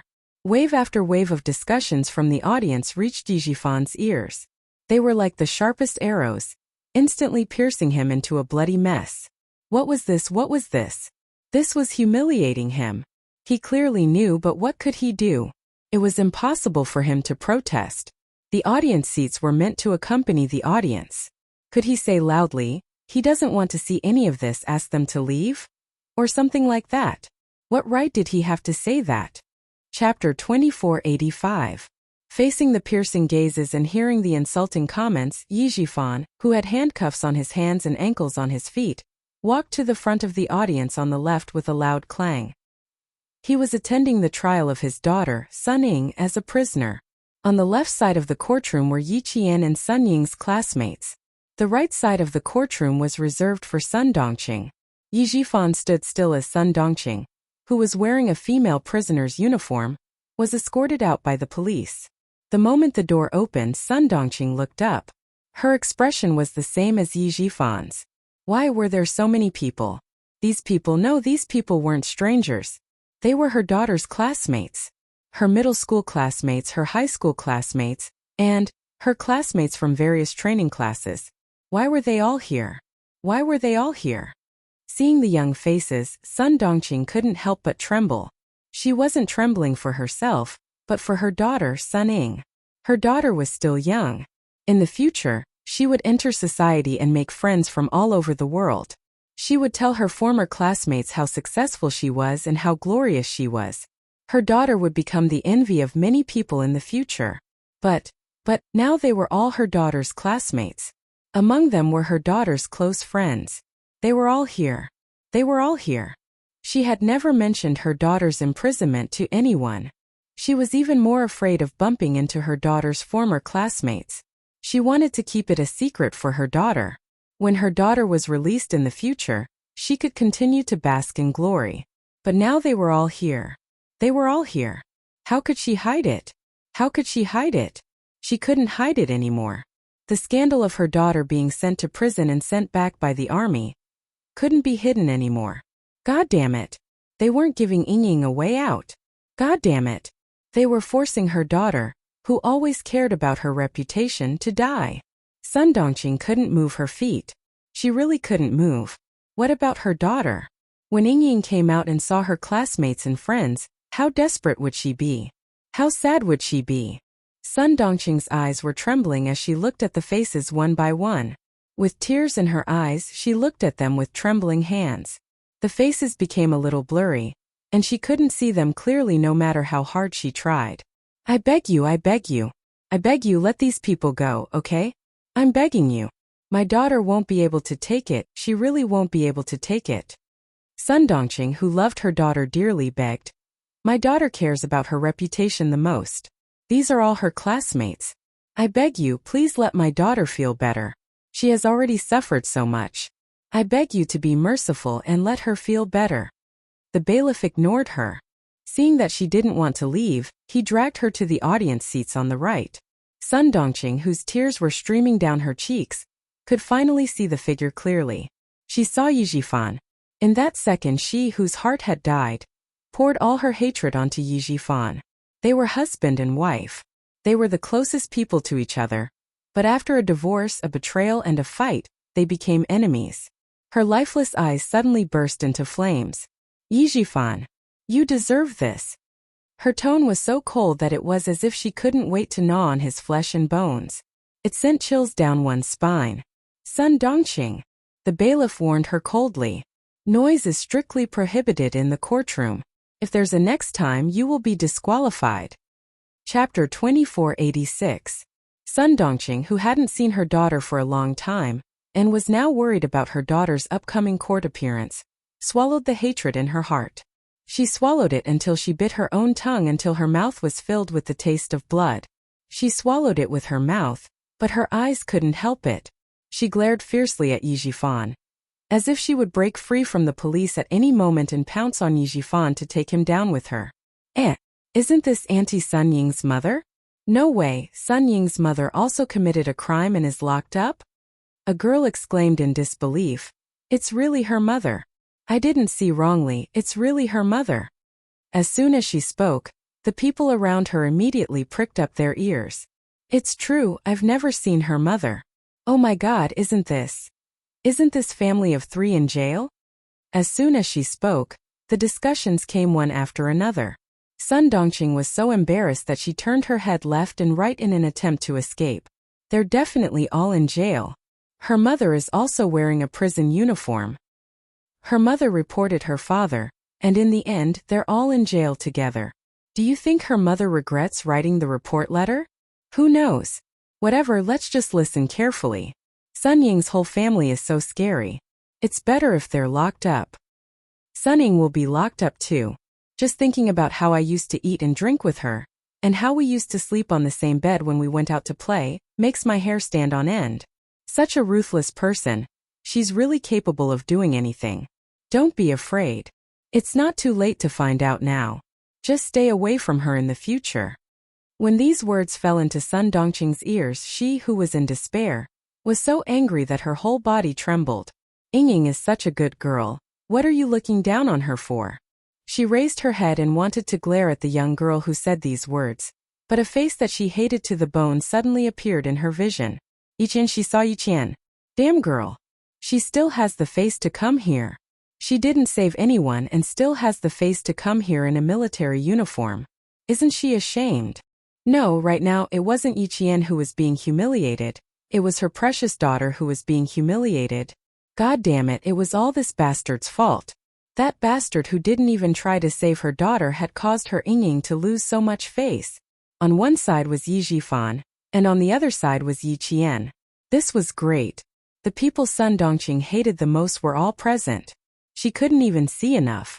It's these two bastards who deserve to die. She caused Ying to be in such a miserable state. If she had followed him to save Ying that day, none of this would have happened. The heavens were blind. The old thing had been shut down, but Yiqian, that bastard, could still continue to be so carefree. She even deliberately wore a military uniform to provoke Ying. What a cruel and vicious heart. The heavens were blind. No one could see the true face of this bastard. Sun Dongqing's face was twisted, and her eyes were filled with a sinister light. She glared at Yiqian. There was too much hatred in her heart, and she was too angry. She clenched her teeth so hard that the sound of bones being gnawed could be heard. The bailiff nudged Sun Dongqing, who had stopped walking again. Sun Dongqing, walk forward. Sun Dongqing, who wanted to glare at Yiqian again, was awakened by the bailiff's cold voice. She had no choice but to walk forward. Although she was walking, her entire attention was focused on Yiqian. She didn't even spare a glance at anyone else. Until the villagers of Shuke village. Sun Dongqing hadn't seen them yet. From tilting her head to turning her head, she kept staring at Yiqian. She walked around the audience seats and arrived at the audience seats where the villagers of Shuke village were seated. Sun Dongqing, I didn't expect you to have such a day. Chapter 2487. A voice filled with schadenfreude came from behind. Sun Dongqing, who had yet to sit down, suddenly froze. The resentful expression on her face froze for a moment. Why did she hear the voice of the famous gossipy woman in the village? What's wrong? You don't even dare to look at your neighbors? That's right. You've done something wrong and are waiting to be sentenced. How would you dare to be arrogant like before, looking down on us barefoot commoners with your nose in the air?" A familiar ear-piercing voice rang out clearly. Sun Dongqing turned her head and saw several villagers from Shuke village. She was stunned. Even the villagers knew about Yingying's situation. Then, how would Yingying return to the village in the future? Why was her Yingying's life so miserable? All she met were a bunch of people who kicked her when she was down. None of them stood up to help her. They were all a bunch of despicable people. Sun Dongqing's heart was filled with anger. Her mouth was so bitter that it felt like a handful of Chinese gold thread was stuffed into it. Life in prison wasn't too good. Look, you've lost a lot of weight. TSK. You used to be as fat as a pig. When you walked, your chest swayed like a sack. Now that you've slimmed down, you're not as annoying as before. The person who spoke was you, Big Mouth, who used to flatter her. In the past, she used to have a laughable face to please her. Now, this bitch even dared to step on her face. Hearing these despicable words, the furious Sun Dongqing's chest rose and fell rapidly. Her face was green, white, and purple. It was extremely interesting. She glared fiercely. Just as her cracked mouth opened and closed a little, the curses rushed to her throat. The bailiff's cold voice came. "Sun Dongqing, sit down." The cold and serious voice reminded Sun Dongqing. Once again, she had no choice but to shut her mouth. Retribution, Sun Dongqing. You also have a day like this. It's really retribution. Ha ha ha. You, Big Mouth said in a low voice and laughed softly. Her words were filled with the taste of watching a show. This made Sun Dongqing secretly clench her fists. Sun Dongqing, who didn't dare to curse out loud, could only curse in her heart. She sat down. Two bailiffs stood beside her, one on the left and one on the right, to prevent her from disrupting the judicial order. Too hateful. Too hateful. These people were too hateful. Her poor daughter, what about her? When she came out and saw these people, she would go crazy. She would really go crazy. Yu Dazui still wanted to vent her anger and get back at Sun Dongqing for the whole day. When the bailiff gave her a warning, Yu Dazui was shocked and immediately shut her mouth. If you don't want to say it, then don't say it. What's there to warn me about? Who are you trying to scare? She muttered softly. In the end, she did not dare to say anything more. Sun Dongqing, who finally has some peace and quiet, slowly loosens her clenched fists. Although there are villagers with their backs facing the Shuka village, sitting in front of her feels like a thorn in her back. They were all people he knew. Even if he went out in the future, he would be pointed at and talked about wherever he went. She was already old, so it didn't matter. However, Yingying was different. She was still at the age of a flower bud. Today all these people were here. How was she going to face the criticism of others in the future? How was her poor daughter going to live in the future? As soon as Sun Dongqing thought about Sun Ying's appearance, her heart ached for her daughter. Yi Jifan was so embarrassed that his face turned red. He didn't have the face to face the audience. Sun Dongqing was really thinking for Sun Ying. As a mother, she was undoubtedly qualified to be Sun Ying's mother. Chapter 2488. Sun Dongqing, whose heart was in a mess, couldn't sit still. She urgently needed to find an outlet to vent her anger. She once again looked at Yi Jian with resentment. Only by glaring fiercely like this could she feel a little more comfortable and reconciled. Sun Dongqing was cursing in her heart, and when she saw that young face again, her heart rate became unstable.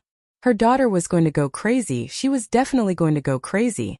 The tears that she tried so hard to hold back flowed down again, and she glared at Yi Qian even more fiercely and fiercely. When she glared at Yi Qian, Ho Zi, who was sitting with her, naturally felt it too. He sent a text message to Xia Yiwei, who was resting in the hotel. He turned to Yi Qian and said calmly, "She won't change. She'll be a problem as long as we keep her. We should get rid of all future troubles." Ho Zi knew a few people in prison, so it was possible to get rid of Sun Dongqing. Yi Qian understood what he meant.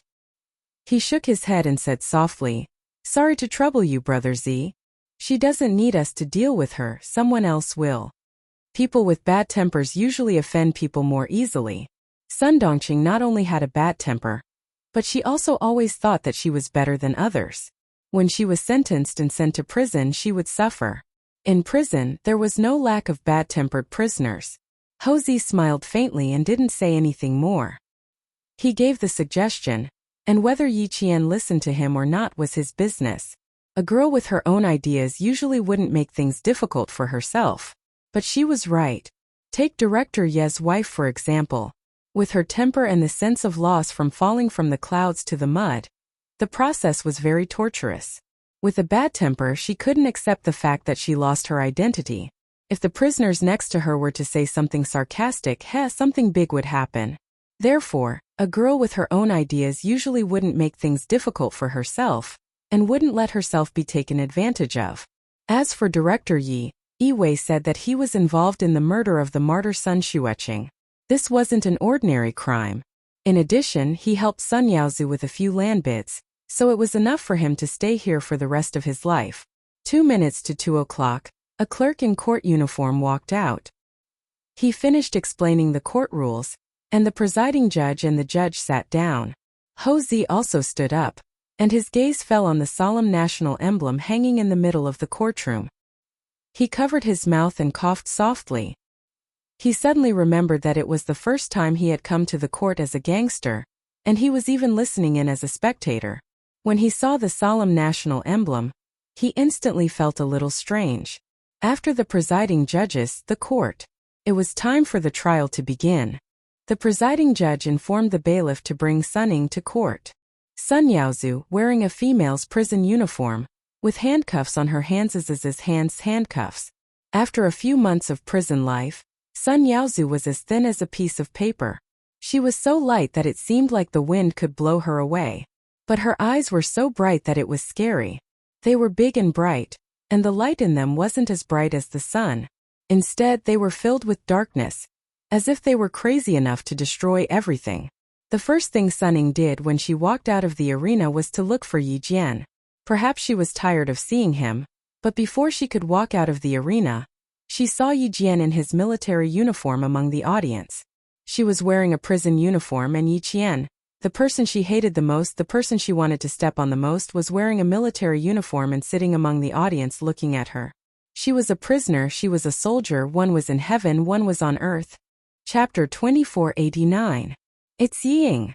Oh no, it's Sun Ying. It's really her. It's her.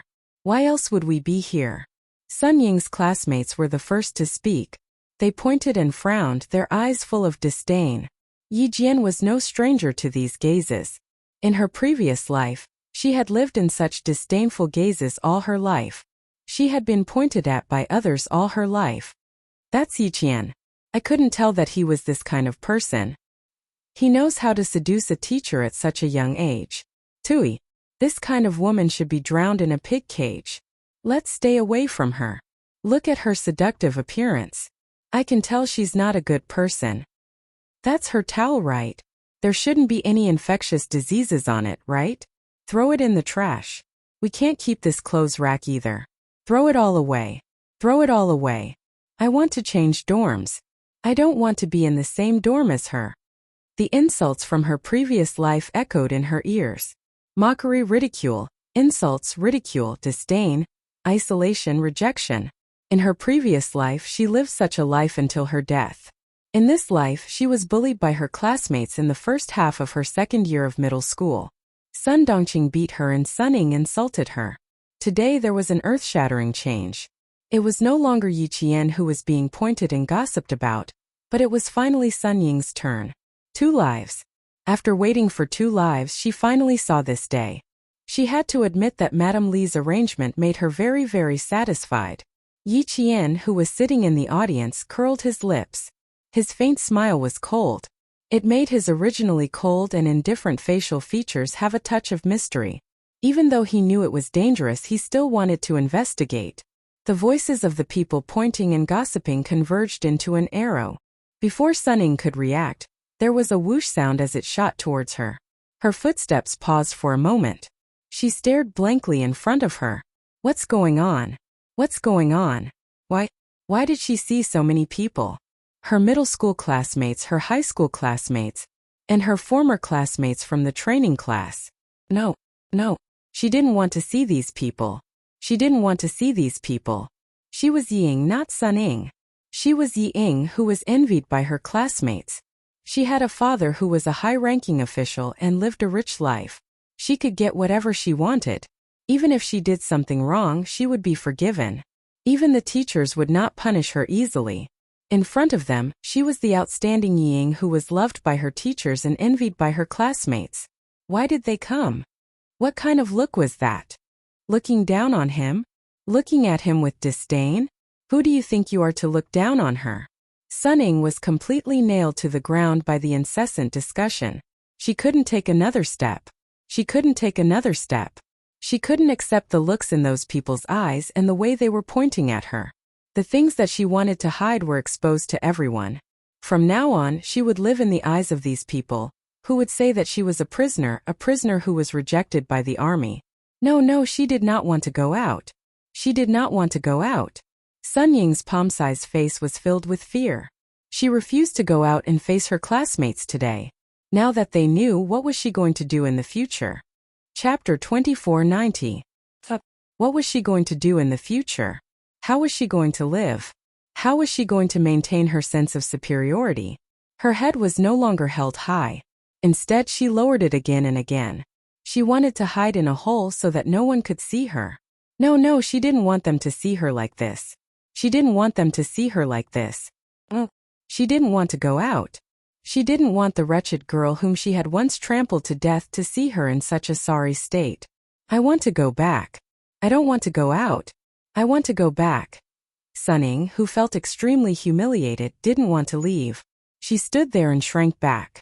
She wanted to escape from everyone's sight. She didn't want her former classmates to see her in a prison uniform. I'm not guilty. I can't go out in a prison uniform. I need to change my clothes. I need to change my clothes before I go out. Sun Ying began to struggle, but she didn't dare to go too far. She could only beg in a small voice. The bailiffs didn't ignore the rules of the court. Sun Ying wasn't the only prisoner who made a request before the trial. The two expressionless bailiffs dragged Sun Ying, who didn't want to appear in court, to the courtroom. I don't want to. Mom, I don't want to appear in court. Sun Ying appeared in front of everyone with disheveled hair. When Sun Dongqing saw this, she didn't care about the warning anymore. She screamed at the top of her lungs. Ying, Mom is here. Mom is here with you. Don't be afraid, don't be afraid. Mom is here. Sun Ying heard a familiar voice and raised her head. Her eyes were red as she finally found Sun Dongqing. She wanted to shout and put on a show of mother-daughter reunion, but the presiding judge picked up the hammer and knocked it 3 times. His voice was very serious. Silence. Don't make a noise. The presiding judge warned and didn't let the bailiffs take Sun Dongqing away. Sun Ying saw Sun Dongqing at the scene, and her eyes were filled with tears.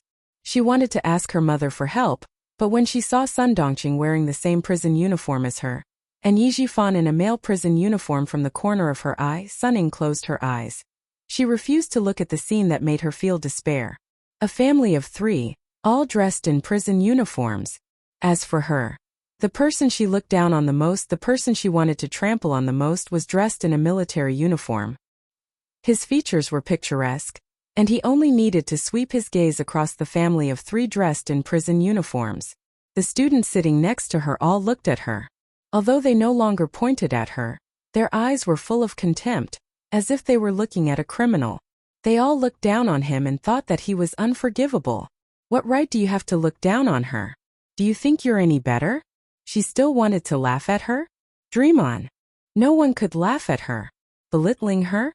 No one had the right to do so. She would not return to Shueiko village, nor would she contact anyone. She could even change her name and live in another place. That way, wouldn't no one recognize him? No one knows about my past? Sun Ying, who was forced to despair by everyone's gazes, found another excuse for herself. It had to be said that she was a very strong-willed person. She could escape from reality time and time again. Forever living in the world she made up for herself. In this world she was the queen. So whenever Sun Ying felt dissatisfied, it would trigger the self-righteous chord in her heart. Chapter 2491. At this moment Sun Ying was enraged. The fire in her heart erupted like a volcano that had been dormant for thousands of years. She also felt humiliated, and this humiliation came from that videotape. And who sent that videotape? It could only be Yi Qian, only her. Today, she was in this state because of Yi Qian's videotape. Other than her, no one else could have schemed to harm her. Therefore, she had to leave. She couldn't just sit there and wait for death. She couldn't admit defeat. There were so many classmates who came to laugh at her. She couldn't afford to lose. Ying, you're ying. You can't admit defeat. You can't admit defeat. Sun Ying kept encouraging herself as her vision darkened. Her legs were trembling, and she tried her best to relax so that she wouldn't look too pathetic. She let the 2 police officers lead her out. Her former classmates all saw her expression. Seeing her expression, they couldn't help but feel surprised and amused. She was wearing a prisoner's uniform, but she could still lift her chin and look at them coldly. This Sun Ying was really amazing. She glared at me just now. Damn, she looked like she wanted to kill someone. A boy from her former junior high class whispered to Zhou Liao. She's really disgusting like this. Don't say anything. Otherwise the judge will hammer you again. Zhou Liao glanced at Sun Ying. She was indeed disgusting. At this point she was still pretending that she didn't do anything wrong. This kind of person was really disgusting. Another wave of whispers came. Sun Ying, who was walking out, vaguely heard someone say, I've stayed away from her. I still have her contact information. I'll delete it when I get back. There's also a message in my graduation album. I'll tear it up when I get back. These whispers came faintly. Sun Ying suddenly felt humiliated from head to toe. Her face felt like it had been slapped a few times. It was so painful that even her toes curled up. Yi Qian naturally heard it too. Listen, Sun Ying. These are the words you deserve. No matter how hard you try to escape, they'll follow you like a shadow. They'll follow you like a shadow that you can't shake off. They'll haunt you day and night until you break down. You can escape from reality now, but in the future you will only be more miserable. At that time, I hope you can continue to avoid reality. Yi Jifan's daughter is also an anomaly. If it were anyone else, they would have drowned in her saliva. Even if she didn't drown, she would have died of shame. Ho Zi glanced at Sun Ying, who was pretending to be fine. He saw through her with one glance and revealed a faint mocking smile. He sighed to Yi Qian and said, This kind of person won't learn from her mistakes. It's hard to endure now. After this, they will continue to stir up trouble. Let's see what Madame Li will do. For the first time, Yi Qian took the initiative to glance at Sun Ying, who was still staring at him. He tilted his head slightly and answered Ho Zi. Madame Li will make her beg for death. Now that she's certain that she'll be able to get out, let's just let her be happy for a while. On the other side, Sun Ying's gaze met with Yi Qian's. Her gaze couldn't help but fall on Yi Qian's military uniform. The vibrant green color made her eyes hurt. She had worn this kind of uniform before. She had worn it before. But she had only worn it for a few days before taking it off and handing it over. Hand it over, hand it over. What's the big deal? She didn't care. Sun Ying's eyes flashed with deep jealousy. She constantly adjusted her breathing to numb herself in exchange for a peace of mind. Chapter 2492. As she walked through the audience, she heard the voices floating from above. She kept telling herself, It's okay. It's okay. They're not important people. Let them say whatever they want. She was so embarrassed that she wanted to find a hole to hide in, but she had to numb herself and choose to escape from reality. Then she stood up again and again. This time, Sun Ying believed that she could walk out of prison because Madame Li had promised her. Secondly, someone came to visit her last night and gave her a reassuring pill. You don't have to be afraid. Since Madame Li allowed you to leave, she's naturally prepared a foolproof plan for you. Besides, you didn't commit any substantial crimes. At most, you'll be charged with defamation. What's there to be afraid of? Behave yourself tomorrow. It wasn't easy for Madame Li to arrange all this. If you ruin the plan, you might not be able to leave. Tomorrow be good and behave. That way you'll have less trouble. Do you understand? The words of someone who came to tell her last night echoed in her mind. Sun Ying, whose legs were trembling, gradually relaxed.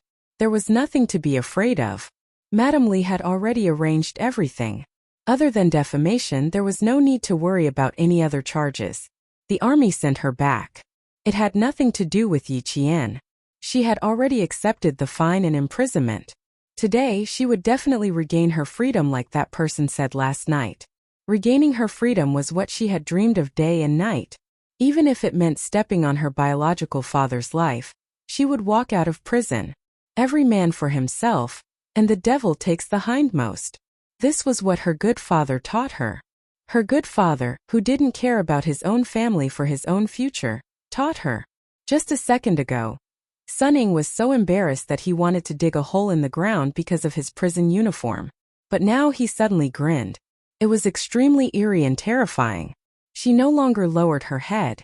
Instead, she raised her head and admitted defeat. No, she would not admit defeat. Even if she was Sun Ying and not Yi Ying, she would not admit defeat. Madame Li said that she would regain her freedom this time. The person who came to visit her last night also said that she would be fine. See, even if she was in prison uniform, there were still people helping her. But what about Yi Qian? What could she do even if she planned everything? Could she win against Madame Li's words? Could they win against power? Thinking of this, Sun Ying could not help but feel a little proud. She subconsciously wanted to raise her chin and face Yi Qian with an arrogant look. However, before she could do so, the bailiff who escorted her to the stage locked the small fence that was just above her waist.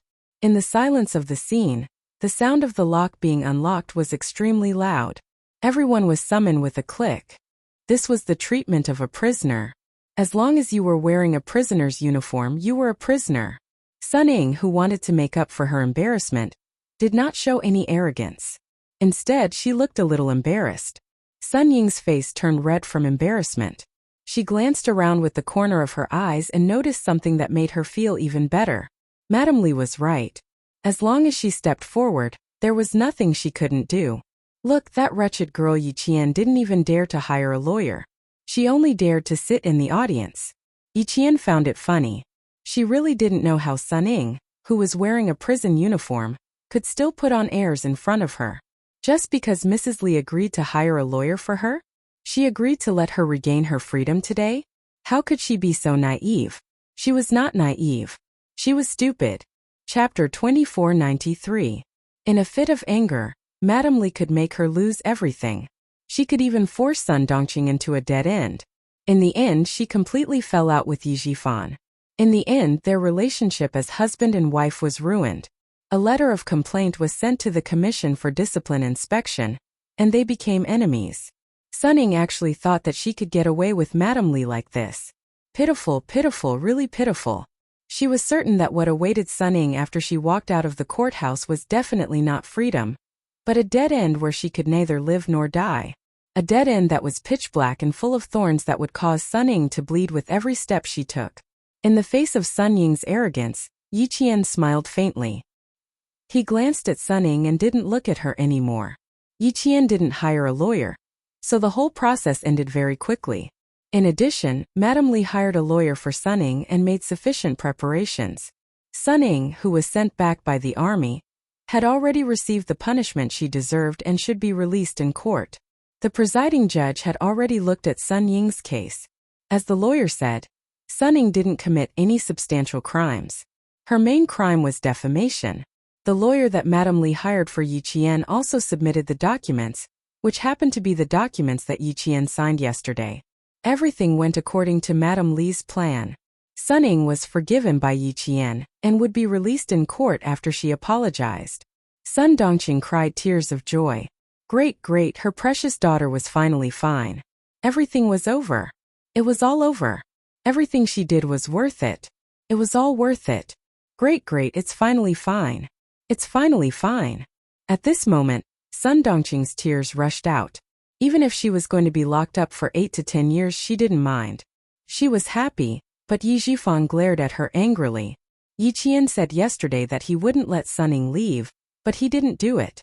She didn't do what she promised him. For a moment, Yi Jifan was so angry that his vision turned black. He wanted to rush over and question Yi Qian.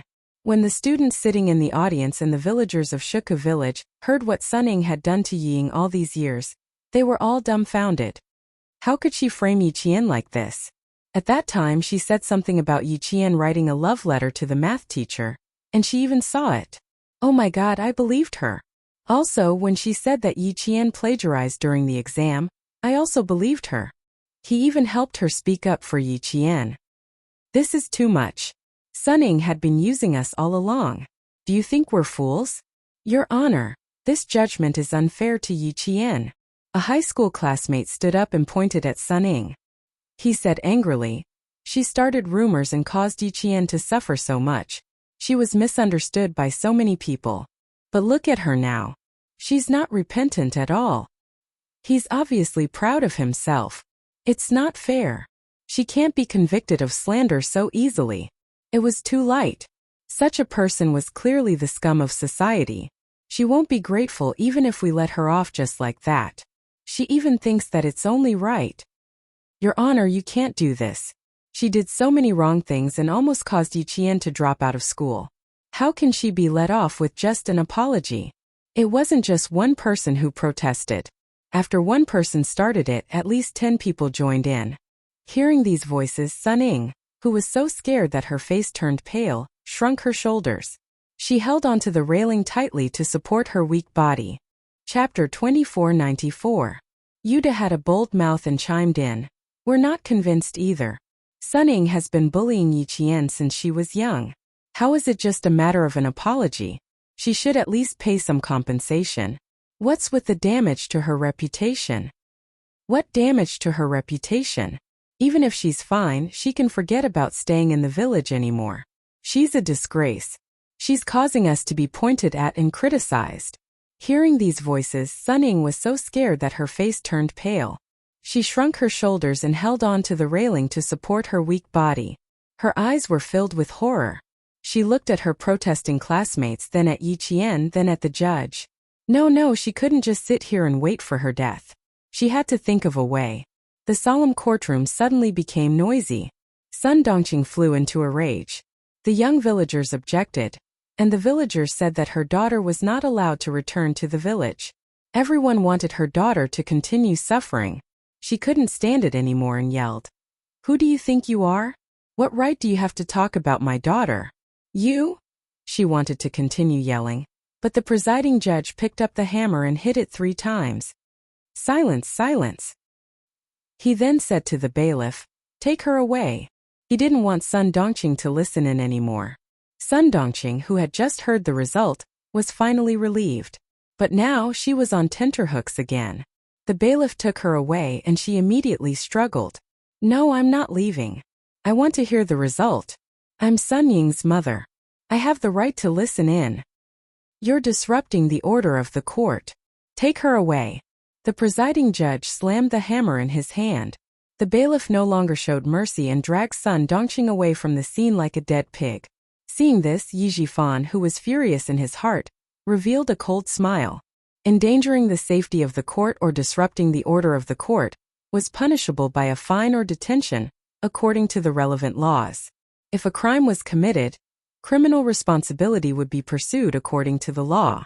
Unfortunately, the useless Sun Dongqing didn't manage to break free from the bailiff. Otherwise, there would be more to see. After Sun Dongqing was forcefully dragged away, the entire courtroom quieted down and adjourned for the time being. Above, the presiding judge was talking to the jury in detail. Below, Yi Qian was talking to his old classmate. When things quieted down, the court was temporarily adjourned. Yi Qian smiled at his old classmate, who was furious after discovering the truth. "Thank you, old classmate, for defending me. Some things are better left unsaid. Everyone just needs to believe me. Regardless of whether Sun Ying is truly repentant or not, now that the truth is out, I have nothing to be unhappy about. She has indeed been punished. We have to believe that the trial was fair and just. I know everyone is angry and wants to fight for justice for me. But old classmate, I've made it very clear just now.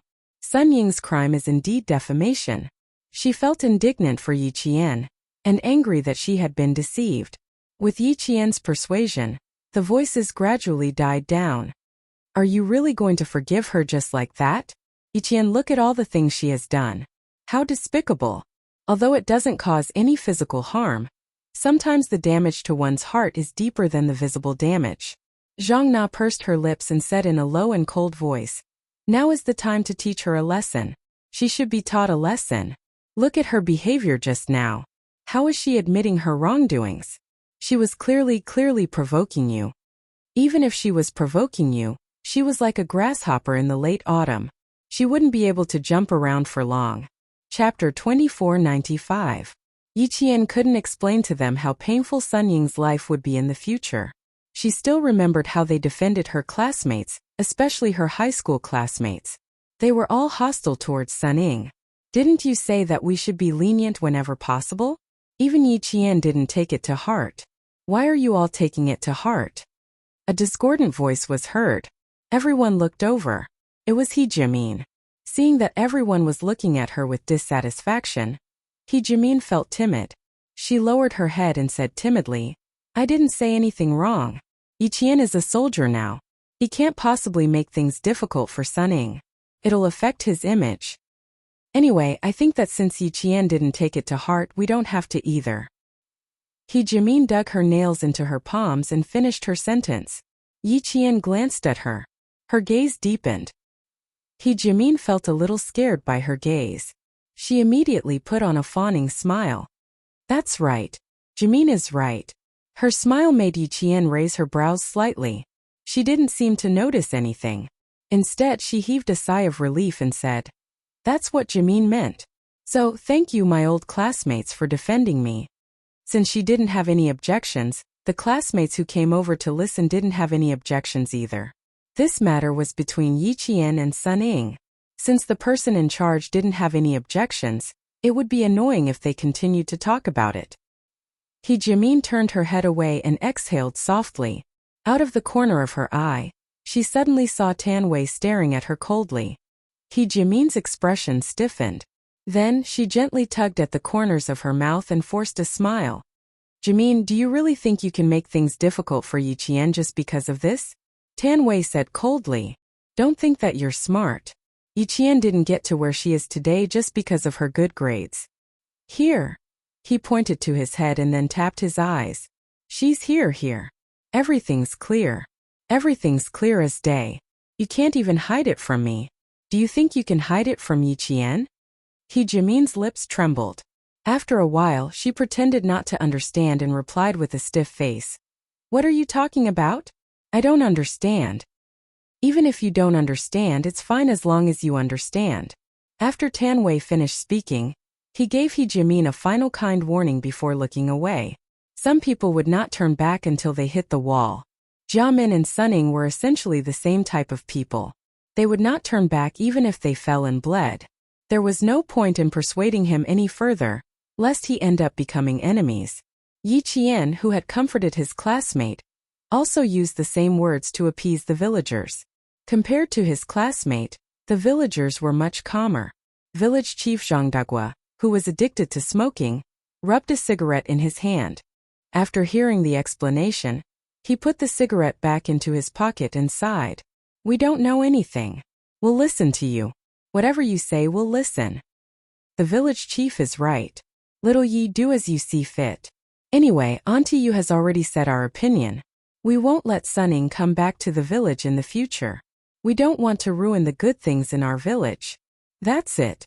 The sooner we settle this, the sooner you can go back to school with peace of mind. You're the most promising person in the surrounding villages now. There's no need to worry about a family full of sinners." The villagers spoke one after another. Everything they said was up to Yi Qian. They didn't have any opinions. These things they didn't understand. Chapter 2496. When the trial resumed, it was completely silent. The lawyer Madame Li hired for Yi Qian once again expressed that they had no objections to the trial. They would apologize and compensate Yi Qian for the damage to his reputation. Yi Jifan couldn't help but close his eyes. He didn't want to hear any more. She had played all her cards, but in the end, all she got was Yi Qian's deception. There was no way she could pull Sun Ying down. That's right. With Madame Li's intervention, what could Yi Qian, a military academy student, do? She didn't ask the people behind her to intervene. She definitely couldn't do anything. Sun Ying, who had waited for the final verdict, smiled. This time she was much smarter. She lowered her head and smiled. She smiled so proudly that her shoulders trembled. It looked like she was crying. The fence was opened, and the bailiff unlocked the handcuffs on her hands. He said, "Congratulations." Then, he led Sunning away from the courtroom. Without the handcuffs, Sunning felt like she was free. She didn't feel embarrassed. She lifted her chin slightly and walked step by step to Yiqian's stand. She stared at Yiqian, her eyes burning with fighting spirit. She really wanted to tell Yiqian loudly that everything was in vain. She would never be able to defeat Sunning. She wanted to laugh out loud. She wanted to laugh at Yiqian's empty scheme. She wanted to laugh at how she had to bow down to Madame Li's power even though she was a military academy student. Ha ha ha, Yiqian. Look. Look carefully. You want to scheme against me, Sunning? Do you think you can scheme against me, Sunning? Dream on. You must be dreaming. Even though Sunning was trying hard to suppress her smugness and laugh on the inside, it was obvious from her expression. Principal Chun, who was accompanying her, couldn't help but frown. Sunning didn't realize that she was wrong. She was still smugness and provoking him with her eyes. Yiqian gently tugged at Principal Chun's hand. It's okay, Uncle Chun. She won't have many good days ahead of her. Really trust me. Unrepentant, Principal Chun said in a low voice. His eyes were full of sharpness. This was the sharpness that only a sniper would have when he stared at his target. It had a power that made one's scalp tingle and had nowhere to run. Sunning, who was walking over, was swept by such a gaze. A huge wave of panic suddenly hit her, causing her knees to go soft and she stumbled a few times. As she walked closer, Sunning bowed deeply. Principal Chun stared at her intently. She spoke in a trembling voice. I'm sorry, Yiqian. I was wrong. I deeply apologize for what I did in the past. It's all because I'm too vain and too competitive. I can't stand that you're more outstanding than me and more capable than me. That's why I went out to spread rumors again and again and hurt you again and again. I'm sorry, Chen. I was wrong. Please forgive me. Even when she spoke, she lowered her head, not daring to look up. Principal Chen's gaze filled her with fear. It's good that you know. Now that everyone knows that you were the one who spread rumors and caused trouble behind my back, I can finally clear my name. Yiqian played along with her, but what he said definitely wouldn't be to her liking. Now that everyone knows what kind of person you are, no one will believe you if you say anything bad about me in the future. Then I'm relieved. After all, I'm still a student. Once my reputation is damaged, it's fine if it's true, but if it's not, the person who spread the rumors will be punished by the law. Chapter 2497. This was a moderate threat, but it was also a warning. However, Yiqian did not expect it to have any effect. She just wanted to say it, and she wanted to see Sun Ying's expression turn uglier and uglier, so she said it. I hope you don't spout nonsense in the future. Not only will people not believe you, but they will also hate you more and more. Just like now, you see. Yiqian leaned forward slightly and said in an even lower voice, You see now, you're like a dog that has lost its home. Everyone hates you. Sunning was already on the verge of tolerating it. She bit her lower lip so hard that there were deep teeth marks. Just when she thought Yiqian had finished speaking, she suddenly heard her soft chuckle. Congratulations on gaining your freedom today. In the future, each day will be more miserable than the last. And I will laugh as I see your most tragic end. Yiqian. Her suppressed emotions exploded. Sunning raised her head and glared at Yiqian. Then she replied darkly, Likewise. But I'll wait. I hope that when the time comes it won't be your mother who comes with a knife. After saying this, Sun Ying's heart suddenly sank. Her pupils constricted as she stared at Yiqian, trying to find something. Yiqian did not mention that her mother had brought a knife to stab her, nor did she mention that she had thought of this idea. Why didn't she mention it? She clearly did not forget, but why didn't she mention it? Why didn't she mention it? Yiqian did not answer her. He only revealed an even more enigmatic smile. Yijifan had been paying attention to Yiqian. When he saw a trace of ruthlessness flash past Yiqian's calm expression, the anger in his heart was immediately extinguished. That's right, Yiqian was someone who could endure. Sunning really could not be convicted of a major crime now. She would definitely wait for the right opportunity. The trial that lasted for more than an hour finally ended. As the judge slammed his gavel and announced the end of the court, everyone in courtroom number 2 stood up and watched the presiding judge and his party leave. The tightly shut heavy wooden door was pushed open, and the audience began to leave. Principal Chun did not go with Yi Qian. She would definitely have to greet her middle school and high school classmates later, so he went over to greet the villagers of Shuka village. Ho Zi walked even faster. She said to Yi Qian, "You go ahead." Then she got up and left. He didn't want to come to this place a second time. It was a strange feeling. Fortunately, he had turned from black to white. Otherwise, it would be even more unnatural. As they walked out of the courthouse, a wave of heat hit them in the face. Their middle and high school classmates had all gathered together and were chatting enthusiastically with Yi Qian. Someone even suggested that they find a place to have dinner. The court session would start at 2 in the afternoon, and it was only 3 in the afternoon. It was a little early to have dinner. "Let's find a coffee shop and see if there's a bigger one nearby. Otherwise, we won't be able to sit down." Zhang Na stood side by side with Yi Qian. There was a deep smile on her beautiful face. "I don't think I've seen Yi Qian before. Let's chat together." "That's fine. I just don't know if Yi Qian has time. We have to ask for her opinion first." Zhou Liao joked.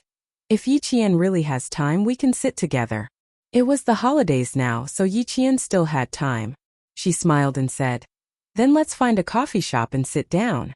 We won't have dinner together tonight. I still have to go back to school after I'm done here." That's good, that's good. The sun is so hot outside. It's hurting my skin. Let's use an umbrella. I think it's hot too." They were having a good time chatting with each other. Chapter 2498. Her classmates from the same training class as Yi Qian didn't go with her. They weren't familiar with Yi Qian, so they didn't join in. They stood to the side and whispered to each other, occasionally looking up at the entrance of the court. He Jimin looked up and said to her classmates, "I won't be going. I'm not feeling well, so I want to go back to the factory to rest." She even raised her head and rubbed her forehead to increase her credibility. Just as Tan Wei had said, Yi Jian could see through her little tricks. As a special forces soldier, it was necessary for her to distinguish whether the other party was telling the truth or not through the subtle changes in a person's facial expression. He Jimin was obviously lying, and it could be seen at a glance. What she was thinking and what she was going to do next could be seen from her constant glances at the entrance of the court. Old classmates hadn't seen each other for a long time, so it was natural for them to get together more often. Yi Qian didn't force her. He smiled and said, "Okay. Thank you for your hard work today. It's not hard, not hard." He Jimin saw that the people she was waiting for had appeared, so she immediately straightened her body and turned her back to the entrance of the court. She urged, "Hurry up and leave. Don't stand in the sun for too long. It's easy to get a heat stroke after being exposed to the air conditioner for so long." Tan Wei, whose expression changed, glanced at her. She sighed in her heart and didn't try to persuade her. Yi Qian had to go greet Principal Chan and the villagers. He said, "Sorry, please wait for her for a while." Then he walked in the direction of Shuka village. Under the sunlight, her military uniform was tall and slender against the background, growing straight like bamboo. The students who were waiting for her couldn't help but stare at her back.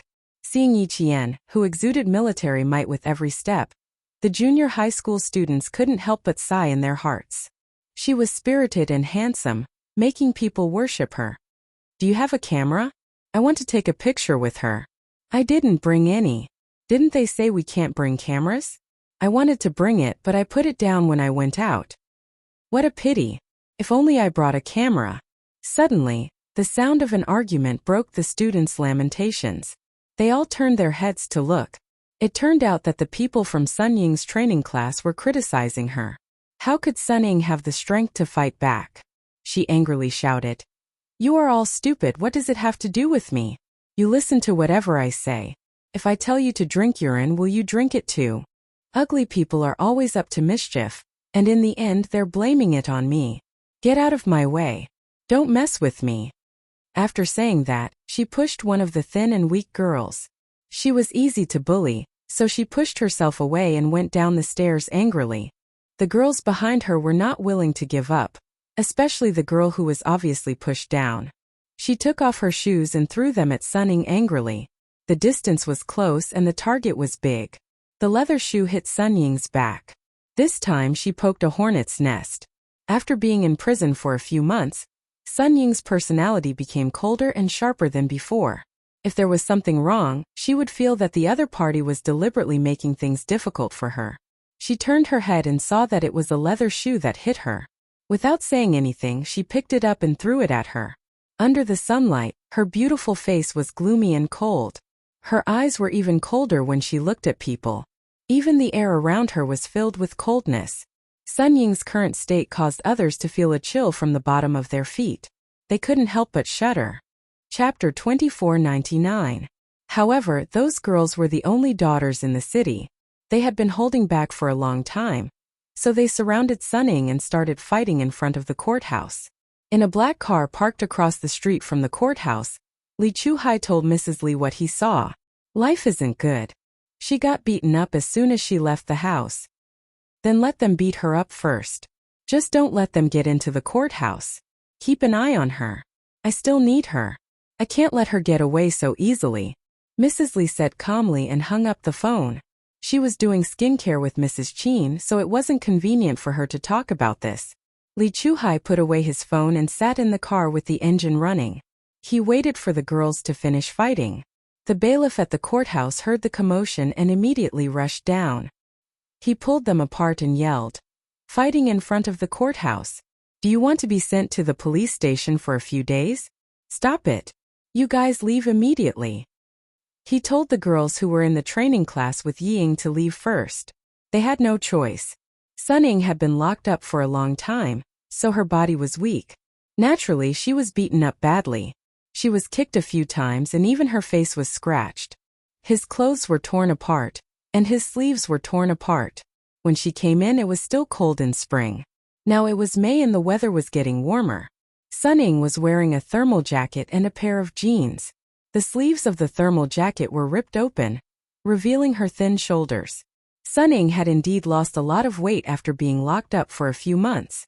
The girls were still afraid of the bailiff. They glared at Sun Ying, who was holding her stomach, and left angrily.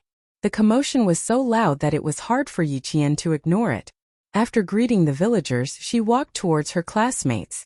However, as soon as she walked over, Sun Ying, who was holding her stomach and slowly walking down the stairs, suddenly stopped. She realized that she was in a sorry state. She endured the pain and stood up straight. She looked at Yi Qian with a gloomy gaze. I will make you pay for today's humiliation. Just you wait. I will make you pay for this."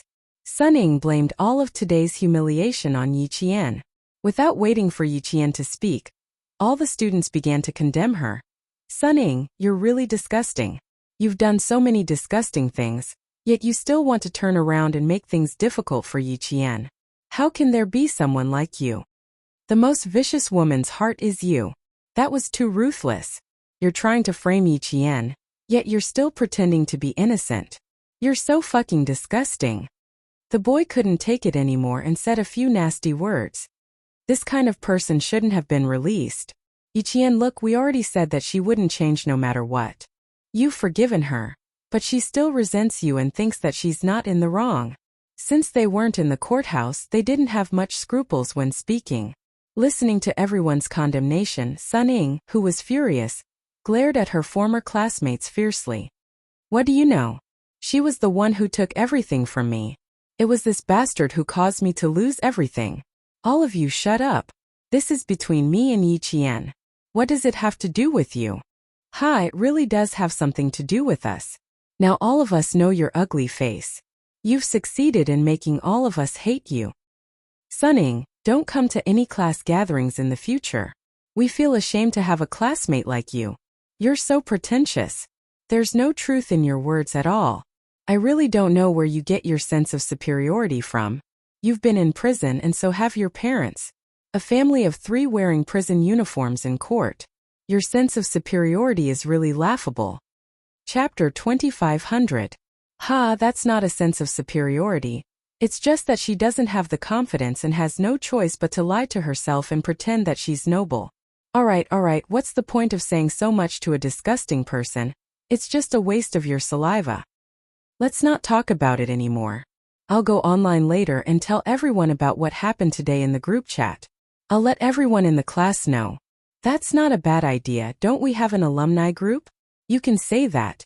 Tell the truth, there can't be a single lie in it. Otherwise, you'll become a certain someone. More and more people knew about her. This was what Suning was most afraid of. Just a second ago, she was still trying her best to straighten her back, but now her entire body was trembling. In an instant, all the confidence in her heart seemed to have been exposed to light and turned into bubbles. With a soft sound, it disappeared into thin air. Her confidence was gone. Only a deep embarrassment. Her face was burning with pain. The fire in her heart was burning even more fiercely, to the point that the veins in her eyes appeared, and the bottom of her eyes were red. Just you wait, Yiqian, don't get too cocky. She didn't dare to stay any longer. She gritted her teeth and turned the last of her foam-like confidence into a single sentence. After she finished speaking, she immediately rushed downstairs. Suning, the days of neither living nor dying are beckoning to you. Also take good care of the jade pendant, don't lose it.